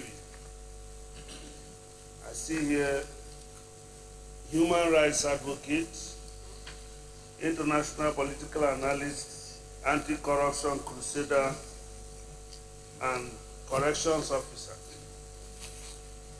That means you are really looking at the society with the intention that there should be a new order. And you are coming from the party that says that they want to create change. And the party that says that they want to bring change. I want to ask you this question. Is it possible for change, especially the battle on corruption, to take place just by one man's disposition or by institutions that exist in the polity?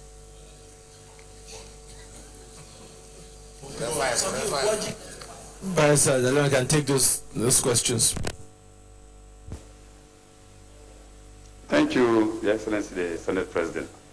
Well, diversification of the economy, the question from the distinguished senator from Enugu North. What new ideas? In Enugu East, sorry. Well, I think the over-dependency on oil had indeed made Nigerians lazy people. It has produced people thinking that since we have an established source with which we can get anything we want, and so there is no need for new ideas. This is reflected in the way our local government system and state government handle the issue of IGR. Going by the IGR of most states, you will discover that minus the federal allocation, the state will follow. This now poses the challenge that we have to look outside. And looking outside is to look at other alternative means of developing our economy. The agricultural sector is standing there with a lot of potentials for job creation and creation of national wealth. You have the solid minerals, which has not been, have been neglected for some time, and the solid mineral sector was responsible even for laying the solid foundation of the Nigerian state. I am from Plateau and from Jos. Of course, most of the lands in Jos have been devastated as a result of tin mining, meaning that solid mineral was at one time a foreign reserve earner for this country. These have been neglected. So I think we have to go back to our drawing board and look at these other sectors that could provide alternative wealth creation for this country, and then we have to encourage the generation of internally generated revenue by the states and the local government. Sadly, when I was the chairman of my local government, the IGR was too poor. I inherited a local government where we collected only 40,000 naira in a month. And 49,000 naira cannot even pay, cannot fuel the traveling expenses of the chairman. And so we had to develop some ways of facilitating how this can be done. So I think if we look into these two areas and other areas, we will be able to make progress. Then back to the issue of whether the correctional the single Senator Senate asked whether our prison systems are correctional or punitive. I will not deny the fact that the system as they are today are punitive. They are punitive because a man is detained. I know of a person who was detained over 5 years in prison for an offense that he could have been sentenced for 6 months. That is punitive. It's punitive indeed. And if you look at the conditions with which people are detained in Nigeria, they are so deplorable. So they look very punitive. So the prison system as they stand today are more or less punitive. The condition of service of even the prison officers are nothing to write home about. When I was a young prison officer, I do know that when you escort either an awaiting trial or a convict to a court outside the prison, you are entitled to sleeping night allowance. These things does not exist. The leave grants are even not there. The prison cells themselves, if you go there, they are nothing to write home about compared to what is obtainable in other places. So the Senate President, I think we borrowed the system of the prison system from Britain. And so if we must make progress, there is a need to understudy the progress and development recorded in the traditional home with which this system was borrowed, and then we make amendment to bring it into conformity with our own peculiarity. That will do us much justice. I will come back to take the last question that there's a new order of change, but there is also a one-man riot gang approach to the issue of war against corruption. I think what the 2015 election has unveiled in this country is the introduction of politics of ideology. Change is not just a concept, but it's an ideology. It's a driving ideology. Those who subscribe to change are those who believe that things should not be done the way they have been done so many years and giving us no results at all. So I think it's an ideological aspect. Then corruption cannot be reduced to opinion. Corruption must be defined by an act of the National Assembly, which is a non-law. My opinion cannot be seen to be an issue of corruption. And I give good example here. There are some people that believe that as an honorable person, you should not smoke cigarette. That is his opinion.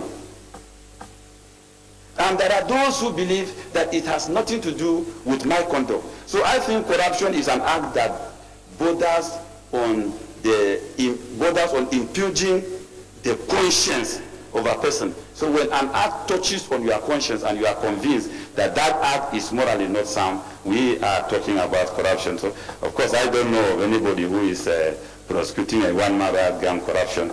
If that is known, we will also advise that it should not be done that way.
Person. Yes. How do you describe a corrupt person? And what mechanism will you put in place to ensure there won't be any corrupt practices in your ministry as a minister?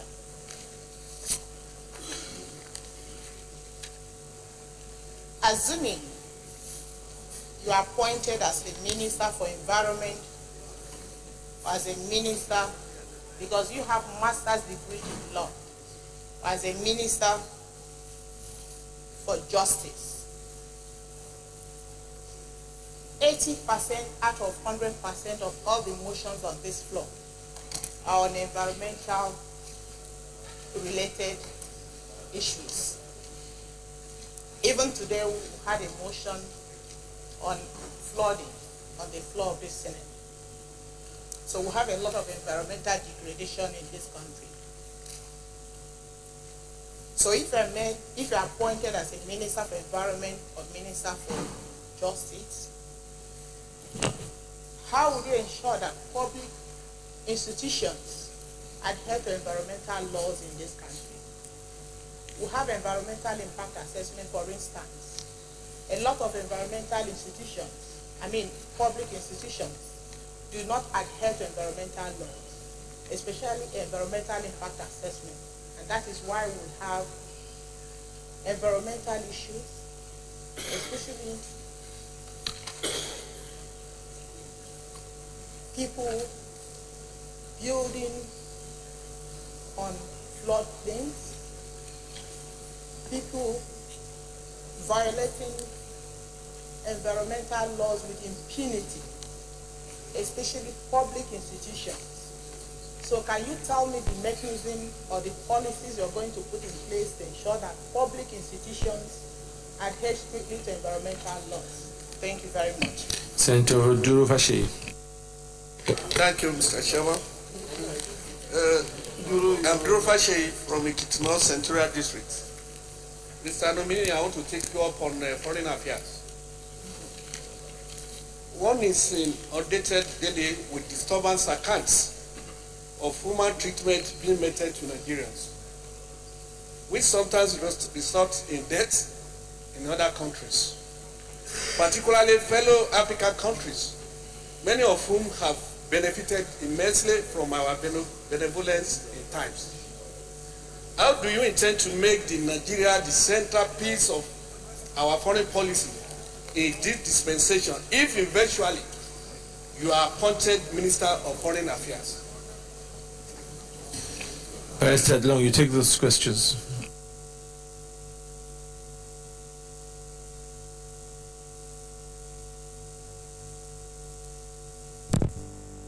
The first question has to do with which ministry will I refer to? I think I am nominated by the President of the Federal Republic of Nigeria, and the power to assign portfolios also resides with the President. So whatever I would prefer in my mind goes to nothing. It is where he finally decides to assign to me that is important. So that is what I will say on that. Then what is the legal regime required to regulate the social media? Well, the social media has been a new innovation, and there seems to be no, for now, legislation regulating the social media whether from our municipal laws to international convention. But it is a very serious aspect of our laws that we need to consider, because it has taken the center stage of either circulating information that are not correct, yes, circulating information that are not correct, smearing integrity of people. It has made it very easy for somebody to even annex your previous picture with an event, and your image is damaged, and there is no room for you to defend it. Once you are thrown in there, you are left between you and your God. So I think I agree with you that there is a need for us to look at this aspect and see how we can regulate it. And I think regulating it will have also to do with enforcement of laws that has to do with libel and slander, defamation of character. If a publication on the social media defamed the integrity of a person, that person should take it upon himself to institute a legal action challenging it, and the issue should not be resolved by withdrawal. Let it be determined so that it can serve as a deterrent. But where these issues are allowed to be settled out of court or using the mechanism of friendship, it will encourage it, and the social media is likely going to be one of the social institutions that will cause chaos and cause trouble in most countries. Now, most of my publications are found on the social media, and they are referred to as journals. And I don't have any book in my publication. Yes, I don't have any book that I have published. I must admit that. And most of the written publications are through my blogger, which I rightly cited. And I think that is not, to my opinion, unacademic per se. Although it may violate the tradition, the required tradition of the academic publication. You have to publish, it has to go through processes. But that is the easiest way now where we can transmit our ideas. And I have ideas in my mind that are very, very instrumental to addressing issues with which can be of help to the person I refer to. So I have used it as one of the methods to circulate my publication. But I think I have taken the hint properly. At the right time, I will try to reduce some of them into publication for the benefit of people coming behind. Then, who is really a corrupt person? That's a 1 million question that is crying for an answer. There is nobody that can be able to define who is a corrupt person except that person defined by law to be corrupt. 80% environmental issues and the inability of public institutions to comply with environmental law. Well, I think this has to do with the attitude of impunity that has bedeviled our law enforcement in this country. You know, impunity had taken a center stage where it is seen as maybe the norm itself. Laws relating to environmental issues must be enforced. And as an Attorney General, if I finally make that destination, I will ensure that all the laws relating to these issues are enforced. They must be enforced completely so that impunity has to be flushed out. Then another issue is that because we have allowed impunity to flourish, our reward system too had collapsed. In this country, we have decided to abandon rewarding conducts that are good. Integrity is not rewarded. Honesty is not rewarded.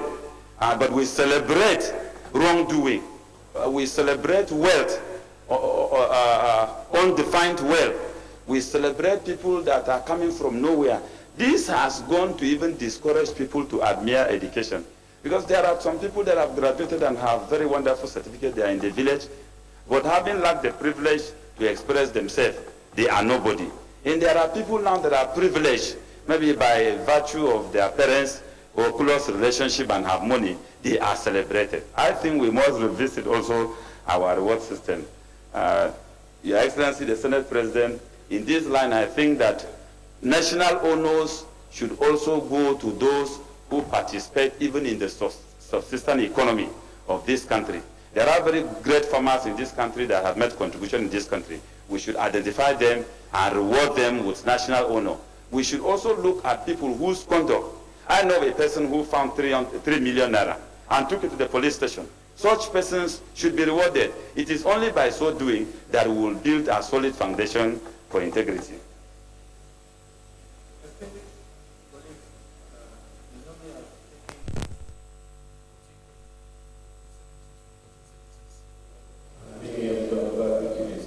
Is it the wish of the Senate that the nominee takes his leave now?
That was Barrister Solomon Lalong, a nominee from Plateau State, a lawyer, an academician, an international political analyst, human rights crusader, and anti-corruption crusader as well.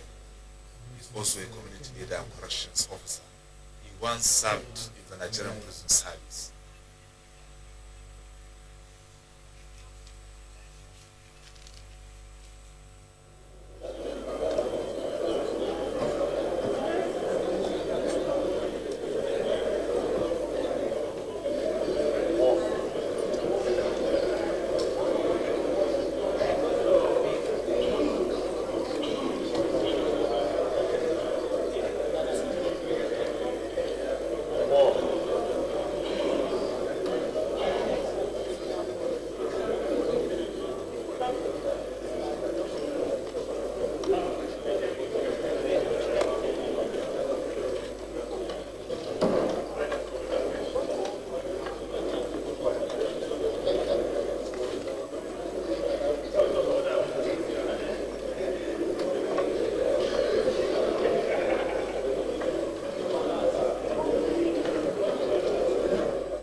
The next nominee is Kemi Adeoshu. Kemi Adeoshu is the immediate past Commissioner for Finance in Ogun State. Prior to her appointment, or rather nomination, she founded and managed Vadi's Partnership after she held sway as the Chief Executive Officer of Chapel Hill Denham Management for about 8 years. She had previously worked as a senior manager at PricewaterhouseCoopers, London, United Kingdom.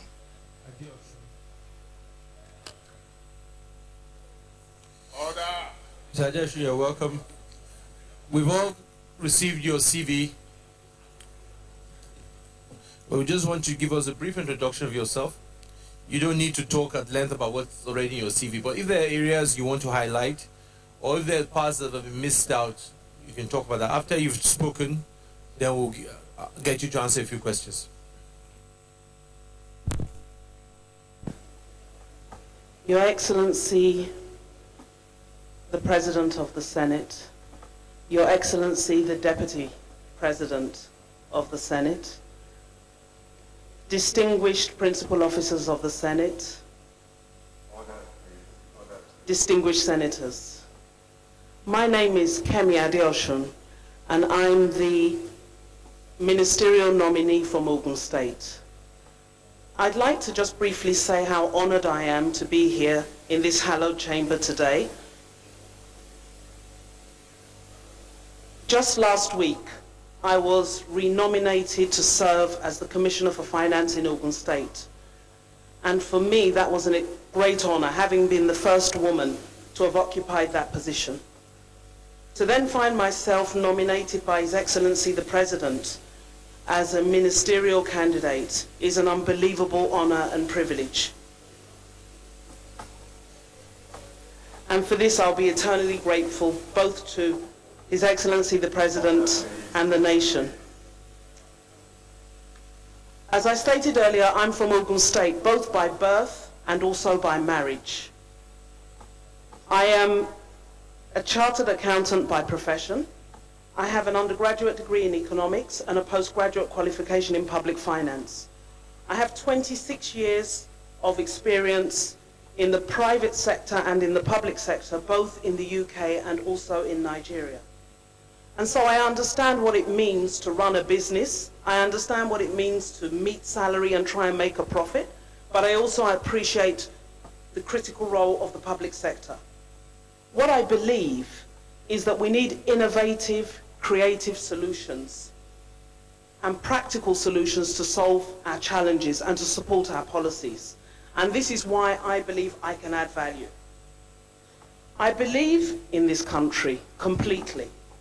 Despite the challenges in our economy, the GDP slowing down, the oil price falling, rising unemployment, we do have significant resources, we have talent, we have energy. And I want to promise you that if confirmed today, I will apply everything I have to ensure that I'm part of restoring this country to where it should be. I believe that Nigeria has everything it takes to be a top 20 global economy, and I would like to contribute my part or my quota to that effort. Thank you very much.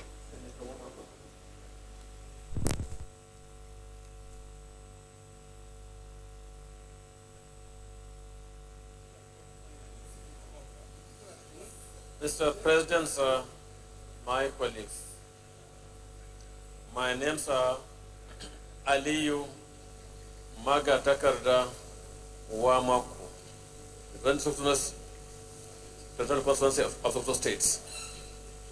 Mr. Nominee, I have two simple questions for you. One, your attainment in Ogun State focused on IGR. How do you think effective strategy for IGR collection can be deployed in your new assignment in the ministry you may find yourself? Two, as someone who grew up outside Nigeria, you could be classed as diaspora. What role do you see this community playing in the new Nigeria? Thank you. Senator Hassan Mohammed.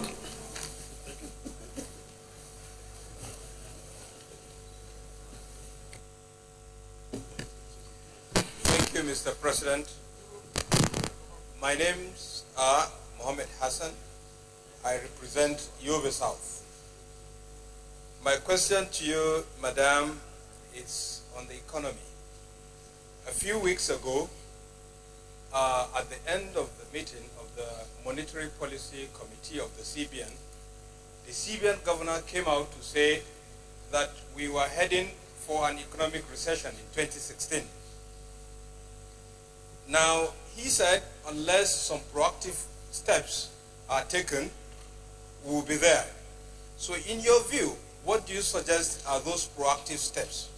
Secondly, what are those symptoms that you consider us getting to this recession? That's that. Secondly, the policy on treasury single account. You know, So far, the sum of 689 billion has been withdrawn from the banking system. That has led to serious liquidity pressure in the system. In your view, what would you suggest that, knowing fully well that public funds are a major source of finance, major source of funds in the banking system. So what would you suggest, in your own view, that will help the liquidity position in the banking system? Thank you. Senator Lamilekon.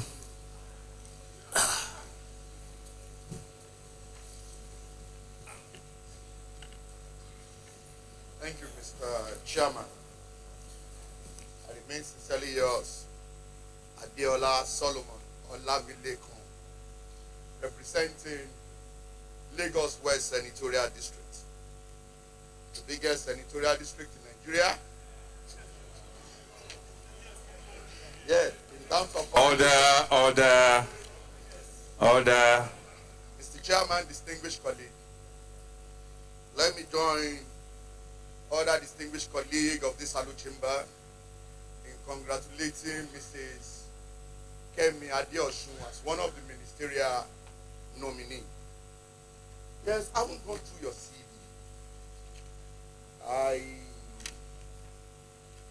painstakingly look line by line and notice that you have a wealth of experience in the area of financing.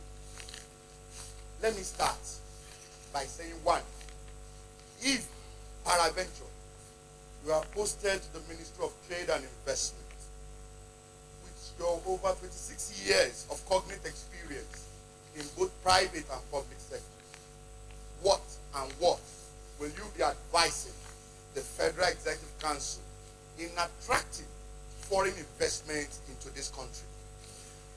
Two, looking at your background, and the president decide otherwise, that with your curriculum vitae that you've given to us, you should go to the Ministry of Finance. The following. Order, please. Looking at the budgetary system of the Federal Republic of Nigeria, as it currently were, we have a budget where we have over 78% of the total budget in financing recurrent expenditure, and just a paltry sum of 22% in financing the capital expenditure. Will you support, one, the reduction in the number of agencies from 601 to 106 as proposed by the Oronsaye panel report? Two, will you agree that the recurrent expenditure should be reduced at the expense of the capital expenditure? Three, with the burden of looking for finances in financing the capital expenditure of this country, and it is put before you that there is need for us to deregulate the downstream sector, will you support, and why? Four, looking at the Treasury single account,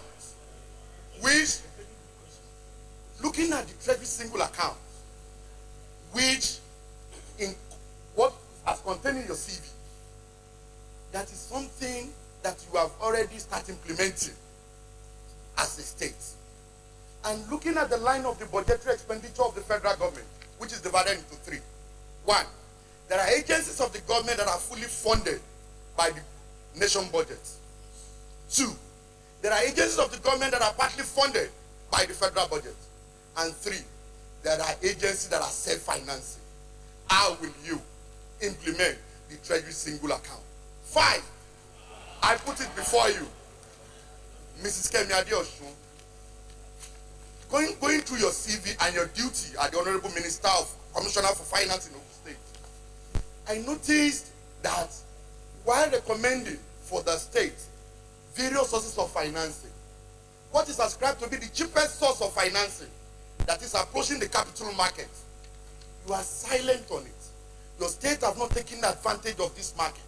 Is it that your position is that you don't support that state or the federal government should approach this market in financing their capital expenditure, knowing fully well that the interest element charge cannot be compared Put the question. with that of banks? Put the question. Now, these are my questions. I'm putting the question. The last question. Put the last question. The last question. Will you support and recommend to the Federal Executive Council the use of capital markets in financing the budgets of the Federal Republic of Nigeria? Lastly, Mr. Chairman, I would like to rest my case. Thank you. Mrs. Aisha, you take the questions. Any other you prefer? Thank you very much, distinguished Senator. Senator Wamako's question about IGR and the role of IGR at the federal level. As we all know, the oil price has fallen. In fact, yesterday it closed below $50. And we had been getting oil at as high as 110. Now, oil represents just 9% of our GDP, but it represents 75% of government revenue. So what that's telling us is that the majority of the economy is not actually contributing much to government revenues. So IGR, non-oil revenues, which is what we're really talking about, become absolutely critical. So we need now to implement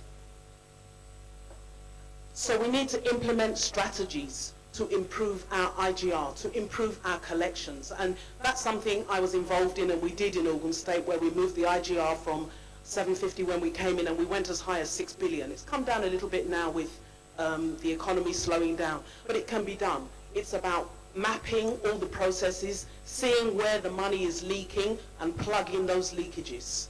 And that's what needs to be done, and it needs to be done very urgently across all government. All revenue generating agencies of government need to be part of that process. The other thing is we need to chase out cash. Everywhere that people transact in cash, there are leakages. So we need to ensure that we engage technologies and different channels of collection so that people are not paying cash, because wherever in our culture we tend to send people to do things for us. If you do it yourself through electronic channels, the money doesn't leak. So government revenue as a percentage of GDP in Nigeria is just 5%. The standard in developing economies is 20%. So we need to set ourselves very aggressive targets to plug the leakages and to get in additional non-oil revenue. And that will help us to deal with the oil price, the effects of the oil price decline. The question about my representing the diaspora, I think yes, I do, and I'm very proud of that.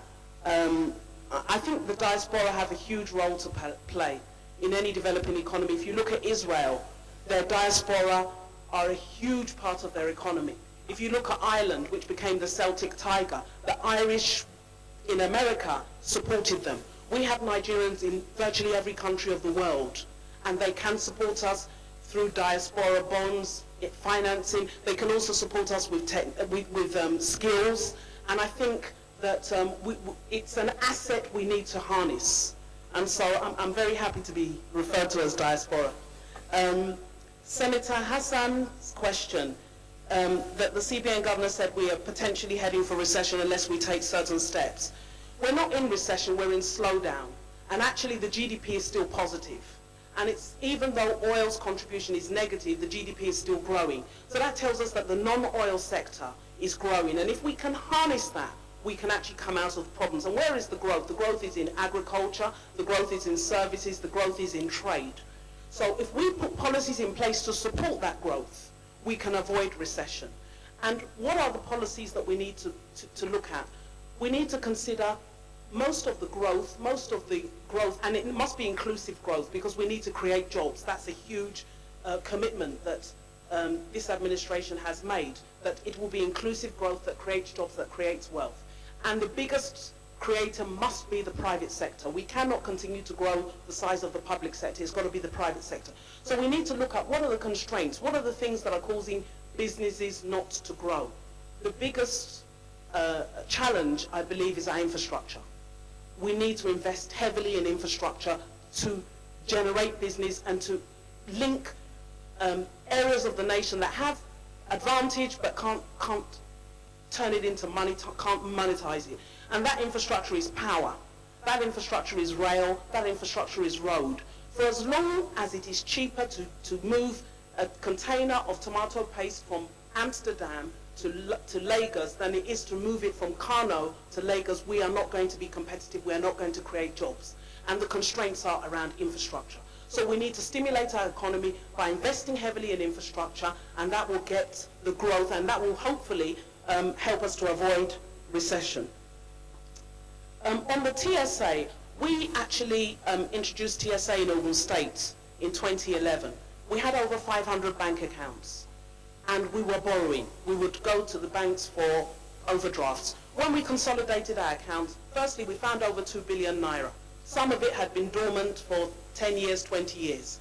So the first thing we did, we recovered a lot of money, and I know that the federal government too has recovered a huge amount of money. The other thing that happens as a result of the TSA is that it reduces our borrowing costs, because suddenly, instead of borrowing, we became lenders. In fact, we were earning interest on the money, and I'm sure the federal government, I saw the Q1 2015 figures, it's positive. Rather than the government being a net borrower short term, it's now a net lender. Now, what is the effect of that on the economy? The effect on that on the economy is if government is not borrowing as much, interest rates should come down. And if interest rates are coming down, then businesses can borrow and be able to compete. So it's absolutely important. The TSA is an absolutely very important economic tool that we all need to support. Now, the question about the effect on the banks, I would say the banks are not in business to sit on government money. The banks are in business to go out and lend to the real sector. So when they're no longer having some cheap funds, the banks are very creative. They will get moving, they will go out, they will look at businesses that maybe before they would have rejected. They will look at them and now be ready to lend. So in the short term, there may be some discomfort arising from the TSA implementation, but long term, it's an absolutely critical tool. The other thing about the TSA is that it gives visibility of revenues. So we had a situation where some agencies have very creative ways of hiding money. You can't hide money with a TSA regime.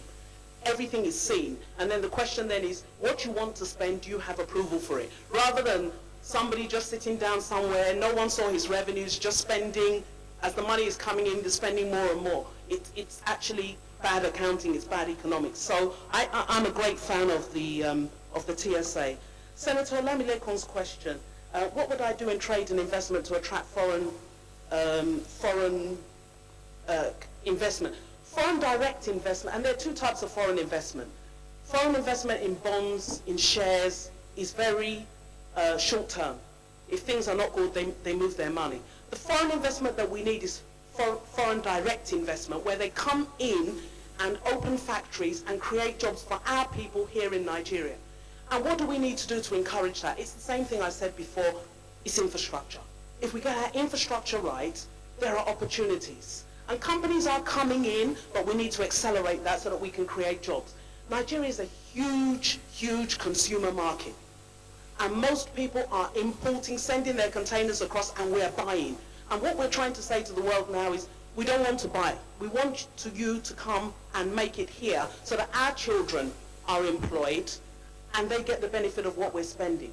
So we need to understand what are the limitations that are causing people not to invest. Recently, I think the World Bank produced a report and said that we were number 170 over 189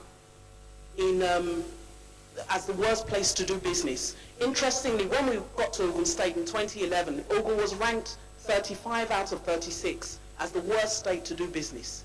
And what was done under the auspices of the governor was a team was put together, multidisciplinary team, and we sat down and we worked through what are the issues, what is the problem, Sometimes it was just cumbersome documentation. Sometimes it was confusion. Sometimes it was agencies not cooperating. I think we need to do the same thing at a federal level. And I think we need to set ourselves target. They can't just keep on coming year after year and telling us we're bad and we're not doing anything. We need to set ourselves a target that we want to move up by 10 places. And let's hold ourselves accountable. Because if we address all those limitations, the investment will come in. And sometimes it's confusion between the three layers of government. Federal is saying one thing, state saying another thing, local government saying another thing. We need to have joined up thinking because we all need to focus on the economy.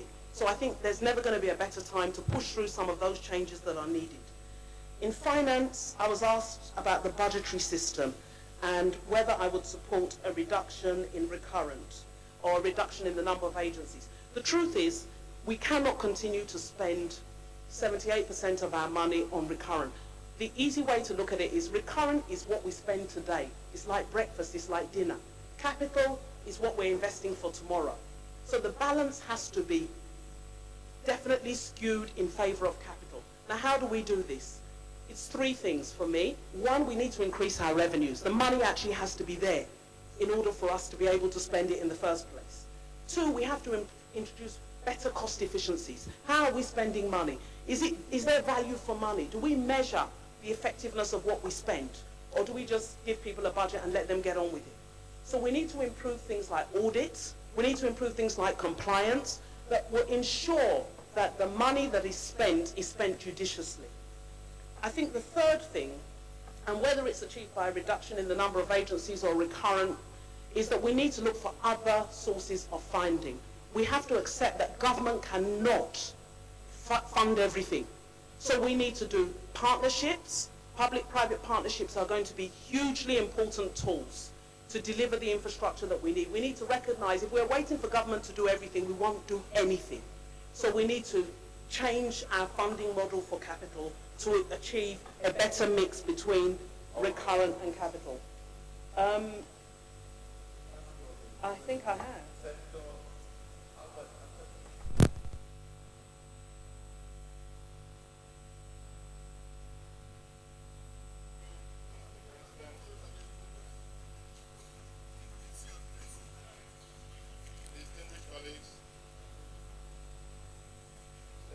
My colleagues in saying congratulations to Mrs. Adioto. I've had the privilege of working with you. Order, please. Order, please. And I know the valuable contributions you make towards the management of funds. And on the basis of what we have seen on your CV, you are nothing more than a financial expert. So I'm only going to concentrate my three questions in the areas of finance. 70% of our population, active populations, are unemployed in Nigeria. And studies have shown that by 2020, Nigeria will have minimum of 100 million unemployed Nigerians, which of course you know is a social crisis. How can we, or how can you advise government if after the confirmation by your confirmation in the Senate, you are posted to the Minister of Finance? What will be your advice to the government, and what economic policies will you prefer to help government solve the massive unemployment crisis in Nigeria? Then another issue is in budgeting. There have been comments made on a zero budgeting system.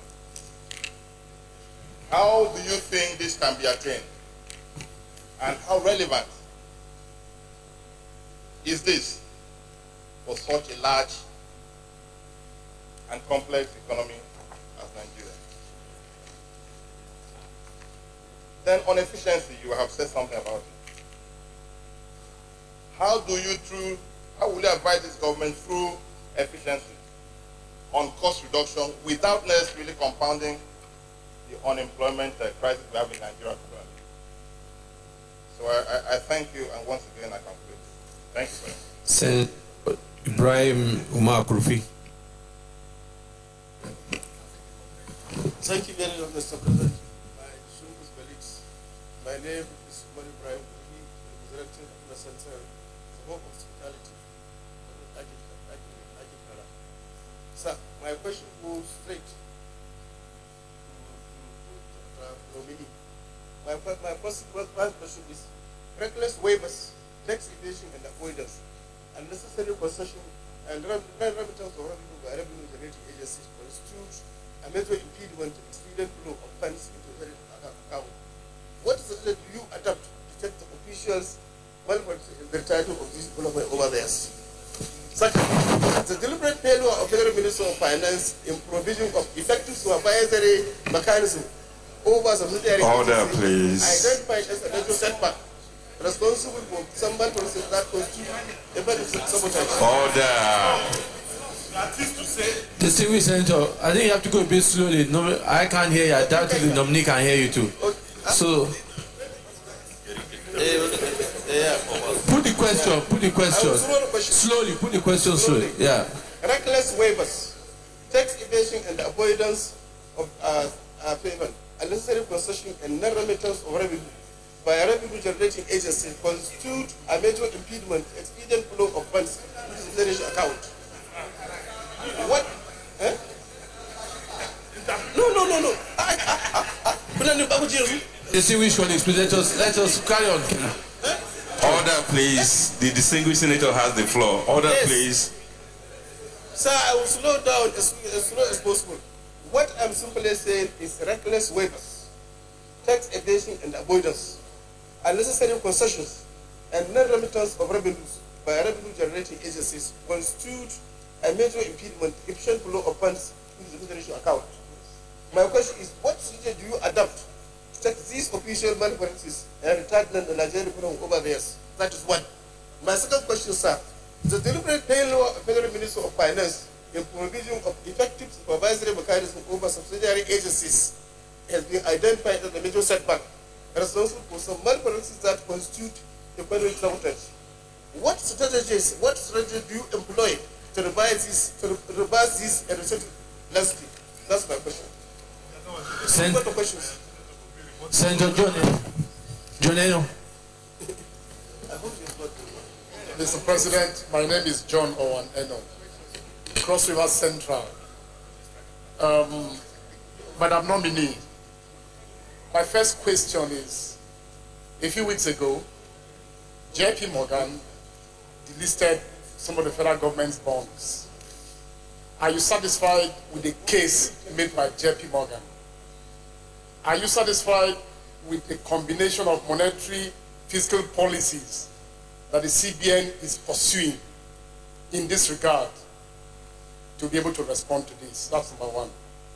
Number two, you've spoken about the need to expand the tax base, revenue base, all that. Earlier on in the day, the former governor of Lagos State came here and talked about, when he became governor, how many more people were brought onto the tax net, about 5 million, and says there's a balance of about another 5 million. How challenging really is it to expand the tax base as a major source of expanding the revenue base for the country? The last question has to do with AMCON. As a financial expert, I'm sure you saw through the process of the setting up of AMCON. A few days ago in the House of Reps, AMCON came under hammer in terms of how it's conducted, in terms of how its deep involvement in toxic assets and all that. What do you think is the problem of AMCON today as it is? And what would be your advice going forward? Thank you. Thank you very much, Mr. President. Chair. I'm Senator Abdullah Adamu, representing Nasarawa West Senatorial District. The Right Honorable Nominee, over the last 25 to 30 years, on the mid-80s of the 20th century to date, there has been pressure from different directions on Nigeria to formally devalue its currency. Given the type of economy we have, a one-line revenue-based economy that you've just told us, reminded us, as a huge consuming economy, what is there for us to consider whether or not we accept to devalue our currency? In other words, what is the advantage or disadvantage of such a step if we are to contemplate it at all? My second question, the financing regime of our economy is such that does not accommodate other potential areas or sectors of growing our economy, diversifying our economy, either than the oil and gas and those who are into trading in consumptive items into the country. Other areas that hold great potential like agriculture and solid minerals do not appear to enjoy any reception from our banking institutions. What, as a finance major, what is your attitude to this, and in what way would you address the issues if and when you are confirmed as a Minister of the Federal Bank of Nigeria? Thank you. You want to take this next question? Thank you, distinguished senators, for those questions. The question about unemployment, I think, is probably the most important question that we're all facing today. And the rate of our population growth, or the projections of our population growth, are such that we have to get a grip of the unemployment challenge, because otherwise there'll be very serious social consequences. In my own view, the best way to achieve this is by growing the economy. And understanding that there are two solutions to unemployment. One is a job, and the other is entrepreneurship. And we need to focus on both. I'll first of all speak about jobs. Jobs will be created when the economy grows, and all those things I discussed about growing infrastructure, improving the ease of doing business, will create jobs and opportunities for our people. But beyond that, there is entrepreneurship. I think one of the biggest assets we have in Nigeria is actually the entrepreneurial spirit of our people. Our people just see opportunities everywhere. We're resilient, we're hardy. I think that's something we need to capitalize on. I think that's something we need to support. In particular, women in entrepreneurship. In America, when they've done the analysis of their recovery has been at small business level, and it's been women driven. So we need to find ways to actually unlock that and support that so that the economy can grow. I think the challenges are going to be in funding. We need to bring down our interest rates. That's absolutely critical. Whether for entrepreneurship or job creation, the interest rates have to come down. They're far too high. At the moment, I believe people are borrowing north of 20%. In South Africa, it's about 9%. In Algeria, it's 8%. So unless you're in an illicit business, it's very difficult to make a profit and pay that kind of rate of interest. And the biggest driver of the interest rate is government borrowing. So we also, as government, need to look at our role in driving up the interest rate and see how we can help to bring down interest rates by looking at other sources of funding or other denominations of funding. You asked about zero-based budgeting and how relevant it was. With the deficit that we're facing on the fiscal side, we have to reconsider everything. What zero-based budgeting simply does is start from scratch. So every single line of the budget has to be justified from scratch. Whereas what we do at the moment is incremental budgeting. We just look at what we did last year and we either cut it or we increase it. And so, of course, there's a lot of inherent inefficiency that just gets carried over. So zero-based budgeting will be an amazing tool to use. The only problem with zero-based budgeting is it's extremely complex and it needs a lot of time. So I think in practical terms, what we probably need to do is, what I would consider is, or suggest, is that you start zero-based budgeting with your revenue-generating agencies, because that will help you to produce a surplus, and then you roll it out successively with other ministries. and it involves a lot of price testing, and it really involves questioning everything. And the answer to why does it cost this much cannot be that's what we paid last year. We go out, we price test, we benchmark. It's a process I've been involved in the UK, and it does deliver significant savings. So I think it's something we ought to look at embracing. Efficiency and cost reduction are absolutely critical without, and I don't think it needs to create unemployment necessarily. I think we just need to be far more conscious that the money just isn't there to be wasted. Chase out waste, chase out frivolous spending, chase out duplication, and you can actually deliver cost savings. You don't necessarily have to begin to sack people. Senator McCarthy's question, I think, was on waivers and concessions. Did I get the question right? I think we need to review the use of waivers and concessions in its entirety. And I think the whole hygiene and process around it needs to be revised. And I'm very sure it's something that is very high on the list of initiatives for the administration. Waivers, there must be a business case for a waiver. And there must be review of the waivers, and there must be constant, and there must be transparency around who has been granted waivers and for what reason.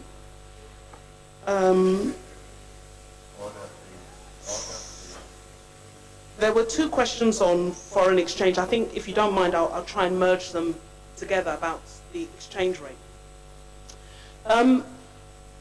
We've just suffered an oil shock, and as a result of which we have devalued. Now, we're not the only economy to have devalued. Russia devalued, Venezuela devalued. All the oil economies have come under pressure with their currency. The problem is that markets tend to overreact. So if you leave the market to sort something out, the market will overreact. So what the CBN governor has done is just brought in some breathing space. Because if we allowed the market to continue, all our reserves would have been depleted. What we need to do is to strategize. And the solution will not just be exchange rate. Exchange rate is not a silver bullet. It's not a wonder drug. It has to be accompanied with fiscal policies and monetary policies and industrial policies. So, for example, back to the, and I'm jumping back to the unemployment question, we need to increase made in Nigeria. Even me, we all need to buy made in Nigeria, eat made in Nigeria, drink made in Nigeria as far as possible to support the economy, and that will also help us to support the exchange rate. So there are pros and cons around devaluation. I think that adjusting the foreign exchange on its own, in isolation, will not solve our problems. And I think what the CBN governor has done is right, it's bought us some breathing space. Then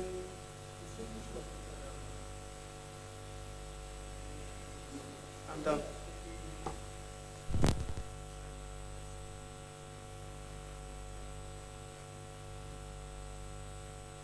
And she's been here for, so is it the wish of the Senate that she can take her leave now?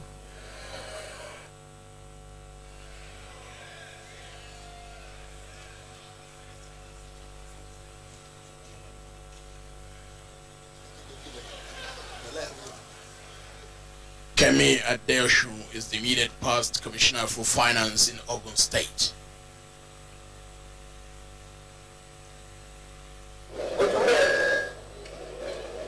She's a finance professional with more than 26 years experience gained in the United Kingdom and Nigeria. She has expressed her commitment to fight poverty in Ogun State, where she presided over the state's economy as a commissioner.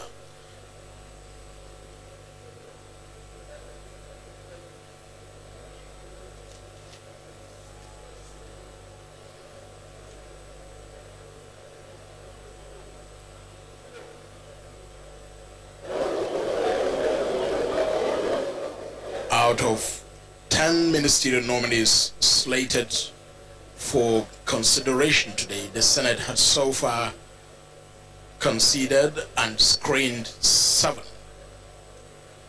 We now have just 3 more to go. Senator Hadi Sirika, Barrister Adebayo Shitu, and former Executive Governor of River State, Chibuike Rotimi Amechi. Coming into the Senate chambers is Senator Hadi Sirika. He represented Katsina North Senatorial District of Katsina State in the last Senate.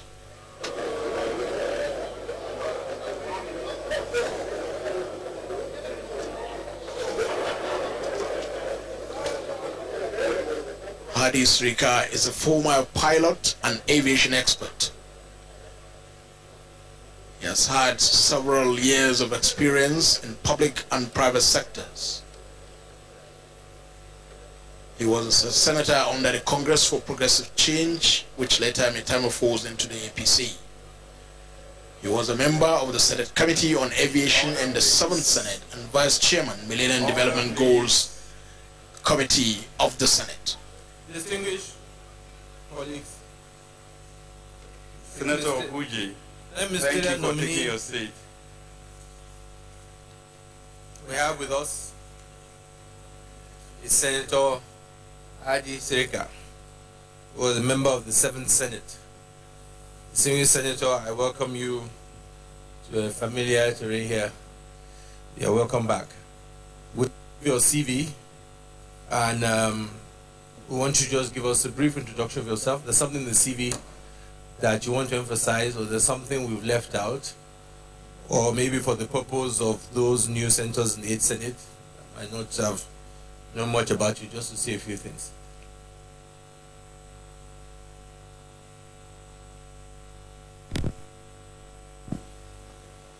Most distinguished senators of the Federal Republic of Nigeria, ladies and gentlemen, I think, Mr. President, my content and character, person and personality has been long deposited in this hallowed chamber. I'm not too sure if there's anything left out. Everything about me must have been known, long been known, much as well also from the Green Chamber, where I migrated to here. Indeed, we're brothers and sisters and colleagues and friends hitherto, and we've worked together.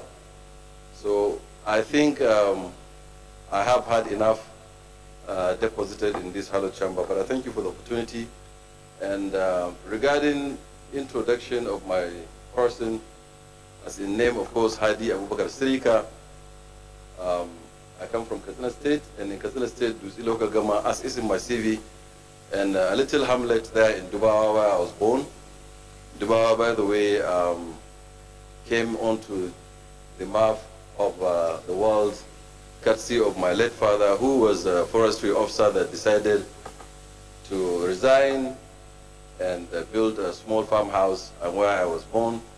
And we were the first set to go to school. And by providence and by the will of God, we've got several PhDs there, engineers, pilots, architects, accountants, pharmacists, and so on and so forth. We thank Allah for that. And of course, I was a member of the House of Reps 2003-2007, and that's the 5th House. And also a member of the 7th Senate, Mr. President. I thank you very much.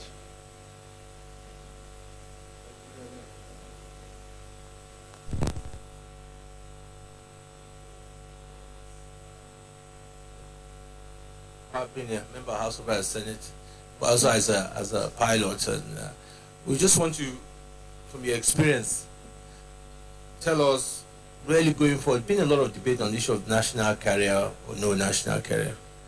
Your opinion on what you think about that. And then secondly, a lot of concerns Nigerians about unemployment.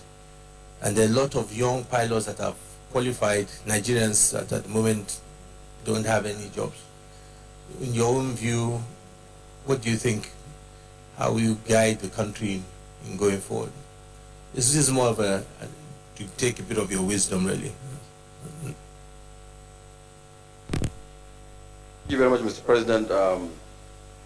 Regarding the national carrier question, I'm one of those proponents of it that we ought to have our own national carrier, and for very good reasons, and noble ones for that matter. If you start from probably the list of them, which is having to have your flag being flown around the world, for that purpose, for that patriotic reason, you will have a national carrier. But more importantly, because when you look at the statistics, over 90% of the international market is being taken by international airlines that are coming from other countries, and most of them are either state-owned or partly state-owned. One reason. Second reason, Mr. President, is the fact that most of these bilateral agreements that we sign with nations that are into this aviation also becomes lopsided, because more or less Nigeria cannot take advantage of those because we do not have a national carrier and we have not designated anybody to do that job. And Nigerians often ask me, why is it that the ticket from London to Abuja is twice the ticket from Accra to London? And when we were in the House of Reps, I believe some of you who are members of that committee, we did invited British Airways, which had the monopoly at that time of going to London. And then, of course, they just bluntly told us that, well, because Nigerians can afford. If Nigerians can afford, is that the reason why it should be twice as much when the distance is farther to Accra? When the fuel is cheaper in Accra, in Nigeria at the time, and then we pay more or twice? I believe we would address this, and not to preempt what government would do, I'm aware that there has been a committee that was set up by the Ministry of Aviation as it is now to harmonize all those submissions that were done in favor or against the national carrier, and they have turned in their reports. I don't want to preempt the contents of that report, but my own personal opinion that yes, there must be national carrier, yes, it must be strong, yes, it must be viable, and then of course coming to employment of our pilots is all about policy making. You'd have someone with a type rating of airplane, i.e. he's gone for training for a particular aircraft, and he's available in Nigeria, and he's very good for that matter. But his place is taken by somebody who is brought from another country, who is oftentimes is inferior. We've been to the schools together with these boys. We beat them. We take first positions there easily. And then they come here, they are treated with preference than our own indigenous pilots who are well-trained, well-seasoned, and who are much better. So also in engineering as well. So I think this must stop. We must look inwards. It's only where we don't have our own that we can now gradually and then maybe ask someone to come and take over that job. But I can't have a job space and I export it somewhere. It's ridiculous. I think going forward we should be able to identify wherever we have our own people who are capable and competent, they take those positions before others. Mr. President.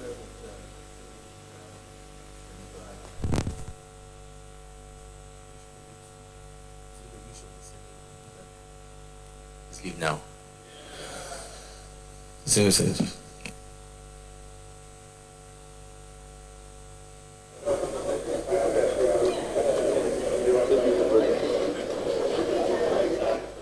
And the tradition of the Senate, being a former senator, in fact, someone who had just completed his Senate sojourn in the 7th Senate, he has been asked to take a bow. Senator Hadi Sirika was in the 7th Senate and was a member of the Senate Committee on Aviation and Vice Chairman, Senate Committee on Millennium Development Goals in the 7th Senate. He's a pilot and an aviation expert, and he has given his views and supported President Muhammadu Buhari's preference and indications towards having a national carrier for Nigeria. And he also spoke on the need for indigenous pilots to be given preference to foreign nationals. Senator Hadi Sirika, one of the ministerial nominees, and in fact a ministerial nominee from Katsina State. Leader of the Senate. Mr. President, distinguished colleagues, I move that we stand down the confirmation of the remaining two to next legislative day.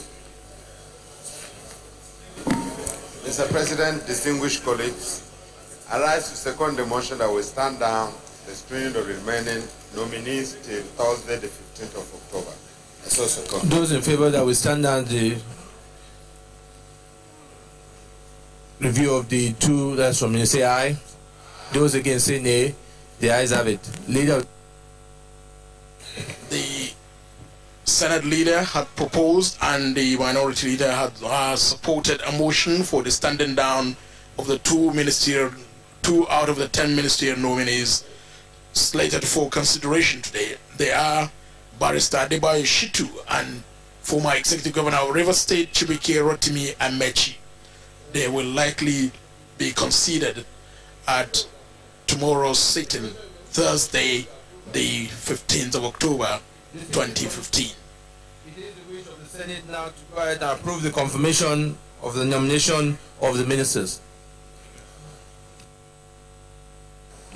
Those in favor that we go ahead and carry to go to next step approving the confirmation of the nomination, say aye. Those against say nay. The ayes have it. Senate is going to be doing now is the confirmation process. In what we have witnessed from yesterday to today is the screening process. There is the screening process and there is the confirmation process. None of them, no nominee will have been considered to have been totally approved by the Senate of the Federal Republic in a committee of the whole until those two processes are administered. That is, screening involves questions by senators and then a response from the nominee. And then the confirmation process will take the form of voice acclamation, either for or against a particular nominee. Like I was saying much earlier. Let me know if anybody has any comments. If not, I'll go to the first question. Thank you.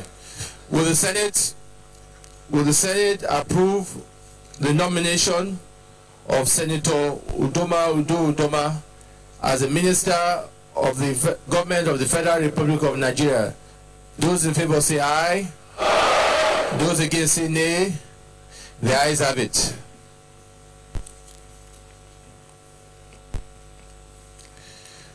Will the Senate approve the nomination of Dr. John Kayode Fayemi as a minister of the government of the Federal Republic of Nigeria? Those in favor say aye. Aye. Those against say nay. The ayes have it. Will the Senate approve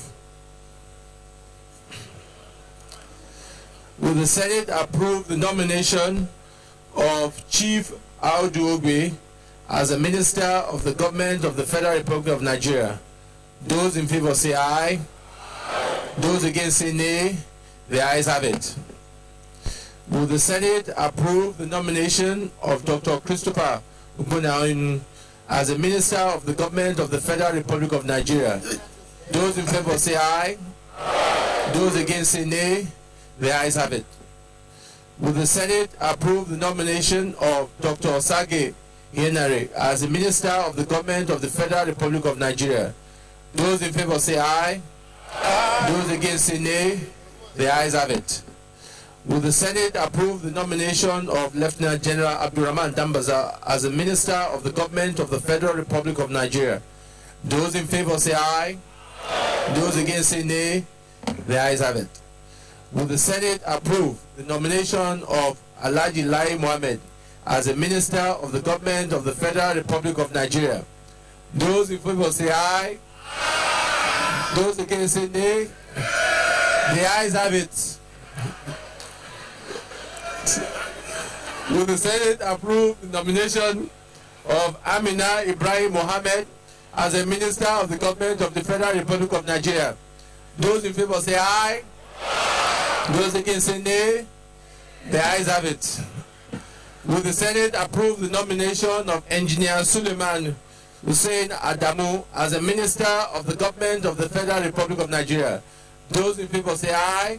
Aye. Those against say nay. The ayes have it. Will the Senate approve the nomination of Mr. Ibrahim Usman Jibril as a minister of the government of the Federal Republic of Nigeria? Those in favor say aye. Aye. Those against say nay. The ayes have it.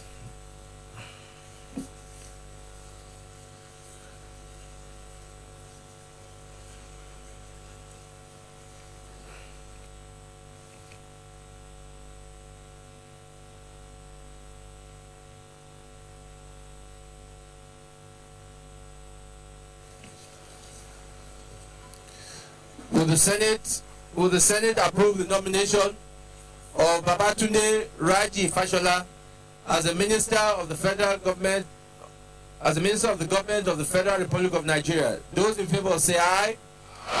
Those against say nay. The ayes have it. Will the Senate approve the nomination of Dr. Ibe Kachikwu as a Minister of the Government of the Federal Republic of Nigeria? Those in favor say aye. Those against say nay. The ayes have it. Will the Senate approve the nomination of Abubakar Malami SAN as a Minister of the Government of the Federal Republic of Nigeria? Those in favor say aye. Those against say nay. The ayes have it. Will the Senate approve the nomination of Dr. Senator Chris Ngige as a Minister of the Government of the Federal Republic of Nigeria? Those in favor say aye.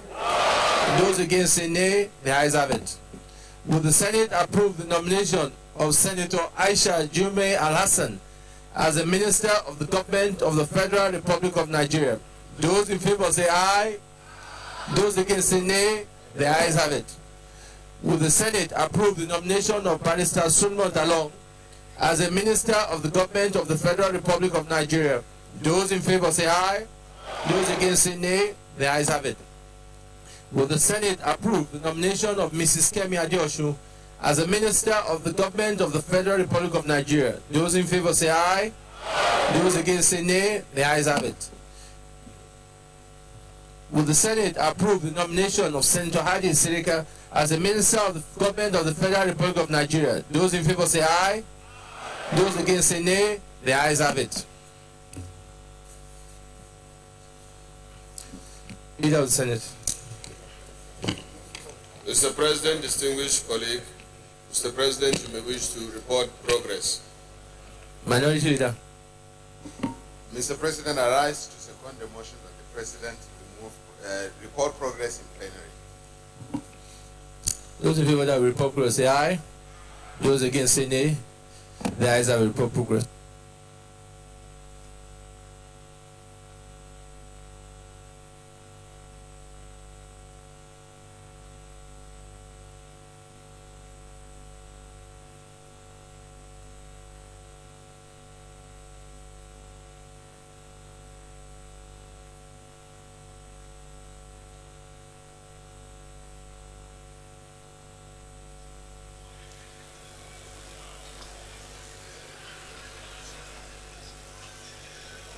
And the tradition of the legislature, and particularly the Senate, after the confirmation process in the committee of the whole, the chairman will now have to move to this next seat that where he is seated now to report progress to the entire Senate at plenary. The Senate has now moved from the committee of the whole, where it can consider nominations, appointments, approvals, or confirmations, into plenary. The Senate President is now technically the Senate President, no more the chairman of the chamber when it is in the committee of the whole.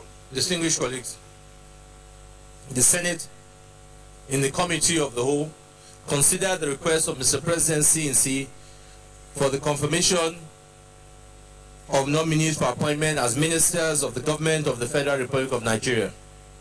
The nominees answered questions from distinguished senators on a number of topical issues.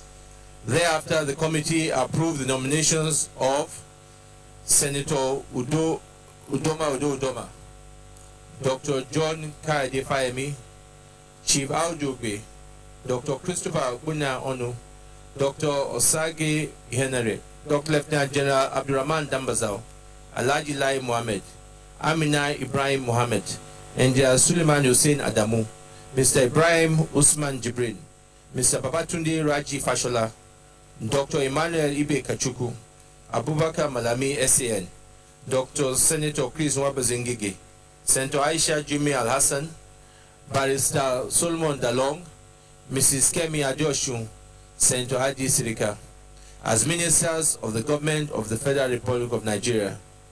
Is this a true reflection of what transpired in the Senate of the whole?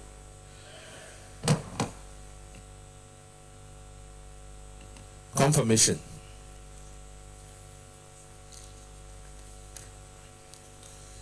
Will the Senate confirm the nomination of Senator Udoma Udo Udoma as a Minister of the Government of the Federal Republic of Nigeria?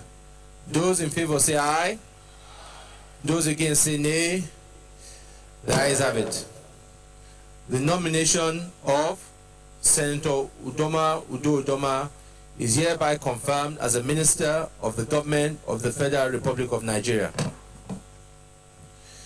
Will the Senate confirm the nomination of Dr. John Kaide Fayemi as a Minister of the Government of the Federal Republic of Nigeria?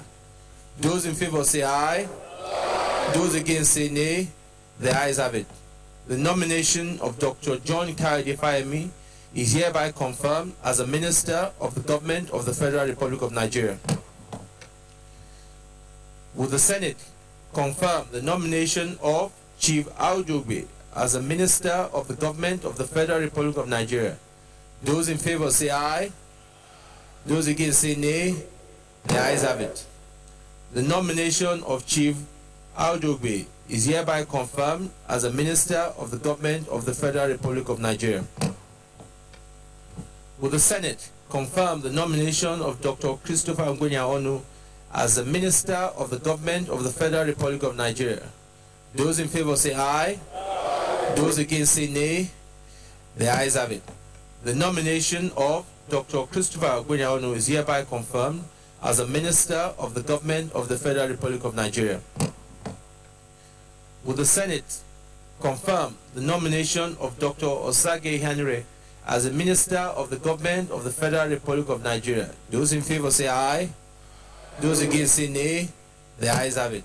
The nomination of Dr. Osage Henry is hereby confirmed as a Minister of the Government of the Federal Republic of Nigeria.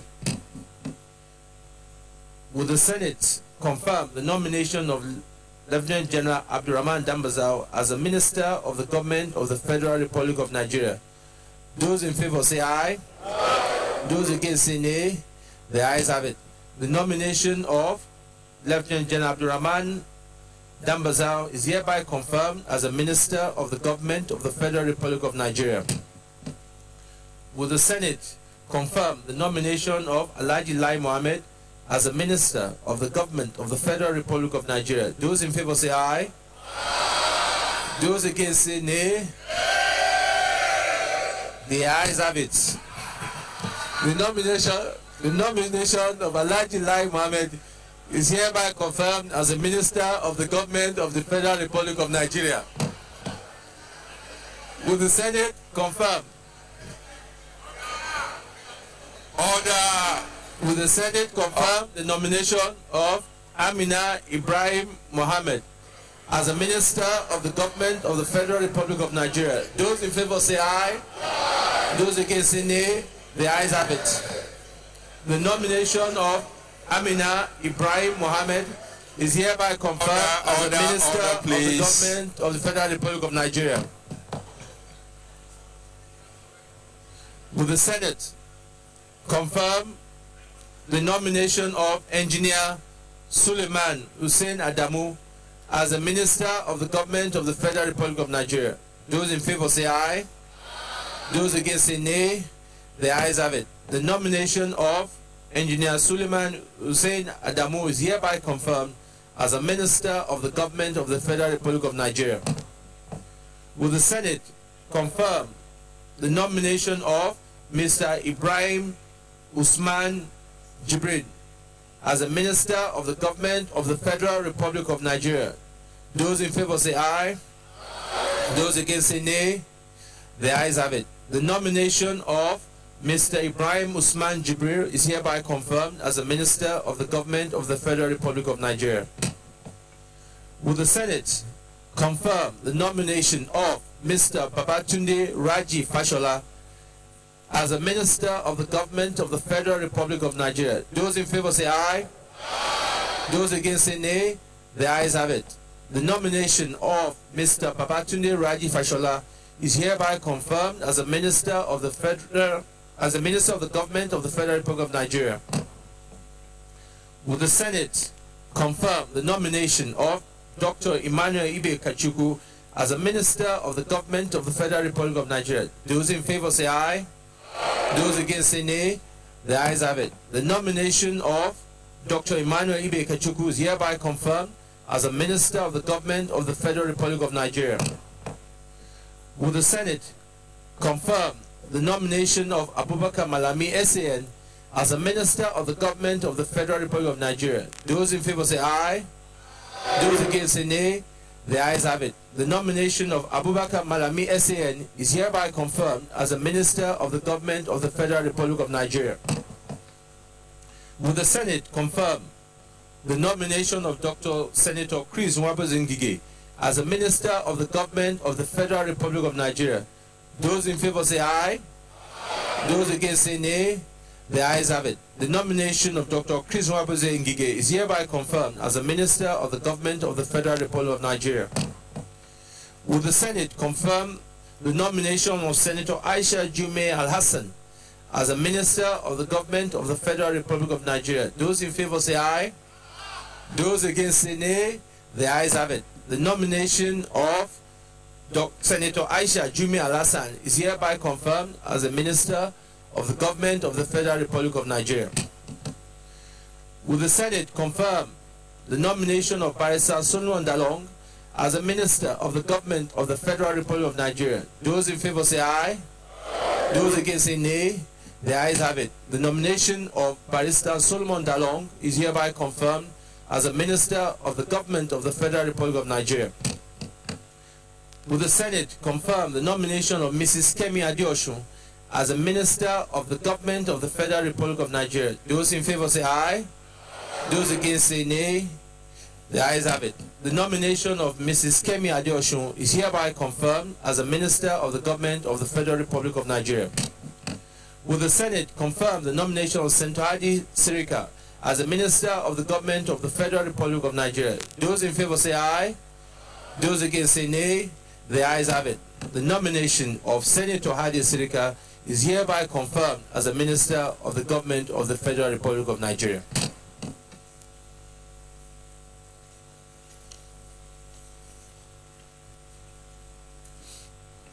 Distinguished colleagues, that brings us to the end of the screening exercise.